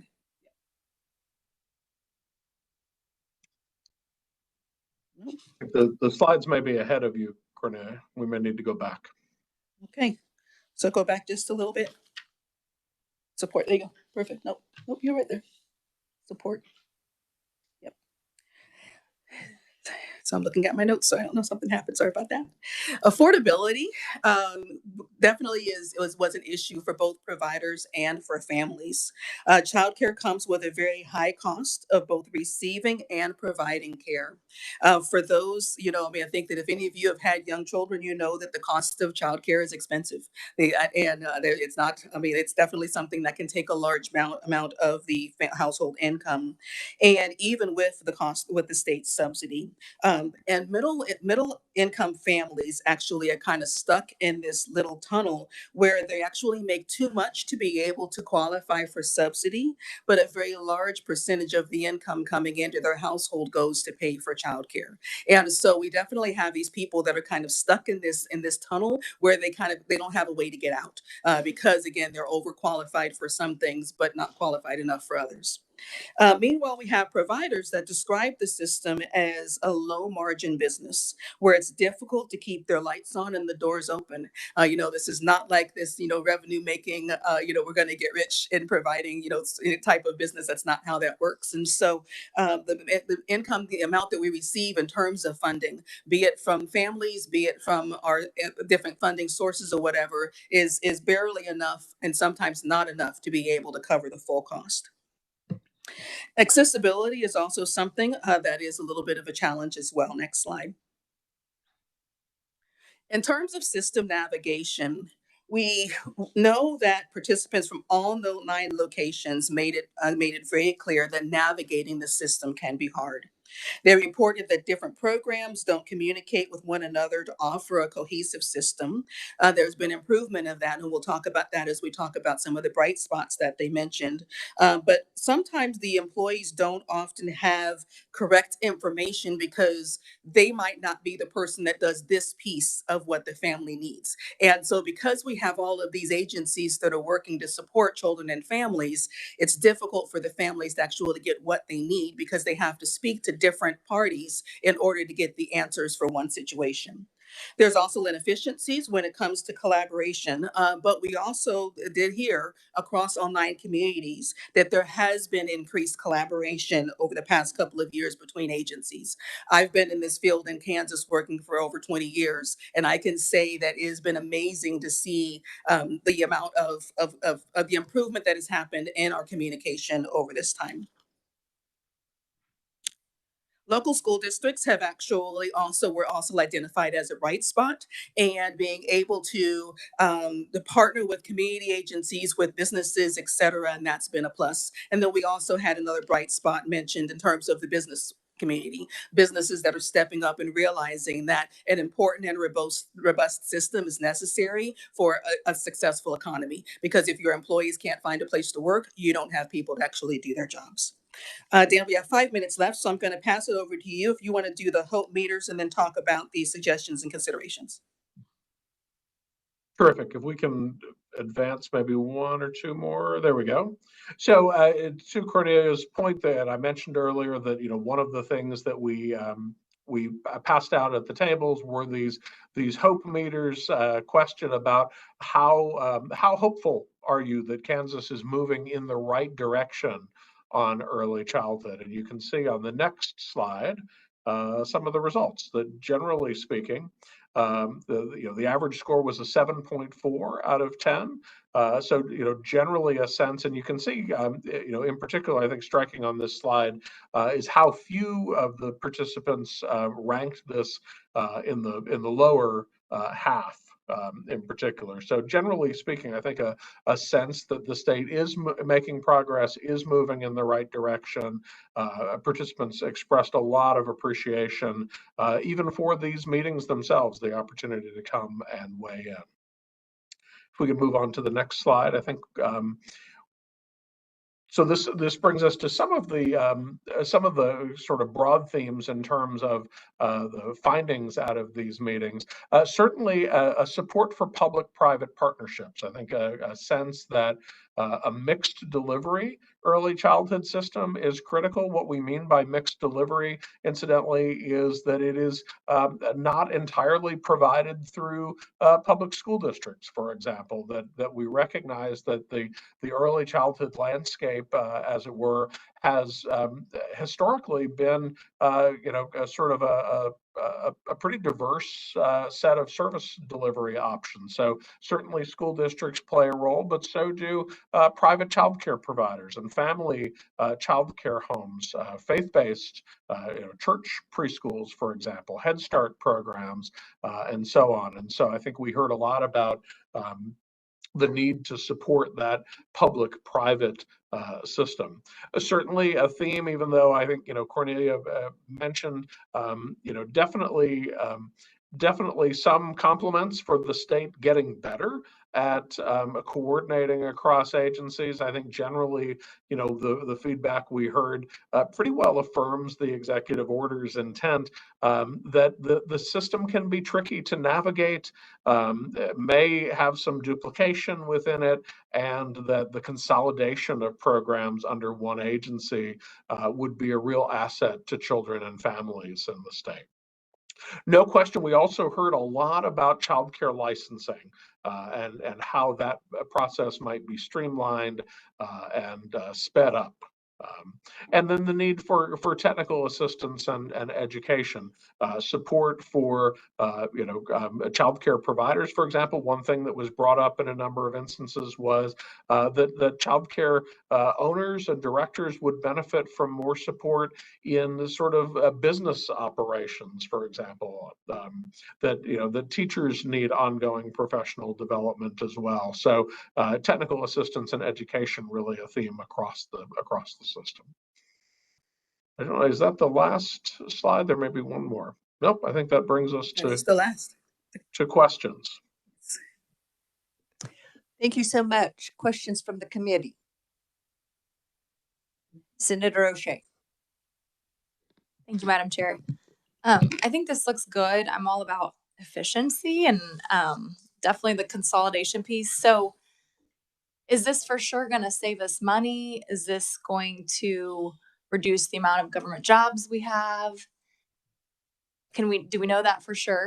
So we've not done this before in Kansas, right? And so in hearing from our partner agencies or whatnot, they were definitely able to find efficiencies in terms of the work that has happened across the state. Our goal is not to eliminate, jobs for people or anything like that, but, the governor is who will make the final decisions and recommendations. We're just giving recommendations of what we think should happen, what programs, what it should look like, et cetera. And then the governor will figure out, what needs to happen and what it will look like for the state of Kansas.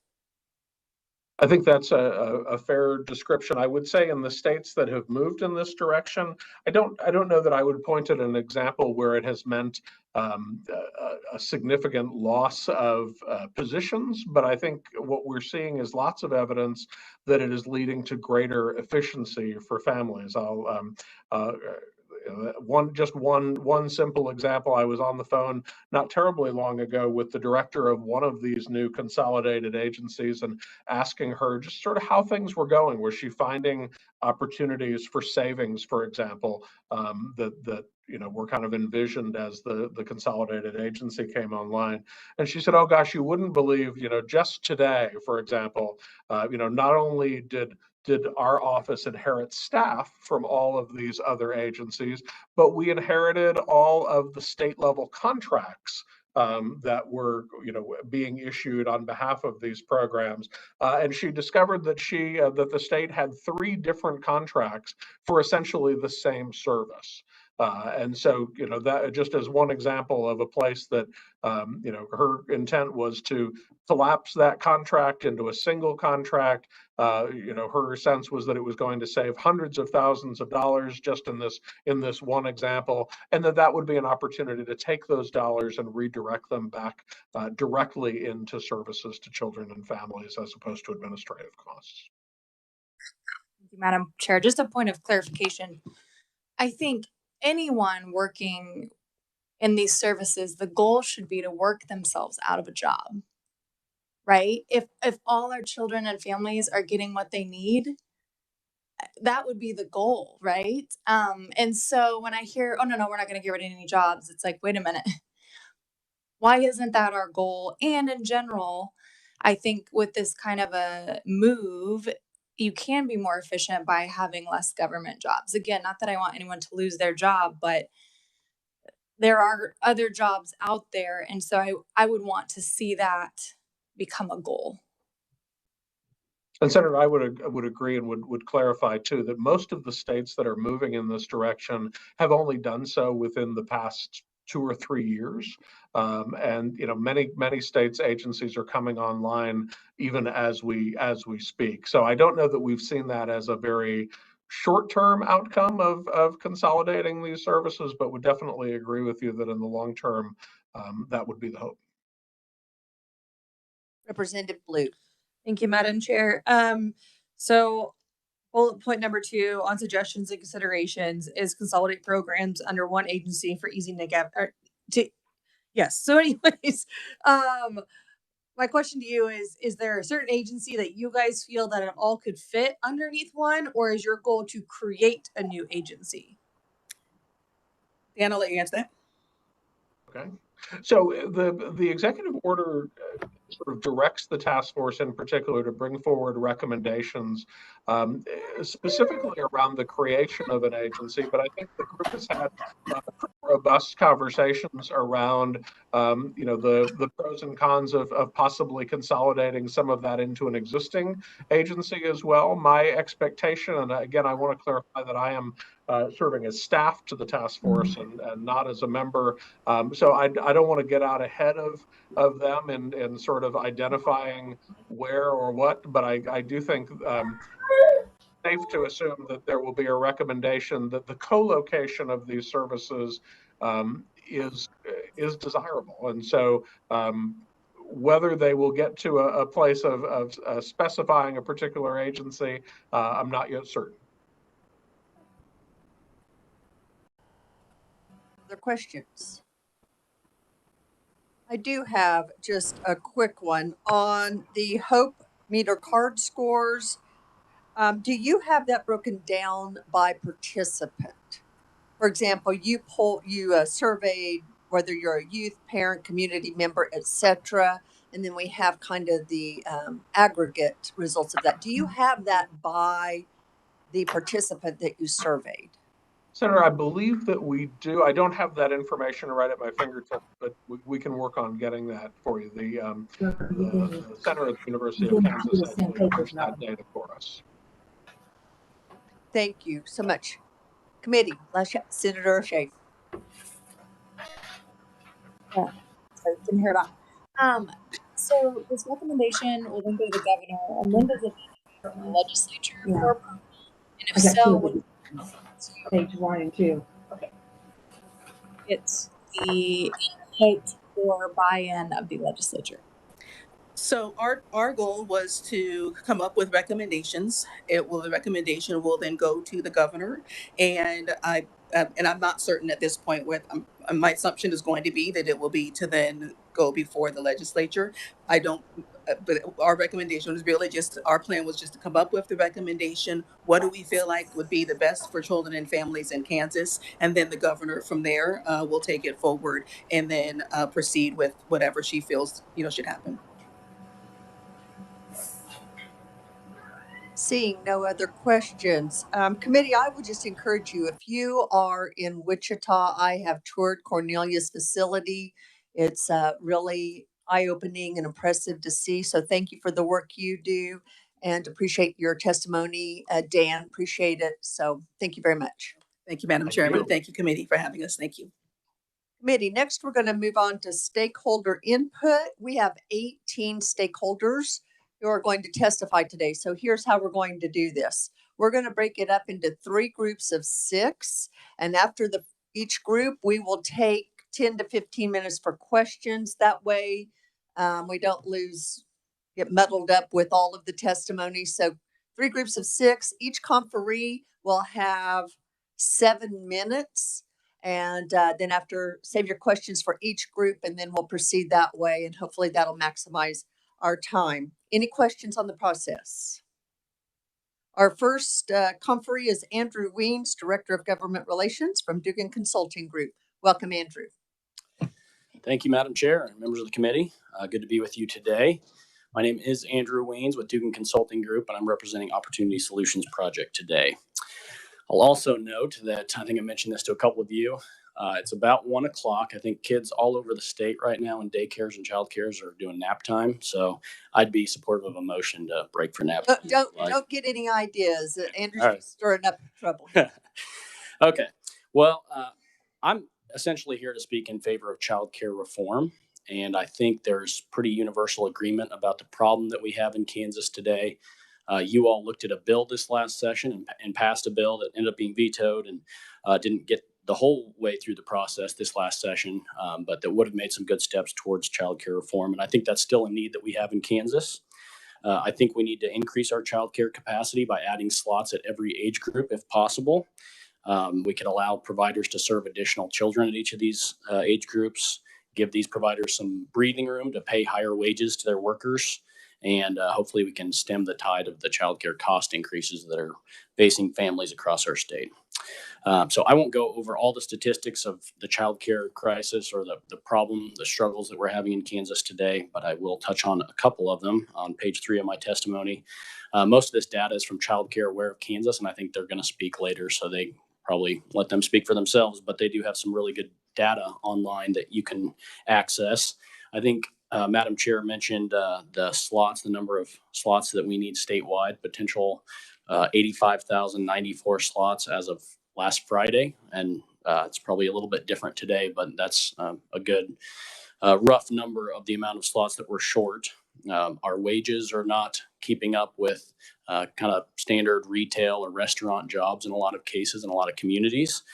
So folks that are trying to make a decision as to whether they want to do what maybe their passion is or kind of follow their heart and work in a childcare facility, or if they want to make a little bit more money working down the street at a restaurant. It's obviously a tough call, and you understand if they want to make a little bit more money for their family somewhere else, but that doesn't help the industry, certainly.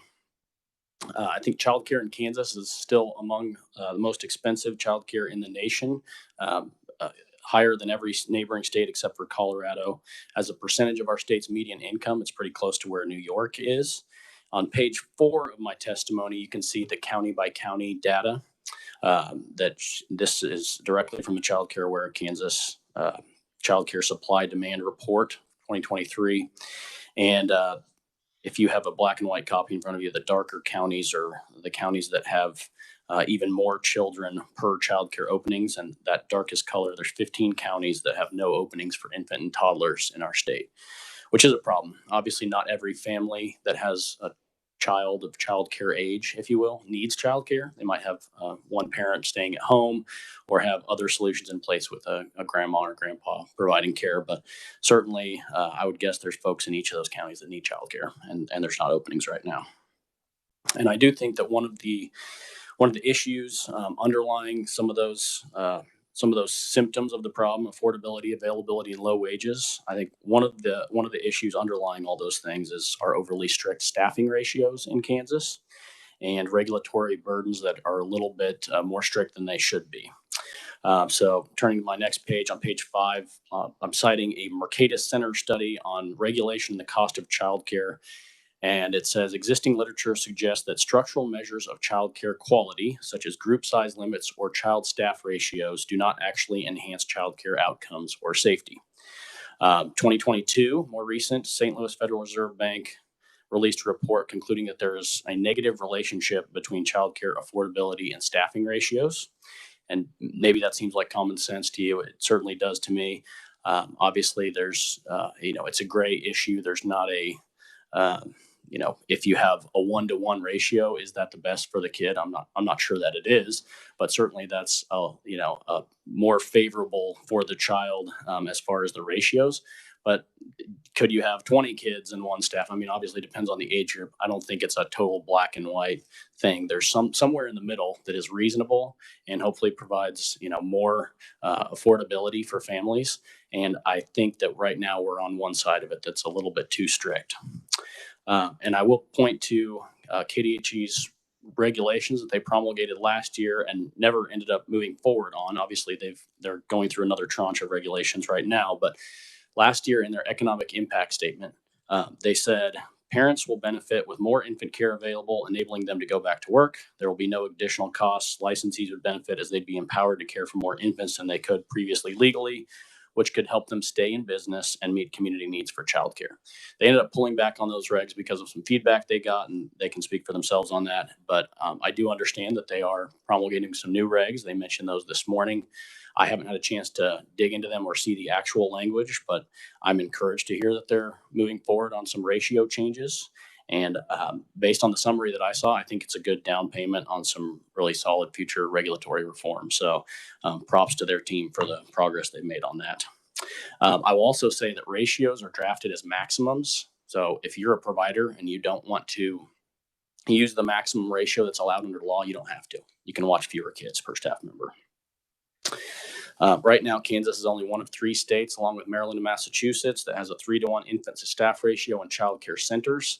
I think they're maybe tweaking that a little bit, maybe allowing a 4-to-1, but only up to a maximum of 8, which actually I think could be a little bit of incentive for current centers that have infant room to reduce their numbers to 8 instead of 9. If you're starting out, maybe you just have a room that can fit 8 instead of going up to 9. But certainly interested to see the details on that. So I think I'll leave it there and open it up to questions. I do encourage you to continue pushing forward on childcare reform, try to make it more affordable for families and parents, and also help our providers be able to pay their workers more and make more money and hopefully add new slots. So happy to stand for any questions, Madam Chair. Thank you, Andrew. We're going to hold till we're done with our first group of 6. So we'll ask Kelly Davidov, Executive Director of Childcare Aware of Kansas. I probably butchered that name. I'm so sorry, Kelly, but welcome to committee. You, and actually you said it just fine. So, Madam Chair and members of the committee, thank you for the opportunity to provide testimony for the 2023 Special Committee on Child Care Centers and Child Care Homes. My name is Kelly Davidov, and I'm Executive Director of Child Care Aware of Kansas. We lead the state's network of child care resource and referral agencies, working to ensure that all young children and their families have access to affordable, high-quality early care and education. We're grateful to the committee and the Kansas Legislature for your commitment to addressing our state's child care challenges. As you undertake this critical work over the next several months, I'd like to offer some context on what Kansas families, child care providers, and communities are facing right now, and hopefully offer some solutions on how we can move forward to have a positive impact for generations to come. While COVID-19 certainly impacted the supply of childcare in Kansas, our struggles predate the pandemic and are rooted in systemic fault lines within the early childhood landscape. Currently, our supply of childcare meets only 44% of the potential demand for early care and education. While the need for childcare is dire, Kansas has also benefited from the ability to quickly and efficiently disperse childcare stabilization funds directly to childcare programs. The last payments, however, were made to childcare programs in May of this year. Childcare Aware of Kansas has been closely monitoring changes in childcare supply since the grants ended. From June 1st of this year until September 15th, Kansas gained 8 childcare centers and lost 9. During the same period, we gained 64 family and group childcare homes and lost 107. Many Kansas childcare providers are now in the unfortunate position of having to choose between charging families more or closing their business altogether. Many Kansas families, however, are simply unable to pay higher fees for childcare. Without immediate action to bolster the childcare system, we anticipate the downward trend of childcare supply will continue and that the cost of childcare will increase. So with that in mind, we urge you to consider a mix of solutions that focus on families, childcare providers, and communities simultaneously. And I'll start with some solutions for families. As you've already heard today, affordability is a key issue that impacts families' ability to access childcare. There are several changes that can be made to the Child Care Assistance Program that would address access and affordability, including eliminating requirements to participate in child support enforcement as a condition of receiving assistance, streamlining the application process, and ensuring that the state is adequately funded to administer the program. We also recommend increasing family income eligibility to 450% of the federal poverty level and eliminating family copays for families at or below 175% of the federal poverty level. Solutions for childcare providers. Providers face the daunting task of providing high quality care that meets family needs while maintaining viable business operations for themselves and their staff. We recommend a multi-pronged approach to solutions that includes strategies to maximize revenue and reimbursement options, streamline licensing and surveying processes, and address recruitment, retention, and compensation of the workforce.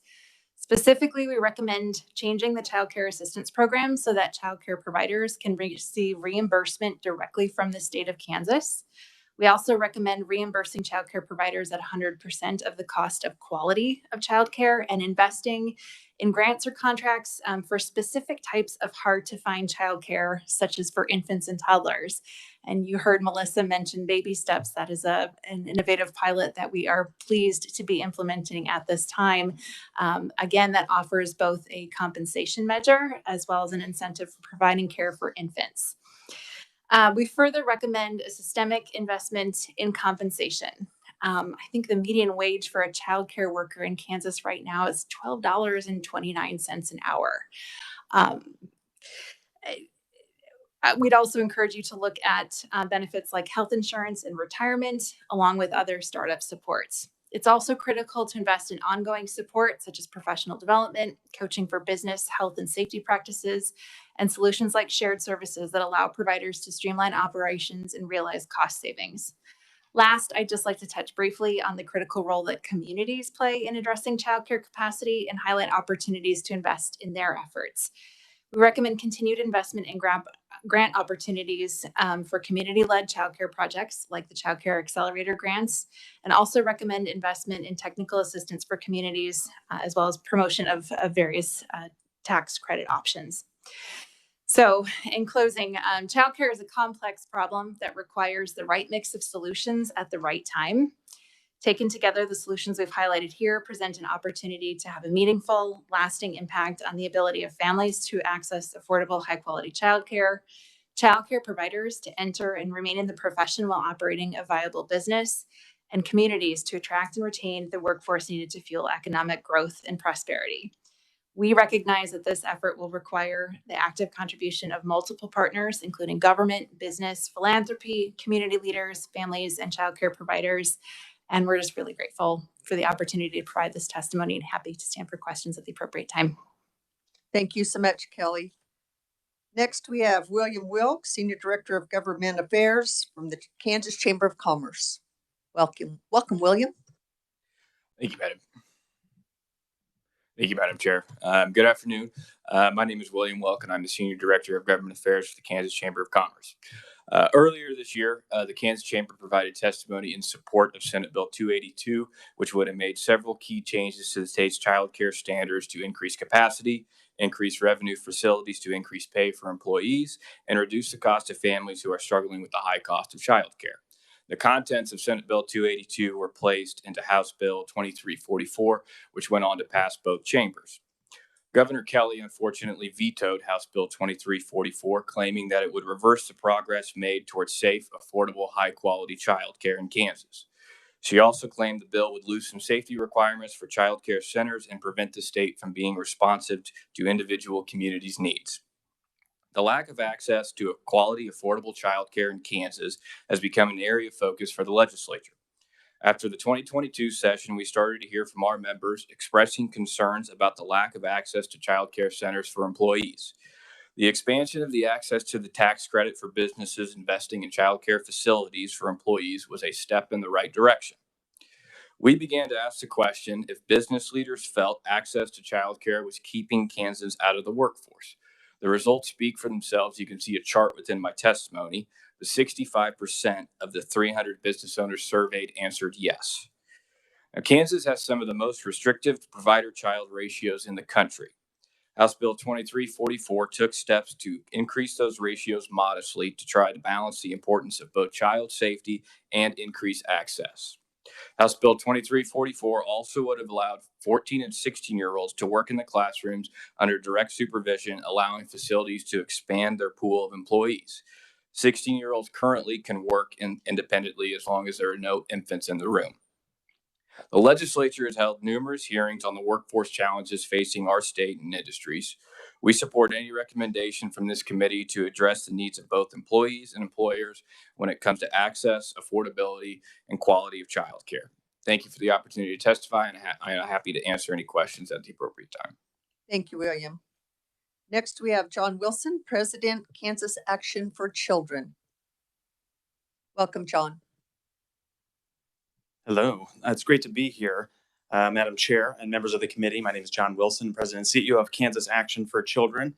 I get to wear multiple hats today. I'm certainly president of KAC, but also a fellow Children's Cabinet Board member with the chair, and also a parent. And I was doing some quick math at the beginning of the committee that over the life of my two children, who my last childcare payment was in August, we will have spent close to $95,000 for childcare for my two boys, who went to a combination of in-home childcare, center-based care associated with the University of Kansas, and then another center in Lawrence. So that's two children, $100,000. So in my role and on all these roles, I have the ability to spend a lot of time with childcare advocates, providers, businesses, community leaders, and parents to learn about their experiences with the childcare system in Kansas. Every conversation reveals the same conclusion, that parents can't afford to pay more and providers can't afford to charge less. And let's be clear that this dynamic has existed for a long time, but the pain experienced by parents, providers, and employers has become so acute and so disruptive that it's finally getting the attention that it deserves in the legislature. And right now, if it weren't for federal funds and tobacco settlement dollars, Kansas would essentially be spending nothing on childcare. And this has to change. This crisis will never end until the legislature invests in childcare like it does transportation, broadband, public education, or any other infrastructure. Childcare and childcare workers are the backbone of a thriving economy and are essential to the health and development of children. With a historic budget surplus and stable tax revenue, now is the time for lawmakers to make unparalleled investments in childcare and early childhood programs. And if you want to know a starting point, I think $300 million is a good starting point to begin trying to solve the childcare crisis. Certainly, we can fiddle with regulations, but that is not going to fix the crisis. Recently, I joined together with other leaders in the early childhood advocacy space, childcare provider associations, and other interested parties to develop a list. We developed a list of recommendations for how the state could make investments that would improve the childcare system. You can find a full list of those recommendations in my written testimony. And again, I think these represent what could be the closest thing to consensus from the childcare community when it comes to policy and funding priorities.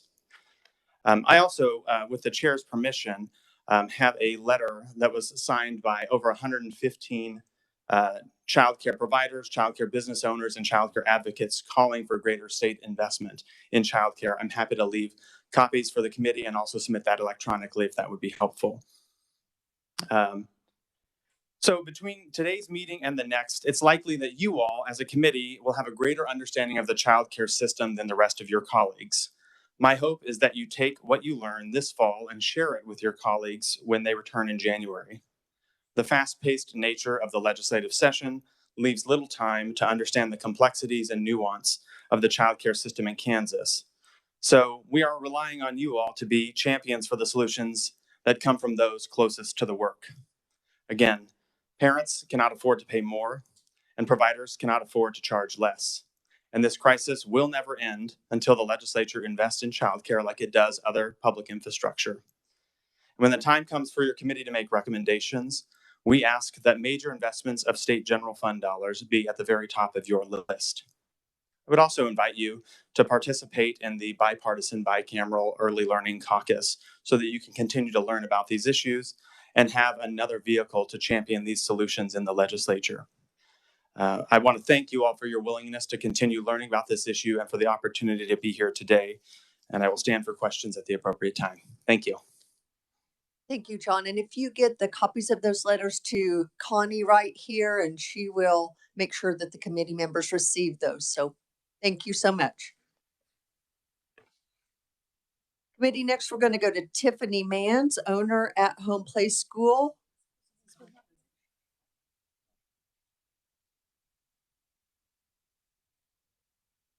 Committee, we are going to go back to Elizabeth Patton. She's on her way. So we're just going to go ahead since Tiffany is here and go ahead and take Tiffany's testimony. So welcome to committee, Tiffany. Good afternoon. Thanks for giving me the opportunity to speak. I've been a group home child care provider for over 20 years. I am currently the vice president of CCPC, which is the Child Care Coalition of Kansas. And I am the Kansas state representative for the National Family Child Care Association. And I'm thrilled to see KDHE working on regulations. However, group care, which is multiple providers, have been left out again. If you look at our chart here, you can see one provider can care for 7, 8 children by themselves. 2 providers, it's 12. It's impossible to afford keeping a second person and both financially benefiting. Yet, in my opinion, group care is a higher quality, safer care. As we talked to the fire marshal this morning, and as we listened to him speak, he was kind of saying, well, the bill didn't pass, so we couldn't, we don't have to worry about the numbers going up. And then KDHE is writing the regulations. Well, we can't go over 12 because fire marshal. So how do we find common ground here? Who's going to say, okay, it's more than 12 or it's not more than 12 because XYZ? Currently, we have 1,391 group homes in Kansas. Now, not all of them have 2 providers because of the way that the license is written. However, for the ones who do, if you added 2 spots, that's 2,600 spots right there. Everyone's already trained. We're already running. So long as we have the square footage available, I don't understand why we can't increase the numbers there.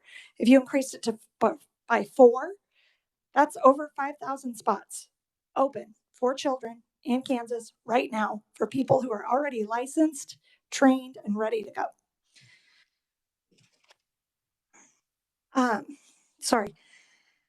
We had our state conference last weekend, and we had 42 of our 106 attendees give us feedback. So I wanted to make sure that I touched base on some of their concerns, and I have them digitally scanned. I'm happy to provide those cards that include name, location, and concerns, but I've kind of broken it down. 19 people mentioned wanting the age range changed from 18 months in home to 12 months. 14 people mentioned wanting an increase in ratio. 5 of those people mentioned wanting group ratio to go up. 14 people mentioned needing grants and funding to continue.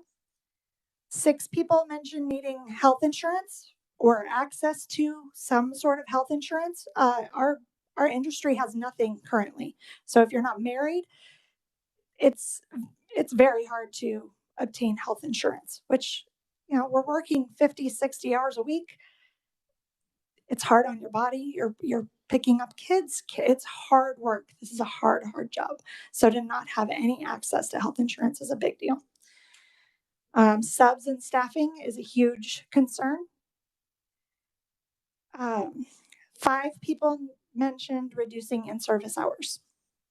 Some of those people mentioned more specialized in-service hours. After you've been in the industry for a while, tend to see the same training over and over, which I'm sure there's not a lot you can do, but that is just the feedback that we're hearing. 4 people mentioned the food program, which we heard earlier, CACFP, and that is actually a federal program, so it's not really a lot we can do other than our state coming together. There's a currently bill in the House to eliminate the different tiers. Currently, there's 2 tiers. They were talking about the reimbursement rate being higher or lower. Unless you live in a certain area, your rate is lower. And that it is a lot of paperwork for the snack rate is 10 cents. So to provide a snack that's healthy and we have a lot of requirements to meet for 10 cents, it's really hard, even though it's a subsidy and not to cover the cost of food. Cost of food has gone through the roof. So what can you provide a child that's healthy, nutritious, different for 10 cents? And then we did have people mention they would like to see unlicensed providers prosecuted. Currently, I know each county is different, but my county, there's nothing. I'm in Johnson County. If there's an unlicensed provider, there's really nothing that happens. It goes to the DA and then nothing really happens. I think, I wanted to mention they were speaking earlier on the other states' infant ratio and how Kansas has the lowest. And if you look at the age ranges, that's just not true. Some of these states surrounding us have a two under 2. So our infant ratio in home is 18 months and under. In a center, it's 12 months and under. Our ratio is actually higher than several of our surrounding states. I just think that it's good to have the proper information. Thank you so much, and I can stand for questions when it's time. Thank you, Tiffany. Committee, we are going to go on to Mary Baker, owner of Baker Daycare. Is Mary, are you online or here today?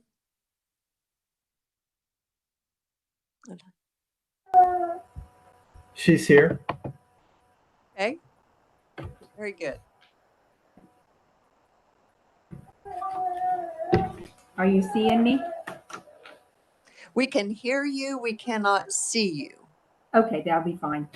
Okay. Dear Chairman Erickson, Vice Chair Blow, and committee members. We are Mary and Melvin Baker in Seneca, Kansas. We appreciate the ability and opportunity to provide committee with our prospects of child care in Kansas, as we have experienced it for over 30 years as parents, grandparents, and caretakers in Seneca, Kansas. I have been the primary licensed caretaker as my husband was a private school primary level educator, coach, and secondary driver's ed instructor. Since he retired, and even before then, he was an essential benefit and assistance to my business and our homes, and a secondary responder to the need of our children. We have taken great time and care for infants, toddlers, and preschoolers as we supervise feeding, changing, entertaining, and enjoying them as their parents can feel their parents can feel comfortable and assured that we are providing the healthiest, safest, and most nurturing environment that they could provide financially for their families. Mel and I share the shopping, cleaning, and preparing of the environments for the best outcome. Currently, I care for 4 infants and 6 others who range from 18 months to 4, as well as 4 grandkids that are in there with us. We lived in Missouri and Western Kansas for a number of years beyond the 30 in Seneca. I worked successfully as a preschool and elementary paraprofessional for 3 districts. In all my roles, I have had the CPR classes, training classes, and continuing ed in child development, food preparation, and proper handling of children of all ages. I am enrolled in the child care and adult food program that provides the funds for meals, ideas for nutrition, and guidelines to follow to qualify. I particularly benefit from the Child Care Awareness Eastern Kansas that allow us to take needed certification hours by Zoom or in person. I appreciate the opportunity, the support that the Kansas Department of Children and Family, or DCF, give to both parents and caregivers. My work is invigorating, motivating and extremely satisfying. However, attention to details, meeting individual children's needs and parents' expectations, as well as handling daily food, activities, laundry, and cleaning, making this one of the most difficult and demanding jobs that a person can have with the lives of young people in my home daycare. Today, Mary, yes. Mary, you hear me? You have 4 minutes left. If you could just Okay. summarize the main points, that would be great. Thank you. Okay, I'm right there now. Okay, my parents who picked their kids up today, Melvin and I asked them what was their main concerns. One was not enough operating child care facilities. Number two, not enough fully qualified care staff in the community population. Three, lack of extended hours of operations to meet non-traditional work hours of the parents. Four was lack of reliable staff to hire and work. Five was too few of facilities in the rural locations. Six was fewer opportunities to alternate if parents were sick. Where am I going to take the kids? Number seven was no guarantee for a full spot if you have multiple children in the family. And eight was difficult or lacking licensing. Facilities with inadequate space that is needed for the activities, sleeping, meals, and care. Low wages for the carekeepers, as well as the expense of the facility owner. The financial cost of the parents to gain reliable care. Unqualified or ineffective providers of nutrition and environments and stimulation, and the need to turn the tier one to turn it back all to tier one for all of the daycare providers, and poor regulations of handling the managing and population of babies with appropriate caretakers. Okay, let me see. And as long as this list keeps getting longer and longer, it's just going to get worse until something has to give. Current costs and wages in today's situations for families cannot be sustained, and it's not feasible. We have asked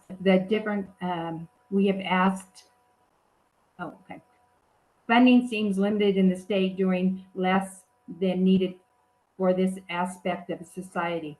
Caretakers are seeming to losing the wonderful benefits we got at grants during COVID, and they were great. In other opportunities that would make some benefits for caretakers keep the grant provided. If we could get the grants kept.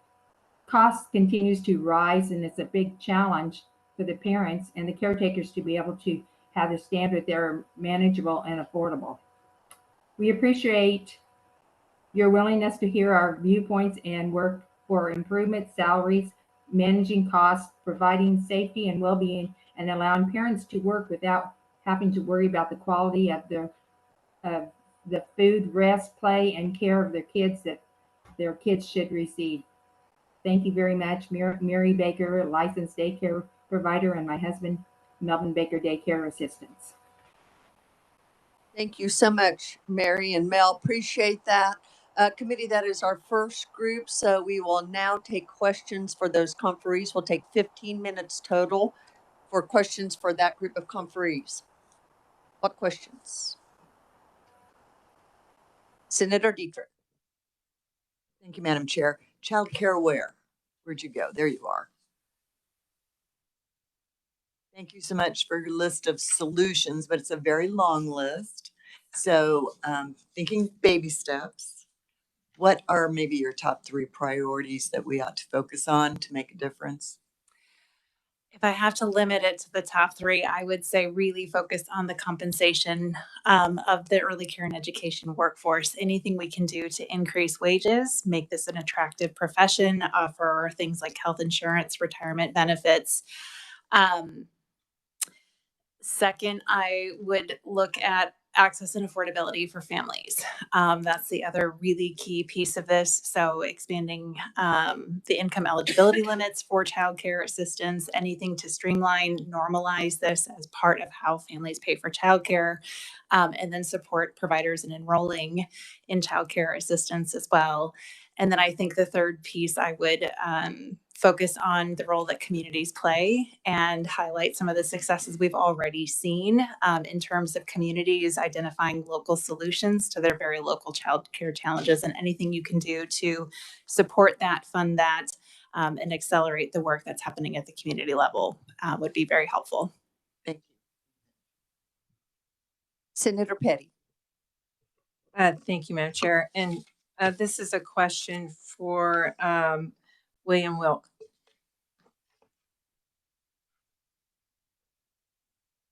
Hi, William. Thanks for being here today, speaking about the chamber. But as I heard your testimony, I didn't hear anything that did address the Kansas Chamber. I know works all the time with businesses to work to increase their workforce, have a reliable employment base. But I didn't hear anything about when it came to childcare, that very thing. Well, ultimately, we were supportive of the bill from last session, and it's just been an issue reoccurring that we continue to hear from our members. The first time we surveyed it was in November of 2022, and I'm sure it'll come up again in our member survey here in November. So, yeah, but your survey of your members was about how they feel about access to childcare, if that was an issue, and 65% surveyed said it was. But how does that really address childcare? What is, from a business perspective? I mean, today we're hearing, we've just heard now about how pay more providers cannot afford to charge less. Parents can afford to pay more. Providers can afford to pay less to their employees. Does the chamber support having a workforce among your members that is transient? And that's what we hear constantly about, the workforce with childcare. Is that what this chamber does, support transient workforce? I would say that, the chamber's members were going to be supportive of trying to create facilities for employees so they can have their kids take to work, but then also ultimately just making sure there's more access, because that's what we've seen is Kansans are leaving the workforce to take care of their children because just with the lack of access to childcare facilities.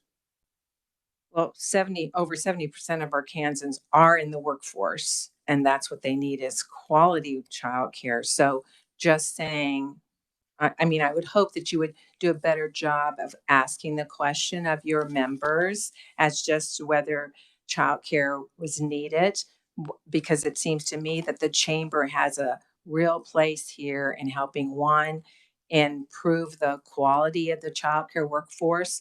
We can't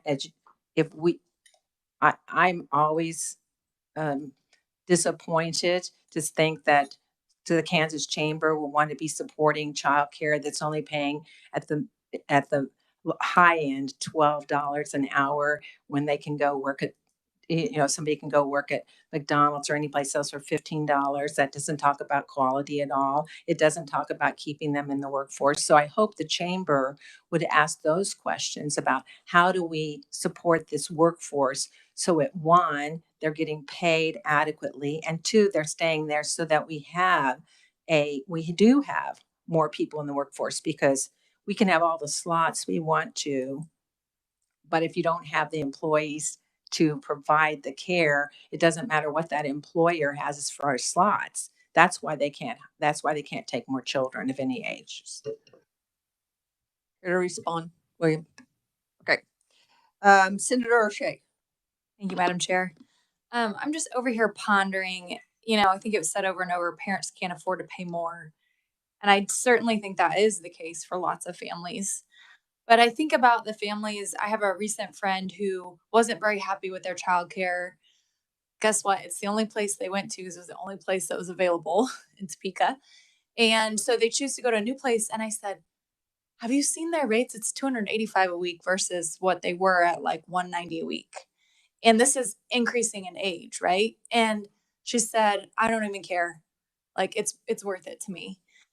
And I just think about, I think about the gentleman that spoke that had the 2 kids, has spent almost $100,000 on childcare.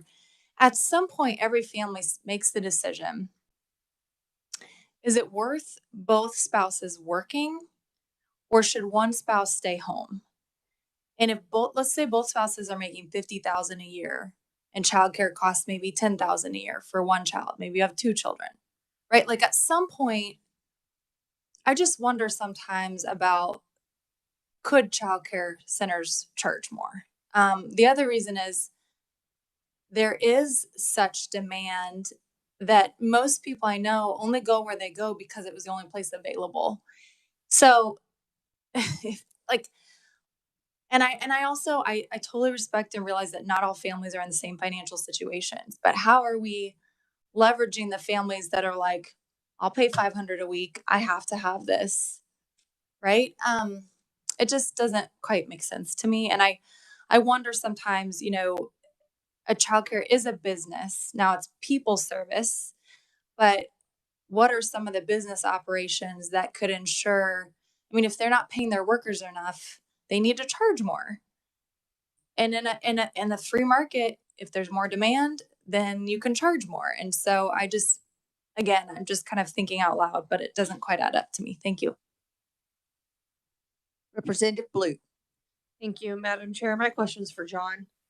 I know when we had the childcare bill last year or this year and health on the House side, you stood up and said, hey, I didn't have enough time to present testimony or anything. So I'm just curious. I know that you would have been opposing testimony. Did you feel the bill was unsafe? And if so, how? Great question. And just to clarify, it wasn't a matter of not have time to prepare testimony. That committee was actually structured as an informational briefing, and we were not given the invitation to submit testimony for an informational briefing. But I think the effort last session was an important effort because it put childcare on the radar like it deserves.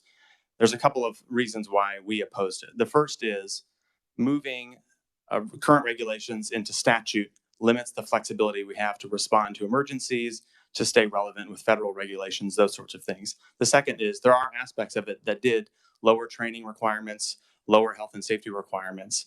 And I am grateful that the department is going back to relook at some of those things, and we look forward to the public comment period.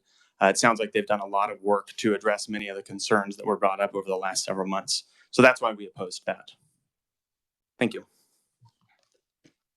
Representative Ruiz. Thank you, Madam Chair. My question is for William Wilk.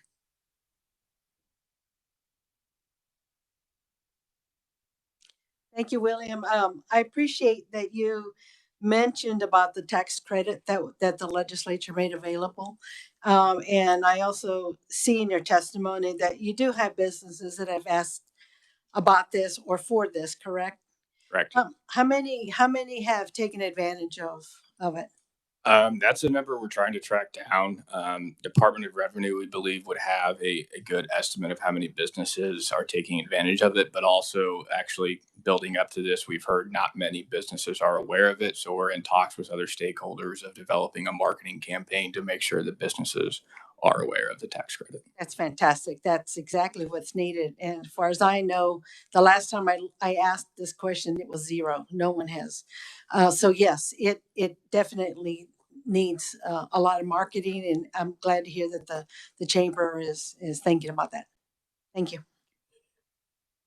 Committee, any other questions for this first group? Seeing none, we'll move on to the next group. We'll start with Jennifer Lemons, owner of Abundant Hearts Daycare. Welcome, Jennifer. Hi, thank you so much for having me today. I didn't make a ton of notes because I'm just going to speak from the passion that I have. I have 16 years in this business. I started out as an in-home in a small facility, and then I had to go through and change our code and all that kind of stuff and then anyway, so I became a group home, and then I became a center. And then since then, I have opened 2 other centers, both two are preschool based and one is just school agers. So during COVID-19, we found a real demand for school age care. Parents were all home, but they couldn't manage working from home and then also doing Zoom classes and all of that stuff for their students. So we had teachers in there that were making sure the students were in Zoom and all that at the right times. So with 3 centers in Leavenworth County, I have never been in a position where I am not at full capacity at my centers and I have a waiting list. Usually those 2 things don't go together. Usually I'm full capacity, I don't have any spaces, and we have a waiting list because we're full. For the last about year, it has been we are not at full capacity because we don't have staff. And then sometimes the staff that we have, they come in, they're gung ho, they're ready to take part in this important job, and they get in there and it's a hard job. It's demanding, and it's for little pay. We keep talking about pay and how childcare workers don't make a lot of money. There's a lot to be done. I think there's a meeting point between what Senator O'Shea said about parents. Not all of this child care expense responsibility should be on child care providers and the state and budgets. These people chose to have children, and with that comes a price. However, we have some pretty strict requirements about what our backgrounds need to look like, what our intentions are as far as education, what we're planning to do as far as future education. So these employees finish their training classes, and then I'm immediately like, what are we going to do next? Are you going to get your CDA? What are we doing? And they're just like, I just finished and I don't know. I don't even know if I'm going to stay at this. So a lot of folks talked about what you get paid an hour. My employees as a general start at $12 to $13 an hour. I have a few that make 15 or 16. But that's it. I have about 20 employees. Some are part-time, most are full-time. I hope full-time. I hope they come to work. So just like every industry though, we are struggling with staffing, but that's, I think, everywhere. So I don't want to single that out and make it like childcare is just this nightmare for staffing, but we are having those struggles, which somewhat carry on to everyone else. I made some calls last week, and our Walmart in our town is starting cashiers at $17 an hour. No experience, and they can't count change. Like, they just can't. Or they're the self-checkout cashier, and they're managing 6 or 9 lanes, and they don't have to count change. They just have to hit the button on their iPad and correct the issue that's on the screen. So we do bring something to the table as far as compassion and learning. And I mean, you guys all know the studies about kids who are in childcare and who aren't. And there are great returns to that. But there's a lot of, we got to come together between parents, like Senator O'Shea did mention, parents have to come to the table, and so do everyone else. And I think that there's a lot of work being done. I'm so excited that we're talking about childcare because that has not been the case for so long. But we're also all trying to figure out a solution, and we're making steps, but man, some of us need to be running to certain points of this where the rest of us are still standing here going, okay, we've been talking about this for so long. Where are we going? So we keep talking, but we got to get somewhere. And I am very passionate about this. Again, 16 years. And I started this because I didn't have quality childcare when my kids were little, and my kids were all grown. But there's a huge gap. And I have parents who have left my center to go to another center in my town for $10 a week. $10 was the difference. And everybody has a value on their childcare, whether it's they get to go to work, whether it's the hours. We've reduced our center open hours by 30 minutes in both opening and closing times to reduce to reduce some staff and to reduce just operation time. But we're still, my teachers are making $13 an hour. So that just doesn't really pay the bills. And I want them to stay. I want them to come back. I want them to further their education. I want them to be passionate about Sally and where she's at and did she come today. So I don't have a lot of fancy notes and numbers. I just want you to know that we've got to quit talking and make progress. Thank you so much. Thank you, Jennifer. Committee, next we have Amy Powers.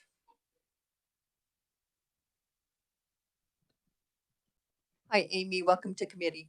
Hi there. Thank you.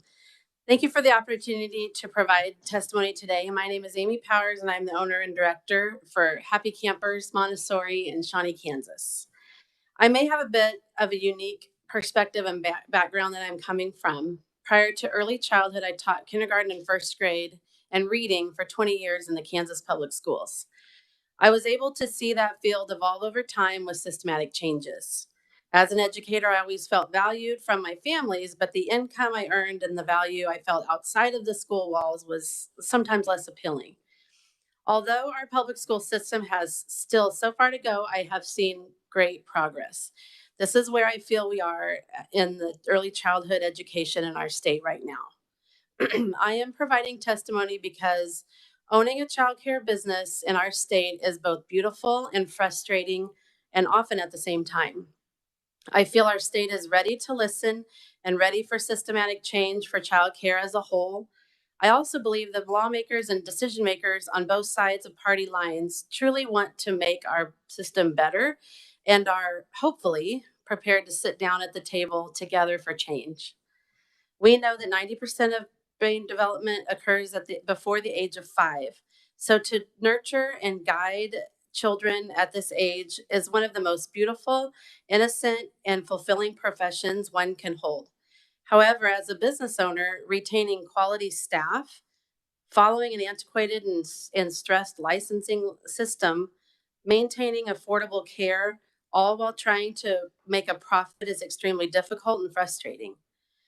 Finding staff who love children, especially early childhood, isn't necessarily the difficult part. Paying them what they're asking for is the difficult part. The thing is, they're not asking for an astronomical wage. They're asking for what they need to survive in an ever-increasing economy. They love children and they want to be a part of their development, but also have to put food on the table and maintain their own homes. Then, on the other hand, we have parents who want the very best for their children while they're busy at work. We desire our families to get back to work in our state, yet childcare costs go up and up, making exceptional childcare out of the reach for many parents.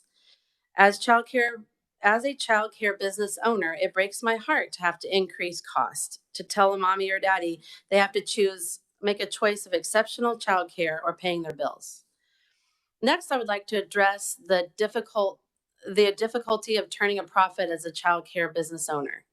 I'm not sure how many of you that have looked at profit margins for childcare businesses, but they are slight. We have to make the tough decisions between paying higher wages or making a living of our own. Lastly, our childcare licensing rules and regulations are antiquated and our system is stressed. The amount of time it takes to apply and receive a license to open a childcare center is ridiculous. Childcare owners have to sit making zero profit while months go by waiting for their license to be approved. My personal childcare business has been trying to become a DCF provider to be able to help some of our families, but trying to get a hold of anyone to answer questions or help us has been nearly impossible.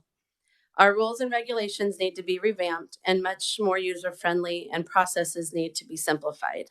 These are all frustrations childcare owners have to deal with. I believe there are answers, and I believe our state can figure this out.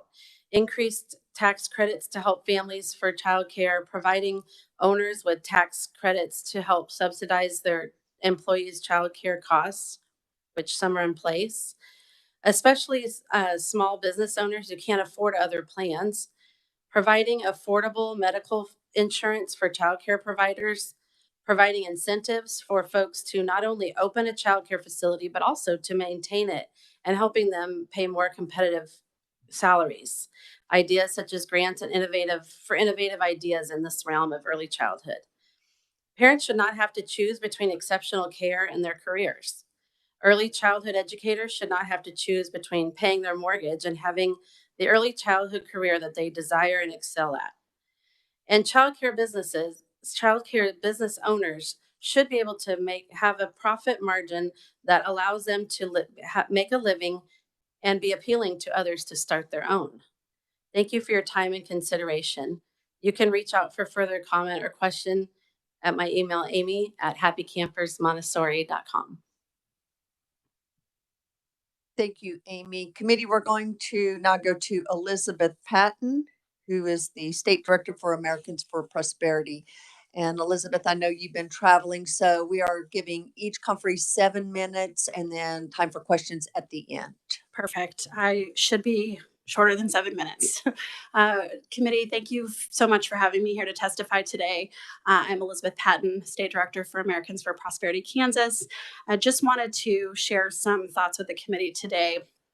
I'm a mom of 4. I'm a working mom. I very much feel this issue deep in my heart, and I am honored to be an advocate with AFP as well to work on this and try to provide some policy solution ideas to all of you as far as how we can make this better for the state of Kansas. I heard what the previous conferee was talking about specific to regulations, and that's what I hope to address with the committee today. You have my written testimony, but I just wanted to go into a little more detail on some of the facts and figures that we have related to that. And in Kansas, several sources shows us that Kansas childcare for families is extremely expensive, more than our neighboring states in the region, which is the story on a lot of things like taxes and energy, and the story goes on. But we've got Nebraska, Missouri, Oklahoma, South Dakota, North Dakota. A lot of these states are considerably lower than us, and they've had a slightly different approach to childcare in their state. In Kansas, it averages about $12,500 per family, and in many cases, this is more than a mortgage for the year. I want to go down and talk specifically about a few regulations that we've seen that we supported in Senate Bill last year and Senate Bill 282. We thought that was a really good start to addressing the regulatory concerns in our state. One of the things that we look at when we look at our statutes related to childcare in Kansas is just the huge size of the minutia detail that's included in some of these statutes, including things like where and when and how high a toothbrush needs to be placed. I don't happen to think that something like that needs to be ingrained in statute. All of these types of things, in addition to the issues of flexibility and ratio that were in Senate Bill 282 last year, are just a litany of examples of where we need to find ways to update our regulatory code in Kansas and our statutes related to childcare. It absolutely does raise the cost of childcare for childcare providers trying to comply. The time associated it, I thought was perfectly, I won't get into another anecdote because I thought it was perfectly attested to by a previous conferee on how much that costs providers and how that then gets passed on because it has to families. So this is an issue that I feel like really ought to be a bipartisan issue for us to look at. Some of the common problems we see are limited access. I think we are short about 80,000 spots in Kansas in childcare because of those bureaucratic red tape and the difficulty of getting started in Kansas. There are those provider shortages. The increased costs, those continue to rise, not only with inflation and the cost of everything else we have in our state, but the cost of complying with these outdated regulations and statutes. Because of that, these things just inherently can reduce quality, although we have some really great providers in our state. So I'm not, not indicating that that is overall an issue, but it can easily lead to that. And the inflexibility and the rigid nature of some of those statutes and regulations. And I'll leave that separate because I think they're both an issue. not only the statutes, but the regulations that are promulgated by the agency. I think both of those have led to a lack of common sense in what is able to be adapted to with providers. And a lot of those, in my opinion, were highlighted very much post COVID-19. And I cite a study in my written testimony that goes into even greater depth about how that is the case. And that's the case even in our state. The policy solutions that I hope that this committee comes forward with are streamlining our licensing procedures. We've seen that be helpful in occupational licensing and other areas in our state and other industries. I think that very much ought to be the case for childcare providers in our state. None of these issues, in my opinion, none of these policy solutions are going to put our children or our families at risk. I think these are common sense solutions to solve this problem in a smart way that addresses the issue and keeps everybody safe. So streamlining licensing procedures, enhancing the flexibility and allowing for increased innovation, and also providing a regular review of our KDHE and regulations that they promulgate in a more systemic way would be just a few of the first steps to get some of this red tape out of the way and allow for these things to be opened up and lower the cost of childcare and increase access in Kansas. So with that, thank you for your time, and I'd be happy to stand for questions. Thank you, Elizabeth. Committee next will move to Lisa Schmidt, Executive Director, Women's Community Y of Leavenworth.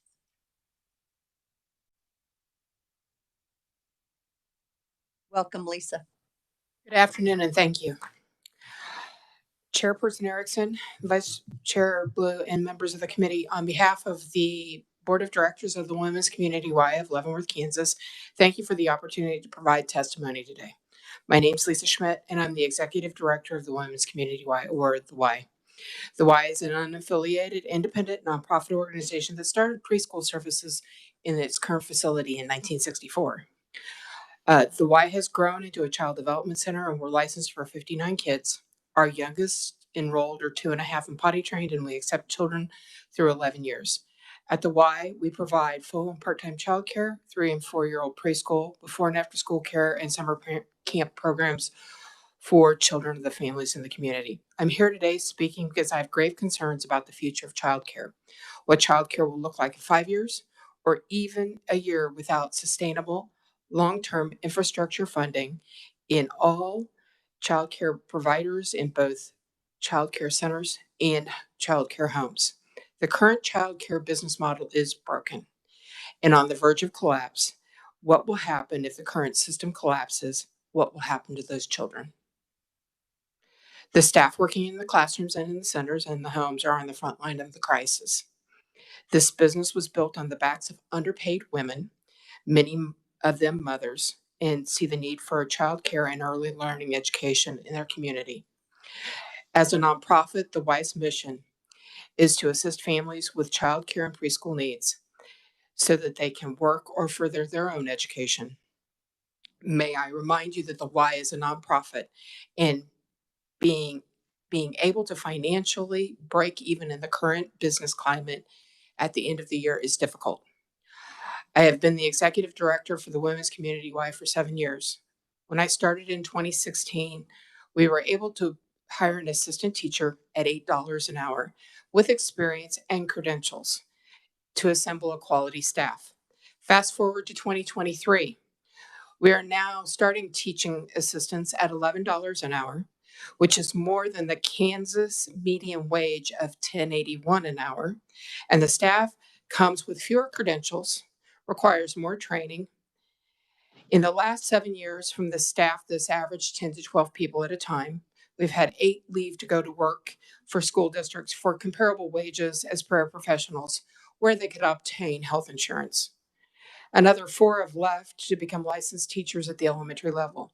We have survived with loyal staff with a passion for little people, instilling the love of learning to the next generation. The long-term teaching staff is beyond retirement age, and we struggle to find teachers to fill those roles. The Y's, a current participant in the Child and Adult Food Care Program, or CACFP, and 48% of our current enrollment qualifies for free and reduced lunch on the program. In Leavenworth, in the 22-23 school year, Leavenworth USD 453 had a free or reduced lunch rate of 63%. In the city of Leavenworth, the median household income is $63,260 per the U.S. Census Bureau. And Child Care Aware of Kansas reports that the median household income in Leavenworth County is $80,853. Due to inflation, the increase in staff wages, we have increased our child care costs, but that puts a financial strain on families. What happens to a child from a working class income family that does not qualify for child care assistance through Kansas Department of Children and Families? He or she does not qualify for a school district preschool, and the family simply cannot afford preschool. The child is not prepared for school or life. Where is the equity? How can you afford to help these children? These are the questions I'm faced with frequently at the Y. The lack of affordability leaves a financial gap in the current economy. This gap may cause many providers to close their doors. Our families cannot afford to pay more in tuition. Our staff cannot afford to earn less. There's a financial gap that providers cannot absorb and are unable to remain open. What then happens to the children and the families that cannot afford licensed childcare? Some of these children end up in unsafe, unlicensed situations, and there are dire results. Child to staff member ratios are in place to ensure safety of the staff and the children. Increasing capacities will not necessarily correlate to increased child care slots, but could lead to unsafe situations, putting the children and the staff at risk of harm. Childcare not only serves the public good, but it develops a strong foundation and a love of learning, which is essential in school readiness and lifelong learning. Investment in childcare and early learning has unquantifiable dividends. In closing, one of our longtime preschool teachers regularly makes this statement: working in early learning is not a desk job where you turn the computer on and you move the paper around. We are helping these children form their future. That is the passion that this conversation is about. The future. The future is dependent on action. Take action for these families, children, child care providers, and ultimately the state of Kansas. We must ensure the future of the youngest Kansans who cannot speak for themselves. Thank you for this opportunity today to speak, and I will take questions at appropriate time. Thank you, Lisa. Next, we have Leslie Hazelton, Chief Financial Officer from Cox Machine. Is Leslie here? Okay. Welcome to committee, Leslie. Thank you very much. Madam Chair and the committee, as mentioned, I'm the Chief Financial Officer at Cox Machine. I'm also the mother of 3. And Cox Machine, we have locations in Wichita and in Harper, Kansas. So I'm looking at this from kind of 2 different perspectives for the needs of our employees. I was going to spend some of my time, as per my notes, talking about the challenges of the child care providers, but many of them presented today. And I think we understand the difficulty in the pay scale and that we have a unsustainable business model for the child care provider. What I'd like to provide as well is a perspective from the employees. As a machine shop and a fabrication facility, we are working 3 shifts. We have employees that have child care in first shift, but in second and third shift, they're unable to get care unless they get care from a family member. In addition to that, we also have the problem where we don't have enough care and we don't have enough workers. So we actually today, as a company of 250 employees, have 50 spots available for employees, most of those on second and third shift. When we talk to those employees, they can't come in. We won't come to the workforce because they can't afford to work on that shift. They don't have childcare. Many of these families are working 2 jobs to be able to provide for their family. So you have the mother working, the father working, and they are alternating so that they can provide care for the children because they can't afford childcare as well. We did look at, do the parents need to come to the table? When I look at my workforce, I have about 40 employees in the back office, and absolutely any one of us can afford to come to the table and pay more for childcare and work on that part of the model. But when I look at my production floor, and we have gone out of our way to make sure that we pay over the bare minimum wage so that we don't have people that are in functional poverty, but we still have limited contracts. We're in aerospace, they're fixed price. So I've got 5 years worth of contracts where I'm locked into prices that were on the table before all of the inflation happened. So we have to manage that as well. The challenge we have as an employer is trying to figure out how can we help our employees with this as a benefit. I am working with the Workforce Alliance in Wichita, Kansas, and I am sitting on a board, a startup board for not-for-profit in Harper County that is trying to help childcare. They are at risk in Harper of losing all the providers because they can't afford to keep their doors open. They're being subsidized by their spouse's job or their spouse's business. So we're trying to find some ways together. Representative Ruiz had asked the question why we didn't have more employers taking advantage of the tax credit. And what I can tell you is there are some challenges here. So we have in childcare an unsustainable business model. The tax credit will help us be able to step in to some degree, but not to the degree that it makes the child care model sustainable, and not to the degree that it makes it sustainable for us as a benefit. We've got something that is very clearly a right step, but not necessarily something that goes far enough. And I think we need to bring all the constituencies together. We are going to, in order to solve this problem, we're going to need business at the table, government at the table, and childcare providers at the table.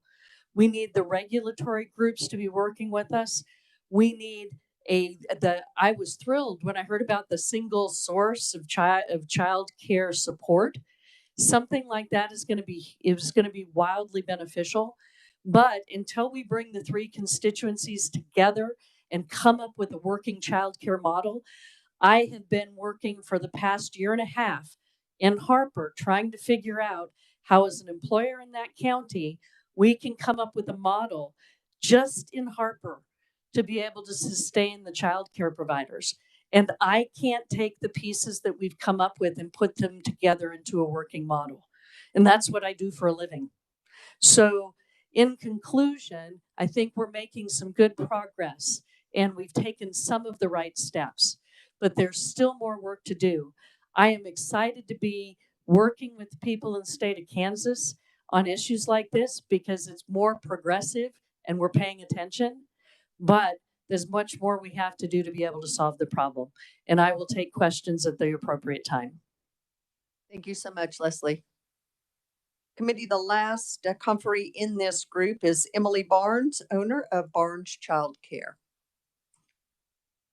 Hi, thank you. Are you able to hear me? We can hear you, Emily. Great, thank you. Members of the committee, thank you for the hearing today. I appreciate the time that you are taking to discuss this and the depth into which we are going with the conversation today. I've spoken with many of you on the committee. I'm a family child care provider in Olathe. I've owned my business since 2013, and I have spent at least the last 4 years vocally advocating for the voice of family child care providers. So I ask you, as we continue this conversation today, to consider how your actions and decisions will affect safety, effectiveness, and professionalism of the early child care field as we go forward. We've referenced a couple of different times measures in the last 12 months to look at, legislation and regulation reform. We've talked about the need to address ratio and licensing, streamlining the licensing process. One of the things that I would like to bring to the committee as absolute first and foremost priority is that safety must be at the center of everything we do and think about and decide. Safety is our first priority. And one of the problems in the past legislation was that what was presented actually went bold-facedly against the safety tenets that we know are true for young children. There are certain tenets and codes of ethics that we need to be able to follow to understand that our children are safe and learning and thriving. The majority of the 10 years that I have operated my business, I have provided care for 2 to 3 infants at a time in my mixed age group.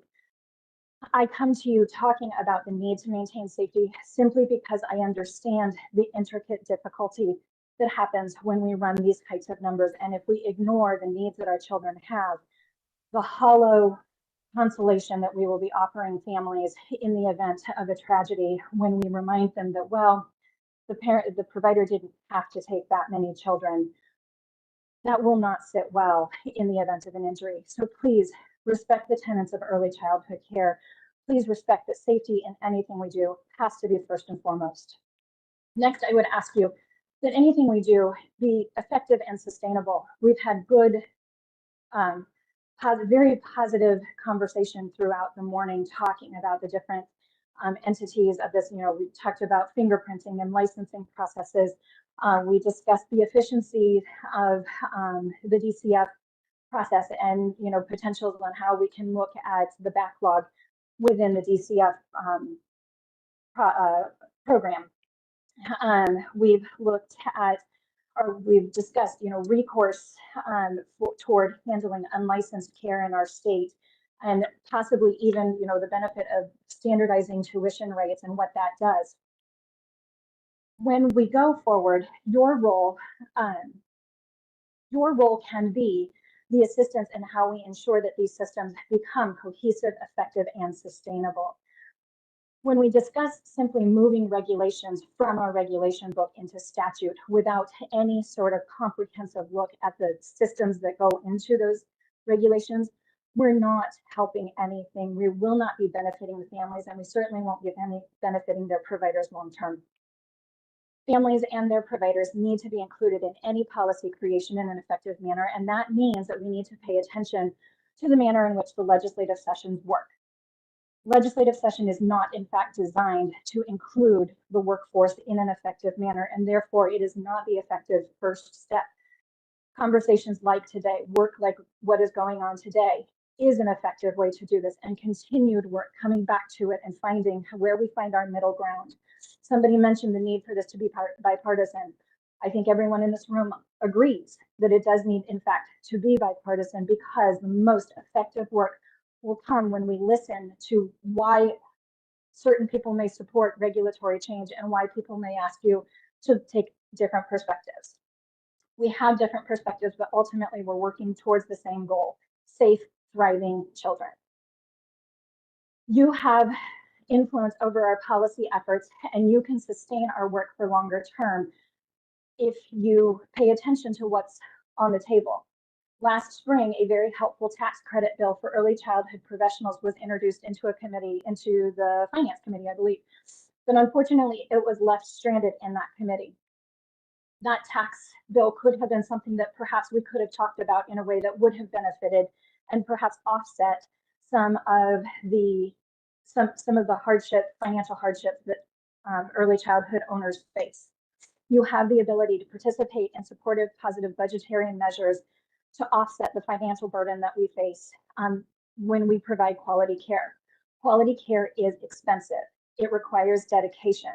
Groceries alone cost well more than $200 to $300 per week so that I can be feeding children the nutritious variety of food that they require.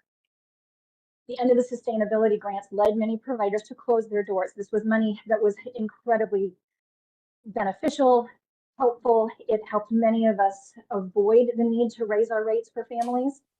And unfortunately, at the end of the sustainability grants, with the lack of the money coming in, coupled with the burnout that we hear providers speak of, many providers closed their doors quickly, some giving as few as 3 to 4 days notice.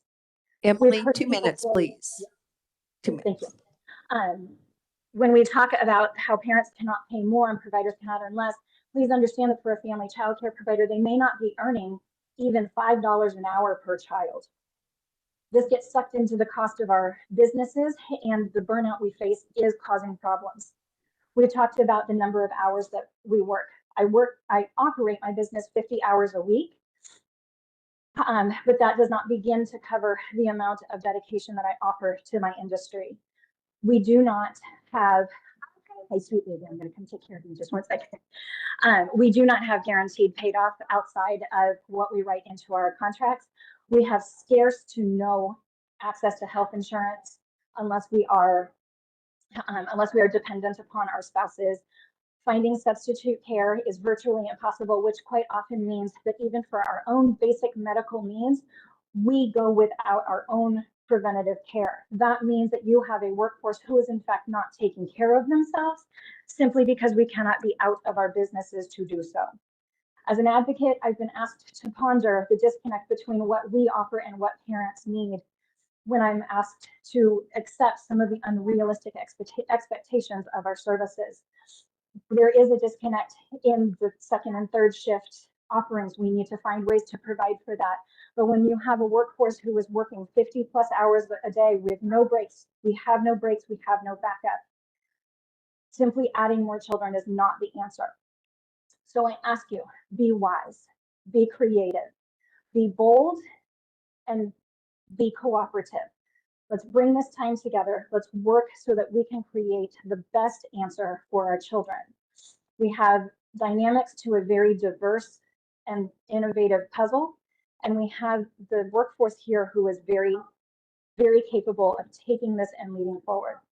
Our best policies will be created when we listen to each other and we use our different points of view as the fuel to create the strongest answer. With that, I am very happy to stand for questions when it is time. Thank you, Emily. Committee, that is our second group of conferees, so we will take questions at this time. Questions for that group? Senator Petty. I just want to thank Amy Powers for actually mentioning about 90% of brain development. It's the first person today that actually has mentioned what we're concentrating on here. Your child care is providing the best care possible for those children, for infant up in those 1,800 days we have until they start school. So I hope that as we continue down this road that we don't lose track of that, along with those glaring issues of pay and ability to keep people in the workforce, because if we can't keep them in the workforce, then we can't have a quality workforce as it is. So thank you, Amy. Other questions? Representative Tarwater. Thanks. I'm just kind of curious. Jennifer Lemons.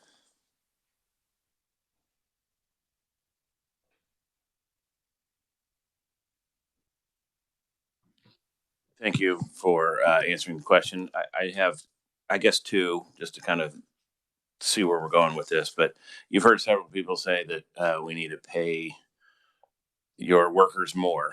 And I don't know of any way this committee or any committee could do that other than demand or make a law that you pay them a certain amount.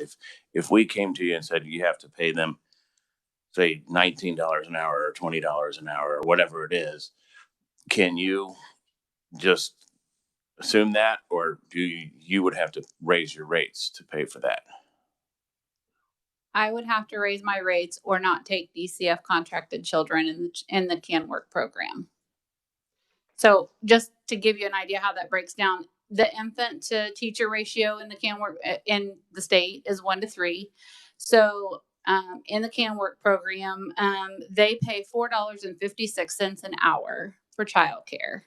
If you break that down to a teacher that can have 3 infants in her care, and I'm not saying the solution is having more infants in care, because I don't know that more quantity is the answer. I do like the idea of some of the flexibility that's being looked at right now as far as ratios go. But so that's $13.68 an hour that the Can Work program pays for 3 infants to be in care. I have 9 infant spots at my largest center and 3 at my smaller center. But so literally the children coming in, the infants coming in, you can't pay the teacher more than $13.68 an hour and still have money for overhead and taxes and all that. So I would have to drop my DCF contract and just take the niche kids whose parents can literally just afford more than that. So most of your business revolves around the government funded care. About half of all 3 of my centers, and I have to keep it that way just for operational purposes, but about half of my students in all 3 of my centers are on DCF or some kind of state funded childcare. Okay. And then if there were to be some changes where you could have more kids, more slots per person, would you then be able to pay them more and maybe even lower the cost to the public? Or would that just all kind of? So there's a lot that comes into that. And I think that we all need all of the resources for childcare in our state. So we need in-homes, we need faith-based facilities, we need the schools. However, when the schools opened up preschool to the older kids, the ratios for preschool students are a lot higher. So my lead preschool teacher can have 1-to-12 ratio. And within the Can Work program, childcare assistants, they only pay $3.37 an hour for a 5 to 12-year-old, or $3.78 an hour for a 3 to 5-year-old. But my ratios are 1-to-12. So in essence, that brings in $45.36 an hour per teacher for the ratio that we have. Again, infants bring in $13.68 an hour for their ratio. So when we opened up the schools to bring in those older children, the slots that centers and homes made money on per ratio have dwindled. So changing the ratios and all of that, there's some flexibility in there, but that doesn't mean that the $13 an hour teacher can handle more students or more children, babies or whatever. So the solution here has to be, we have to figure out what the magic potion is or number for your operating cost. And I can tell you, I have, in 16 years, done a lot of trying to figure out where that is at. And once I think I'm in a good spot, then I am fearful to fill my slots because I don't know if my staff's coming back the next week. So, and I mentioned before, I've never had a wait list and not been at capacity at my centers. So this is the last year and a half is the only time I have ever been in that. I have 126 kids on my wait list as of 2 weeks ago. And I am not at capacity because I'm fearful to fill that, because then when you fill that and teachers don't come back or whatever, they get sick, whatever happens, then you're out of ratio. You're not safe. These kids are not safe, and you can't provide that learning experience that is what your goal is to begin with. Okay, thank you very much. I appreciate it. You're welcome. Other questions? Seeing none, we will move on to our final group of 6. We'll start with Lance Patterson, CEO, Boys and Girls Club of Hutchinson. Lance. Good afternoon. Welcome to committee, Lance. Well, thank you, Madam Chair and members of the special committee. I'm Lance Patterson. I'm the CEO of the Boys and Girls Clubs of Hutchinson. And I appreciate you giving me the opportunity to update you on the role and work of the Kansas Alliance of Boys and Girls Clubs. It's been interesting listening to the testimony today. A great deal of the focus has been on early childhood and early childhood care and learning. And our focus is going to be on K through 12th grade during out of school time, which is also a critical part of the childcare needs in Kansas. A report of the National Association of Elementary School Principals estimates that today's youth spend approximately 83% of their waking hours out of school. For families who are working, who both parents are working, finding dependable, safe, and enriching environment for their children during these hours is crucial. Clubs focus on kids and teens that are at risk, in foster care, whose families have been touched by violent crime, and those who live below or at the poverty level. For those youth, the club is often the only or last option. This care supports families' ability to stay in the workforce and the recruitment and the retention of much needed foster care parents in an overextended system.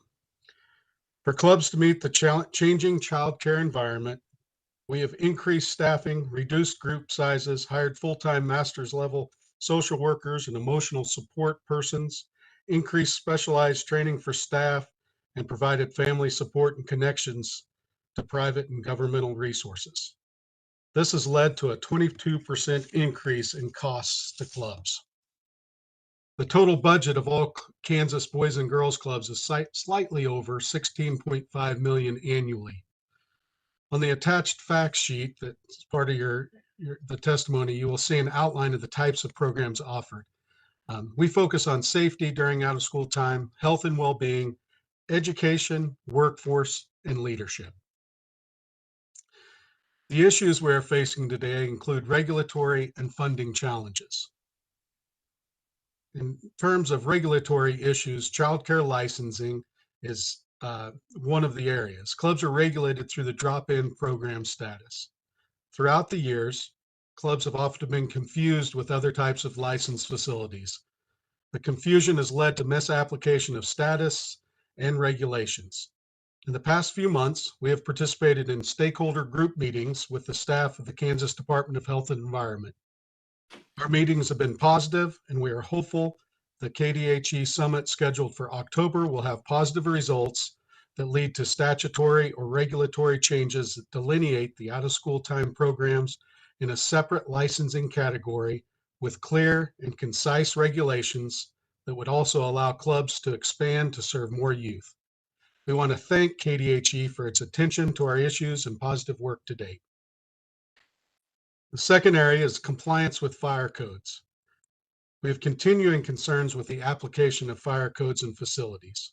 We recognize and meet fire code requirements. However, clubs are frequently confused and frustrated with unclear regulatory requirements, such as application of occupancy rates for school facilities that are also used as out of school time classrooms. We look forward to the opportunity to participate in discussions to expedite the approval process. The third area within regulations is employee and volunteer background checks and fingerprinting. Boys and Girls Clubs of America has extensive child care safety requirements for its organizations, including annual criminal background checks for all employees and volunteers who have direct, repetitive contact with children. We strongly support efforts to streamline the process, increase the number of testing sites, and reduce periods for approval. The second major area is funding. TANF for fiscal year 2025, Kansas Department of Children and Families has published a request for proposals for the use of TANF monies through the 2-gen model. The 2-gen model incorporates support of children and parents. KDCF has made $11.5 million available for TANF for the new model. It is our understanding that all other TANF dollars have been allocated. The Alliance is preparing a proposal. We are concerned and have expressed our concern that the role of the clubs has always been to provide out-of-school care for youth so that parents can work and provide for their families. While the clubs have offered programs that directly support the larger family unit, including assuring youth care while parents are working, we are uncertain that this level of support is sufficient under the new model. KDCF has provided strong support for the work of clubs, and we hope it will continue. We'd also like to mention that we have clubs throughout the state who have partnered with school districts to receive 21st century grants through the Kansas Department of Education. They've been a very valuable resource for clubs. Again, thank you for your time and consideration. We look forward to working with the legislature. Thank you, Lance, and we'll take questions here in just a moment. Committee, next we have Eldana Chestnut, Division Director of Child Care Licensing, Johnson County Department of Health and Environment. Welcome. Thank you. Thank you, Madam Chairman and members of the committee. I appreciate this opportunity to come before you. One of the things that I think we've heard so many different things today. So what you have in front of me as far as what I wrote, I've kind of added in and modified a little bit. And I want you to kind of come from the perspective that I am. My whole focus is not just child care licensing. To let you know, yes, I am the Division Director of Child Care Licensing, Johnson County Department of Health and Environment, which has the most child care facilities in the state, as well as the largest child care facilities in the state. My division is now responsible not just for Johnson County, but now we also have Miami and Franklin County that we're responsible for. So that's nearing 1,000 childcare facilities that my staff is responsible for. I also serve on the Early Childhood Recommendations Panel, the Child Care Aware Board, the Kansas Public Health Association as a board member, the American Public Health Association as governing council, the KC Metro Early Childhood Task Force, and the Johnson County Child Care Coalition. So I say that because I want you to think from a public health lens, because that's where I come from. Public health is child care, and child care is public health. So the three core functions of public health are assessment, policy development, and assurance. And under that, there's 10 essential services. You can definitely identify child care licensing in each one of those areas. It's very important that we address those upstream issues and view this issue from the health and all policies lens. As you've heard today, there's not just one little thing that's going to correct this problem. So we very much have to look upstream at what are our challenges and fix those at that level. I do want to recognize two of the members of this council that received the Public Health Policy Maker of the Year Award, Senator Soche and Petty. And they received that because of their efforts to understand and support challenges in the field of public health and to find ways to support and improve the health of the public. And it is much appreciated. And we hope that this is the angle that you all will come from. Having quality, affordable childcare, excuse me, having affordable quality childcare with strong health and safety regulations impacts everyone, the parents, the employers, and the community. Viewing childcare related work and legislation from health and all policies will help to positively impact everyone and come up with better solutions. I want to summarize 4 main points.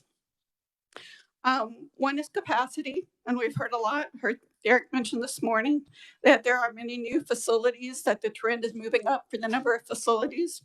In Johnson County, over the past 4 months, we've had 14 new centers. And 12 of those in Johnson County, 1 in Miami. And we've got a couple more coming. We've also had over 20 plus new homes. And what I want to tell you that is, yes, we're adding new slots. But is it going to be affordable? You've heard a lot about cost.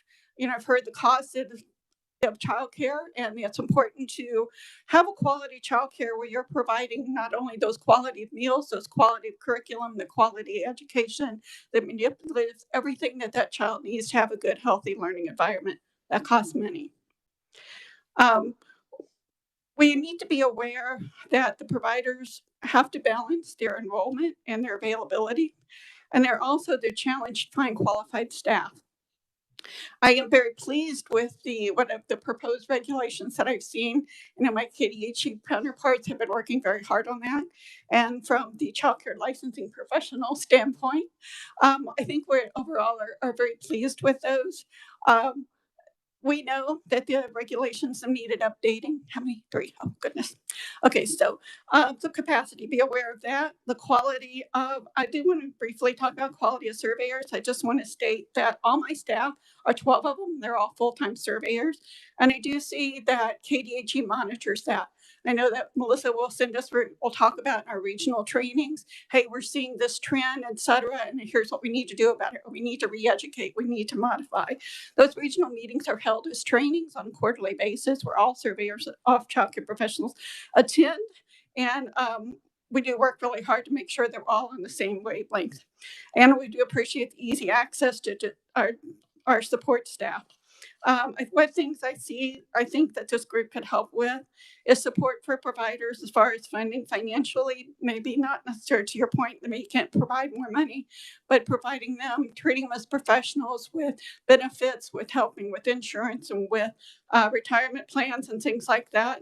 Helping to decrease codes. The local codes are sometimes a problem, such as cities saying that you can have fewer kids than the regulation allows. So changing regulations isn't going to help that. We really need to look at those local codes and see what we can do with that. And helping to promote childcare licensing as a career. I've heard some of my centers say, you know, they this is their first job. We get people in, we get them all trained, we get them through the required trainings, and then they go off and they do something else. They go, well, this is just my first job. So we as the childcare profession are really hoping to increase the recognition and the support. And we would appreciate your help on whatever way that could be to make childcare the career instead of just a first job.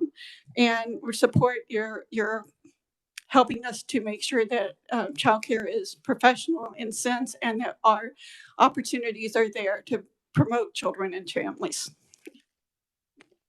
Thank you so much, Aldana. Appreciate it. Next, we have Dr. Amanda Vega Mavic, Vice President of Programs, El Centro, Inc. Thank you so much. I am here. Chairperson Erickson, Vice Chairperson Blue, and members of the committee. Thank you for the opportunity to provide testimony today. My name is Amanda Vega Mavic, and I work at El Centro. We are a not-for-profit where we work to build an educated, healthy, financially empowered, and engaged Latino community. One of our programs focuses on early childhood education, and we operate a Spanish-English dual language early childhood education in Kansas City, Kansas. Our Center Academy for Children is accredited through the National Accreditation for the Education of Young Children, and we also partner with the Family Conservancy to provide Head Start programming at our center. I am providing testimony because, like many centers across the state and nation, and as you have been hearing all day today, El Centro has experienced firsthand the challenges associated with the child care crisis. The last few years have demonstrated that child care and early education are a public good and should be treated as such. I urge you to make transformational investments benefiting the youngest Kansans. 90% of a child's brain is developed by the age of 5. Yet childcare providers and educators are not paid or held in the same regard as K-12 educators. Childcare and early childhood education build the foundation for all future school years. High quality, affordable childcare and early education should be available to all children in Kansas. The Academy for Children is a full-day, year-round program, and although we are licensed for 85 children across 5 classrooms, we have had to close 2 classrooms due to staffing shortages. This summer, we had a wait list of over 100 families. 80% of the children enrolled receive tuition assistance. I'm grateful to work for an organization that continuously strives to recruit and retain qualified and experienced educators through competitive wages, stipends, and benefits, including a retirement plan. However, this is the exception and not the norm. Unfortunately, many providers simply do not have the ability to do this. Some colleges and universities have even dropped their early childhood education programs because they cannot in good faith promote a program that does not provide a livable wage to graduates. Subsidies that allow programs to keep costs low while raising wages would be transformational, as would state-supported options for benefits and retirement plans. Such actions would elevate the profession and draw more people into a career that is necessary for the good of our society and our economy. Our program is also an exception in terms of our ability to support families who cannot afford to pay the true cost of the program. We are able to subsidize the cost of tuition mainly through grants and our partnerships with organizations like the Family Conservancy. Providers should not have to work so hard to procure the funds to provide such an important service at an affordable rate.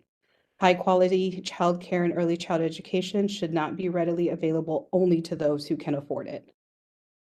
I have been in education for 22 years, the last 4 in early childhood education. In that short time, I have come to appreciate the immense work that is supporting the development of young children. It's hard, but incredibly rewarding work. I am hopeful that we can come together to support the children and families of Kansas at this critical moment. Thank you for the opportunity to share my thoughts with you today. Thank you so much. Next, we have Nathaniel Blank, member of the Wichita Regional Chamber of Commerce.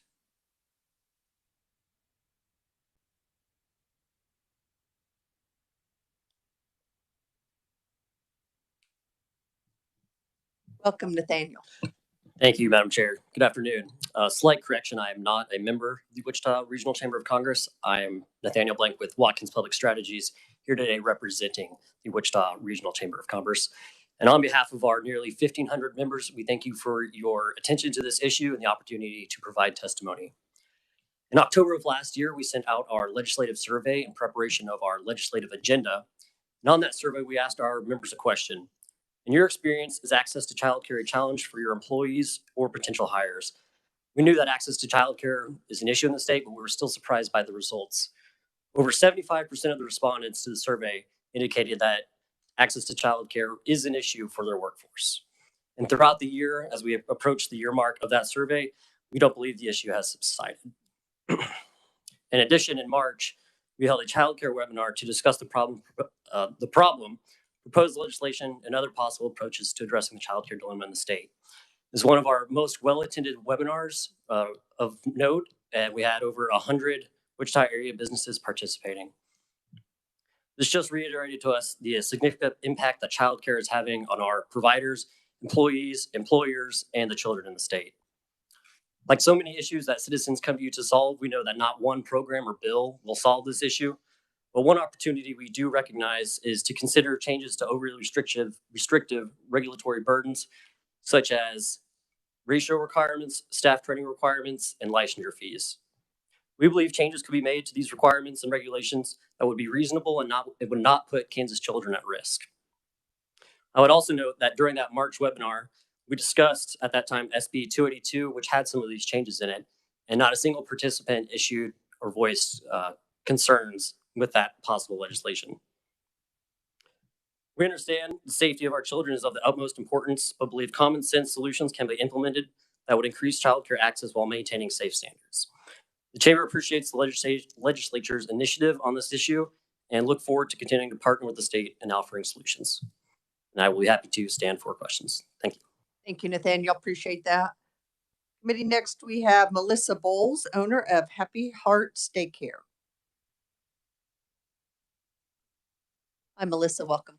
Hi, thank you for allowing me to be here today. I am Melissa Bowles, as you said, but I have done childcare in Manhattan, mostly in Riley County, but the last 5 years has been in Pottawatomie County, which has provided its own challenges. But on top of that, I sit on I have many hats. I work with our Chamber of Commerce on a task force. I work on a kindergarten readiness task force with our school district. And I also am part of the CCPC as the new advocacy chair. So I was going to go in a different way, but now I'm going to go a different way just after listening today. I just want to make some points. One, our licensing programs across the state they're trying. They're trying, some better than others. KDHE has their ways of everything being over top, but I've noticed even just being in 2 counties and watching how those have changed over the time, that different local licensing people handle things different from other licensing agencies. Like when Pottawatomie and Riley were separate, they were handled 2 different ways. Now that they're together, it's handled another way. And so just the inconsistencies there are frustrating. I'm seeing some of that change over the years. And I had put in my written testimony a little bit about how I've seen those things. And then just some current issues. The ratio for group homes. I am a firm believer. I do childcare because I left my child in a home where he ended up now dealing with lifelong asthma because of it. And just knowing that looking at the new ratio numbers, that one provider is going to be able to care for the same exact numbers as 2 providers blows my mind. And mostly because when you ask the fire marshal says, no, that's licensing's problem. And when we ask licensing says, no, we're capped like that because of the fire marshal. So there's no communication there. And by putting this into statute, like if we go back to the SB 282 and we put these into statute, these ratios, that allows us no pull. We're gonna jump through a lot more hoops to have some pull there with fire marshal or KDHE to see what we can do. And then I also asked myself this question, and other providers have asked the same question. Does that then limit us if we need an emergency situation where we have to have an exception to our licensing capacity? Are those exceptions still going to even be able to happen if this is ever put into statute with the ratio? So it's another way to look at.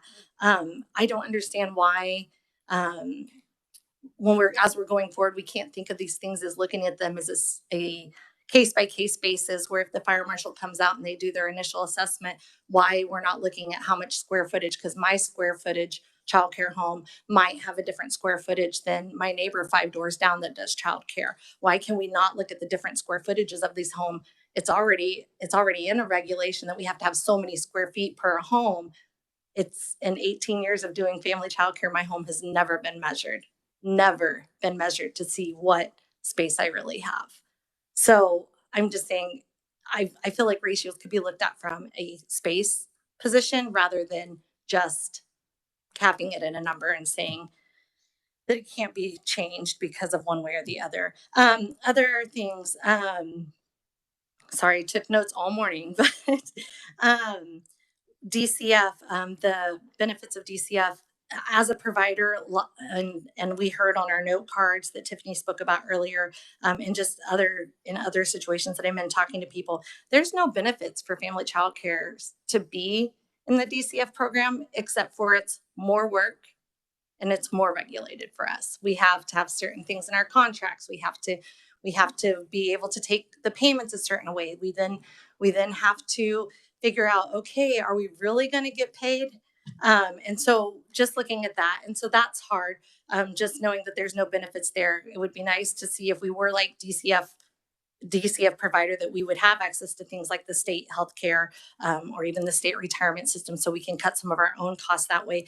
And mental health, if we continue to raise these ratios for providers that only have one provider in their home, we can't just keep putting more and more of the workload back on providers and not think about what this is doing to our mental health. It is causing tons of burnout for providers, myself included. Reached out to an agency this year to say, hey, I have this kid, I need help. Like, I am here, and it's an all-time high of kids that are just struggling socially and emotionally. And all of that comes back to us providers, who are then trying to provide these safe environments for these kids. But you also don't want to let a kid move on to a different situation just because they are struggling socially, emotionally. But if we don't have support, we can't help those children either. So we really need to be looking at that and continuing to increase it for single providers, but not for group providers. That doesn't help us, people who are doing single providers. The other thing that I'll end with, just because I know my time is short, is honestly the lack of communication between agencies that are meant to support us and our Kansas families is frustrating. It's infuriating to families. It's infuriating to providers. It's infuriating to probably lawmakers. It's just infuriating across the board that we have so many programs across our state of Kansas that do different things for childcare providers. Oftentimes, a lot of those services are duplicated. They're often duplicated. And it's really frustrating watching, as a provider who's been in this field for a long time in the same area, and knowing where a program has been and where a program is now, and how the support has gone from here to here, because a lot of them are offering the same things. We have great programs in our state, but there's got to be a better way. And I don't think that it's to continue to put it on the single providers, that it's got to also be looked at, how is our agencies across the state of Kansas going to do better to work together to support them. And I'll be happy to answer any questions the best I can. Thank you, Melissa. Our next comfort is Logan Stensing, Policy Coordinator, Thrive Allen County, Zero to Thrive Project. Welcome, Logan. Hello, good afternoon. Thank you so much for having us today and for hosting this meeting. Again, my name is Logan Stensing, and I'm a policy coordinator with Zero to Thrive. And really, my job started off working on childcare advocacy. So we are based in Iola, Kansas, in Allen County. This is before I was even hired. They were like, y'all, we got some childcare problems. We have families that can't find care. Providers are leaving the workforce. So, our organization, we're conveners. So we convened folks in the community. What's going on? How can we work to sustainably address the childcare crisis? And they were like, well, it comes down to money and funding. And at a local level, we were unable to generate the amount of funding needed to sustain, especially the workforce, and even capital projects like creating centers or, bringing new homes up to licensure and to code. So my position was created to be a statewide advocate. And to really learn more about what was going around across the state of Kansas as it pertains to childcare. What are the challenges? What's going on? And so I actually just coincidentally grabbed a random binder as I was putting stuff in. This is from a Communities in Action workshop in Independence, Kansas, put on by Childcare Aware Kansas. And these groups across the state, there are these childcare coalitions that are working to try to address the childcare and early childhood education's issues and lack of access in their community.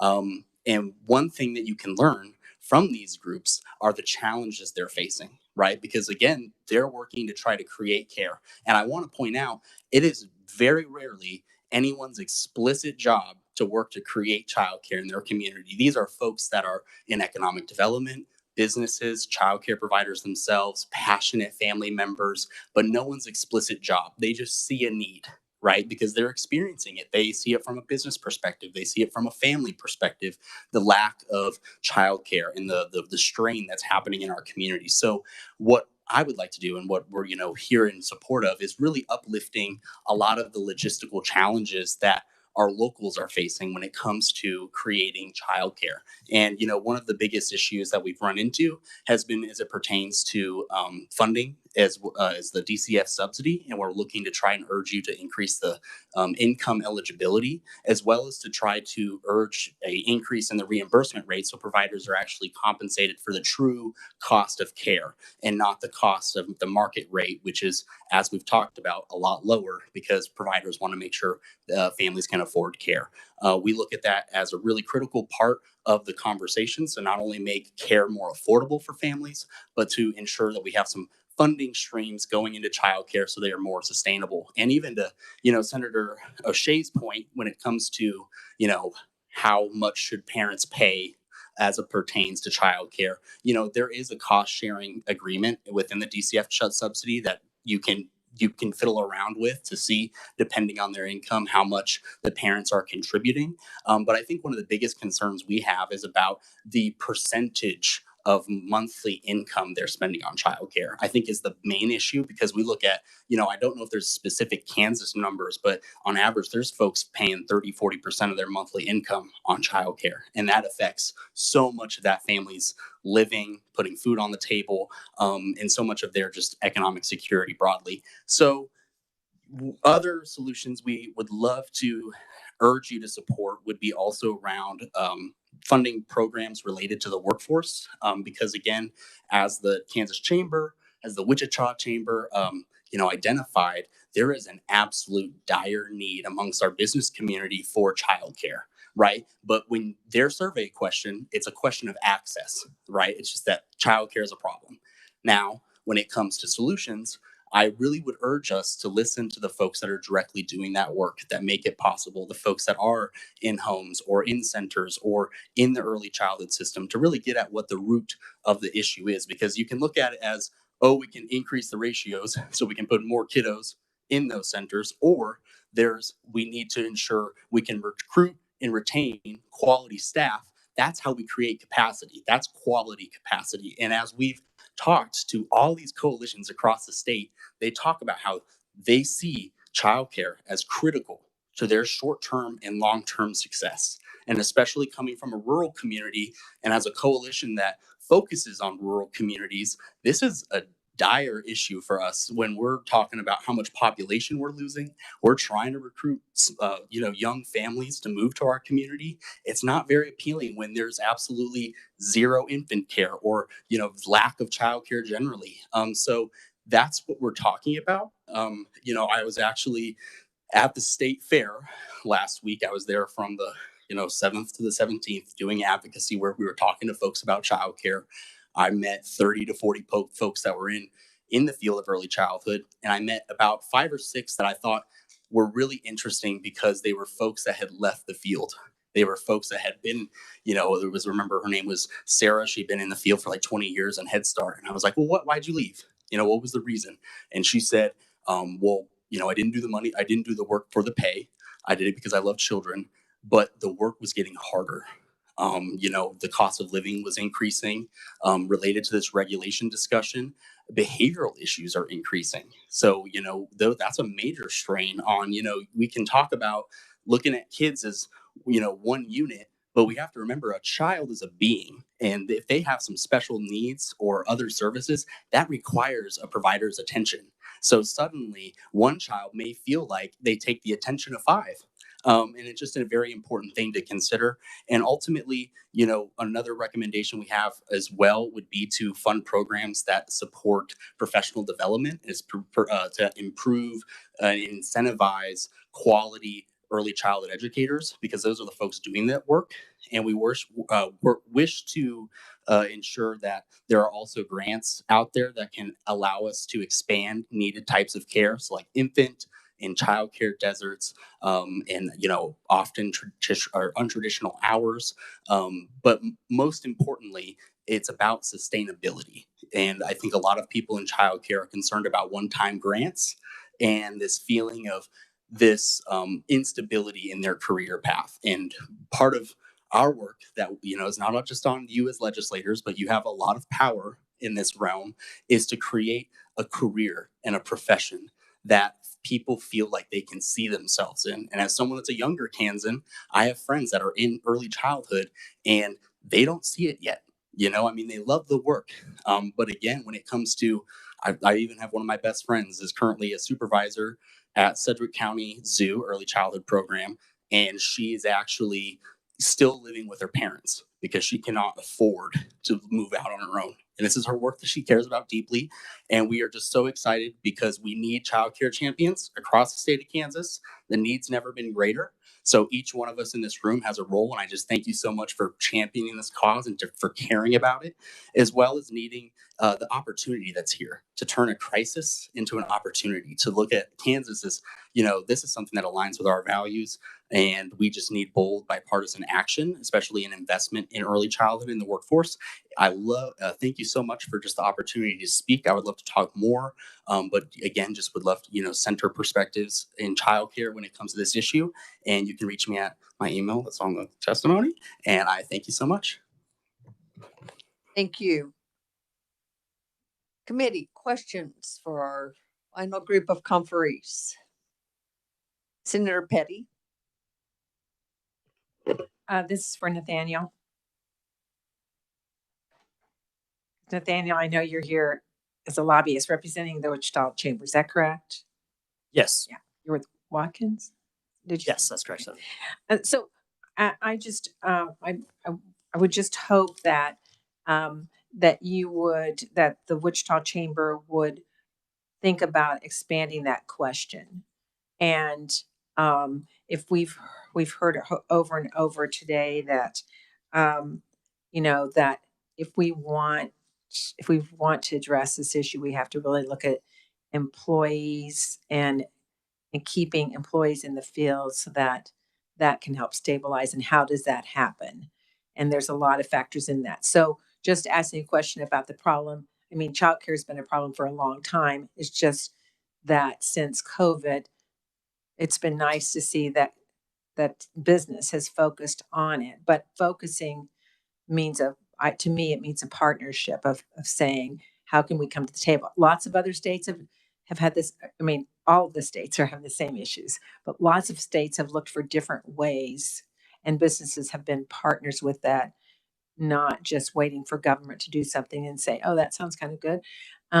But I hope that you will take that back to the Wichita Chamber, that they will come at the table with some of their solutions, because I think when someone had mentioned private, public-private partnerships, that's investment, and that can take dollars.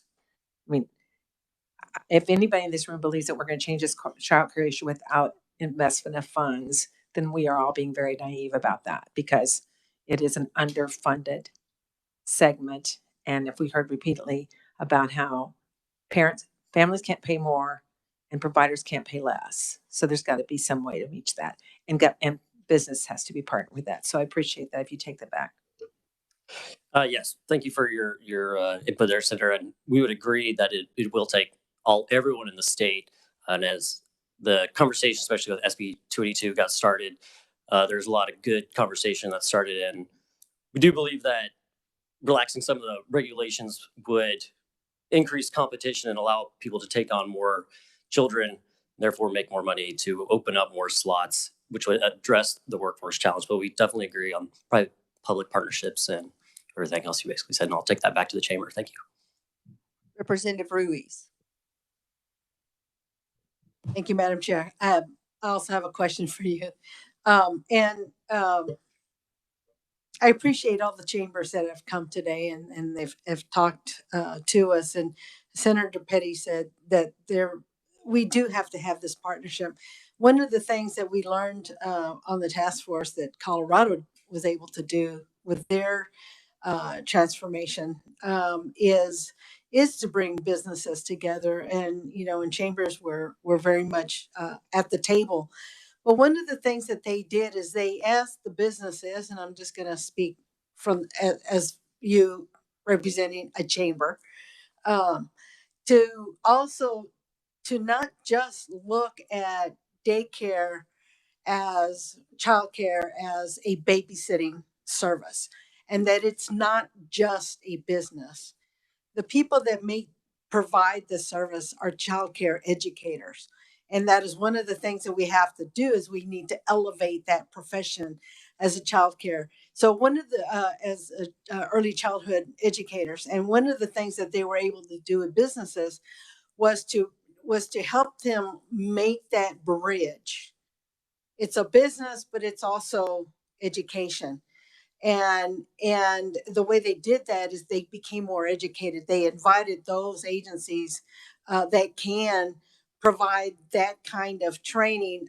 You talked about being able to do a webinar, things like that, to help businesses understand yes, it's going to benefit you, but this is how it's going to benefit our children, and therefore it's going to benefit our society, and the return on investment is huge.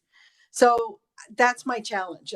I'm asking, would that be something that you think that the chamber would be willing to do? There are so many providers out there that would be willing to meet with the chamber and do that kind of education. Is that possible? I think the chamber is definitely willing to have those conversations, and there were childcare providers on that webinar. And as you said, they are educating the next generation of our workforce. So I think the chamber is having those conversations and starting to go down that path. And it is a new venture for a business-centric organization such as the chamber to dive so heavily into childcare. But we would agree, and we're beginning to have those conversations. And starting just with learning about early brain development will just blow your mind. First of all. So that would be some of the steps that I would just ask that the chambers would be able to be able to understand the full picture. It is not just a business. Other questions? Seeing none, thank you so much. I want to thank all of our conferees for being here today, for all the agencies who've provided input, everyone who's taken time out of their busy lives to come and give this committee information to help us make educated, informed recommendations, which is our task. Committee, I also want to draw your attention to written only testimony from Sarah Elson Tanya Bullock, Amy Godsheimer, Paula Neth, Heather Schrottberger, Janelle Irwin, David Jordan, and Paula George. And I encourage you to please read their written testimony as well. We are ahead of schedule, I am so glad to say. Not to the credit of the chair, but just to the efficiency and summarizing of our conferees today. I do appreciate that very much. Before we adjourn committee, there are a couple of housekeeping items as we move forward.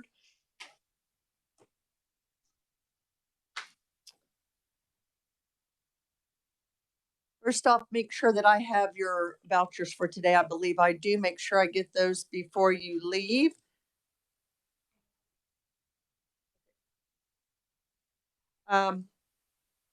So our next meeting will be, and we do have 2 days assigned for this interim committee. So our next day will be November the 1st. So please save that date on your calendars if you haven't already. We will begin that day. We were not able to get input from other state agencies from around the country to see what innovative ideas are going on in other states such as Colorado. I know that was mentioned. Colorado will be one state that's specifically going to give us some information about some initiatives that they have, so that we will begin our meeting with that. I'm also going to ask the agencies that were here this morning, KDHE, DCF, to have a representative available that day to answer questions from the committee as we digest this stack of information that we've received today, as we think about that, as we process that information. I'm sure we will come up with questions we didn't think of on the spot today. So I will ask agencies and any other stakeholders that want to be present to answer questions that day, please make that arrangement.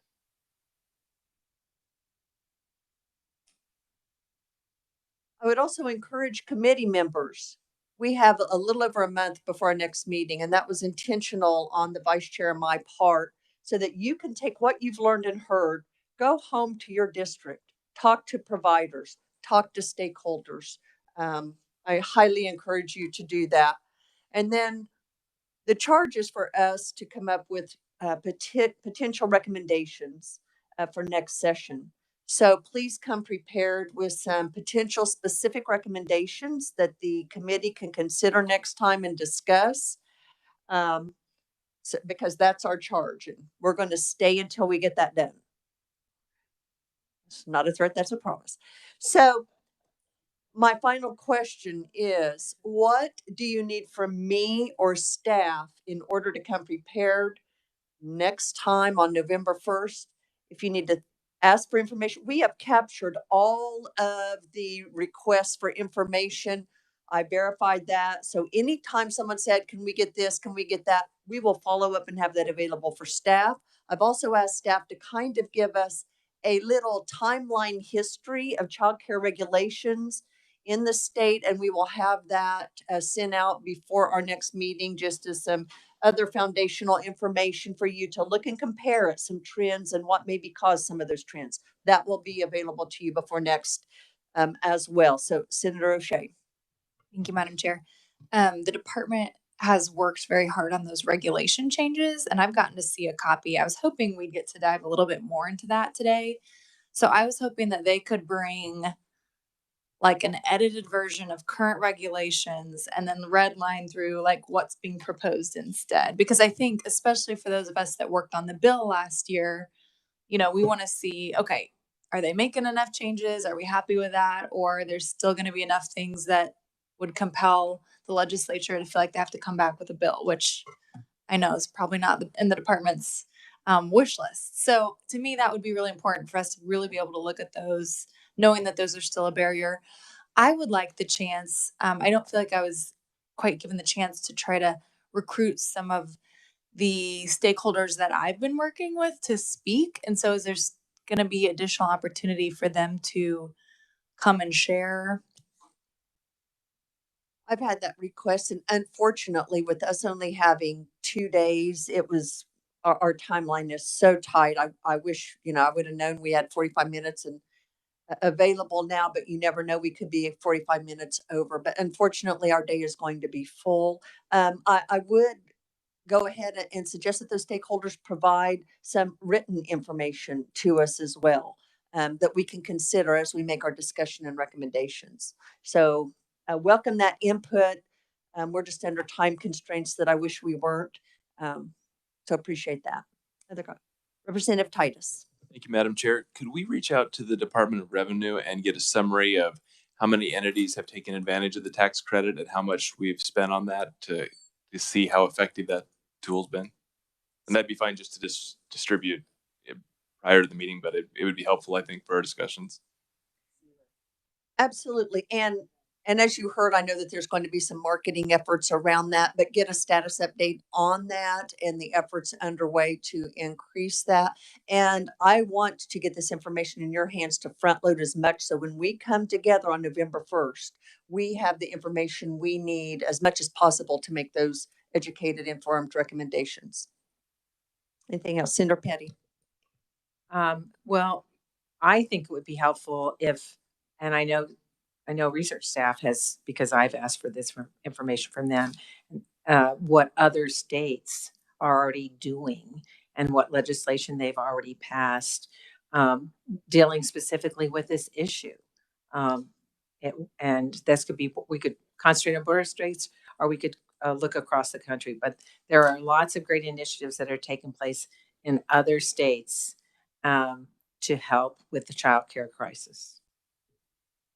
Thank you. Yes, and that will be at the beginning of our next meeting, simply because we tried to get that information and get those conferees here today, but unfortunately some of the other states were unable to, and we did make arrangements to have them first thing on November 1st, so we have that information heading into. But if we get some specific information ahead of time, we will get that to committee members. Okay. Representative Concanon. Thank you, Madam Chair. And I also have the same question about potentially having some more public comment. So I appreciate that if we can just at least have the written, be able to provide the written. You know, we all kind of come at things with a different perspective, and I really appreciate hearing the business perspective on this. And the reasons that people are interested in regulation, because that's not where my brain is. And I'm really concerned about the child, the health of the child, the safety. And I think it's going to take a conversation about all these things. But with that said, I would be interested in maybe a presentation on that impact of the research that's gone into early learning, and you know, how that could impact any changes that we might make in regulation. Thank you, Madam Chair. Yes, Senator Petty. We already have so much that we could fill it like 4 days, but Allen County Thrive was here today. There are, and it was alluded to at least by one of our people testifying. I know Melissa has this information as well, but we have a number of counties across the state that are investing at the local level in providing child care facilities. What was mentioned about school districts that are now opening their own in order to retain staff. So I think it might be helpful if we had that, if only one, coming forward and saying how they're doing it, why they're doing it. It could be Lindsberg. I mean, there's one that's built their own, but I think that's an important piece of information, and some of them are brand new, just starting, but they are all have certain issues that are probably going to be very much the same when it comes to child care. Okay. Bring a sleeping bag for next meeting, but like I said, we will try to front load as much of this as possible. So Hopefully it won't be, the first time you've seen it when you come on the 1st. So appreciate staff, appreciate everyone's input today. Safe travels. And with that, we are adjourned.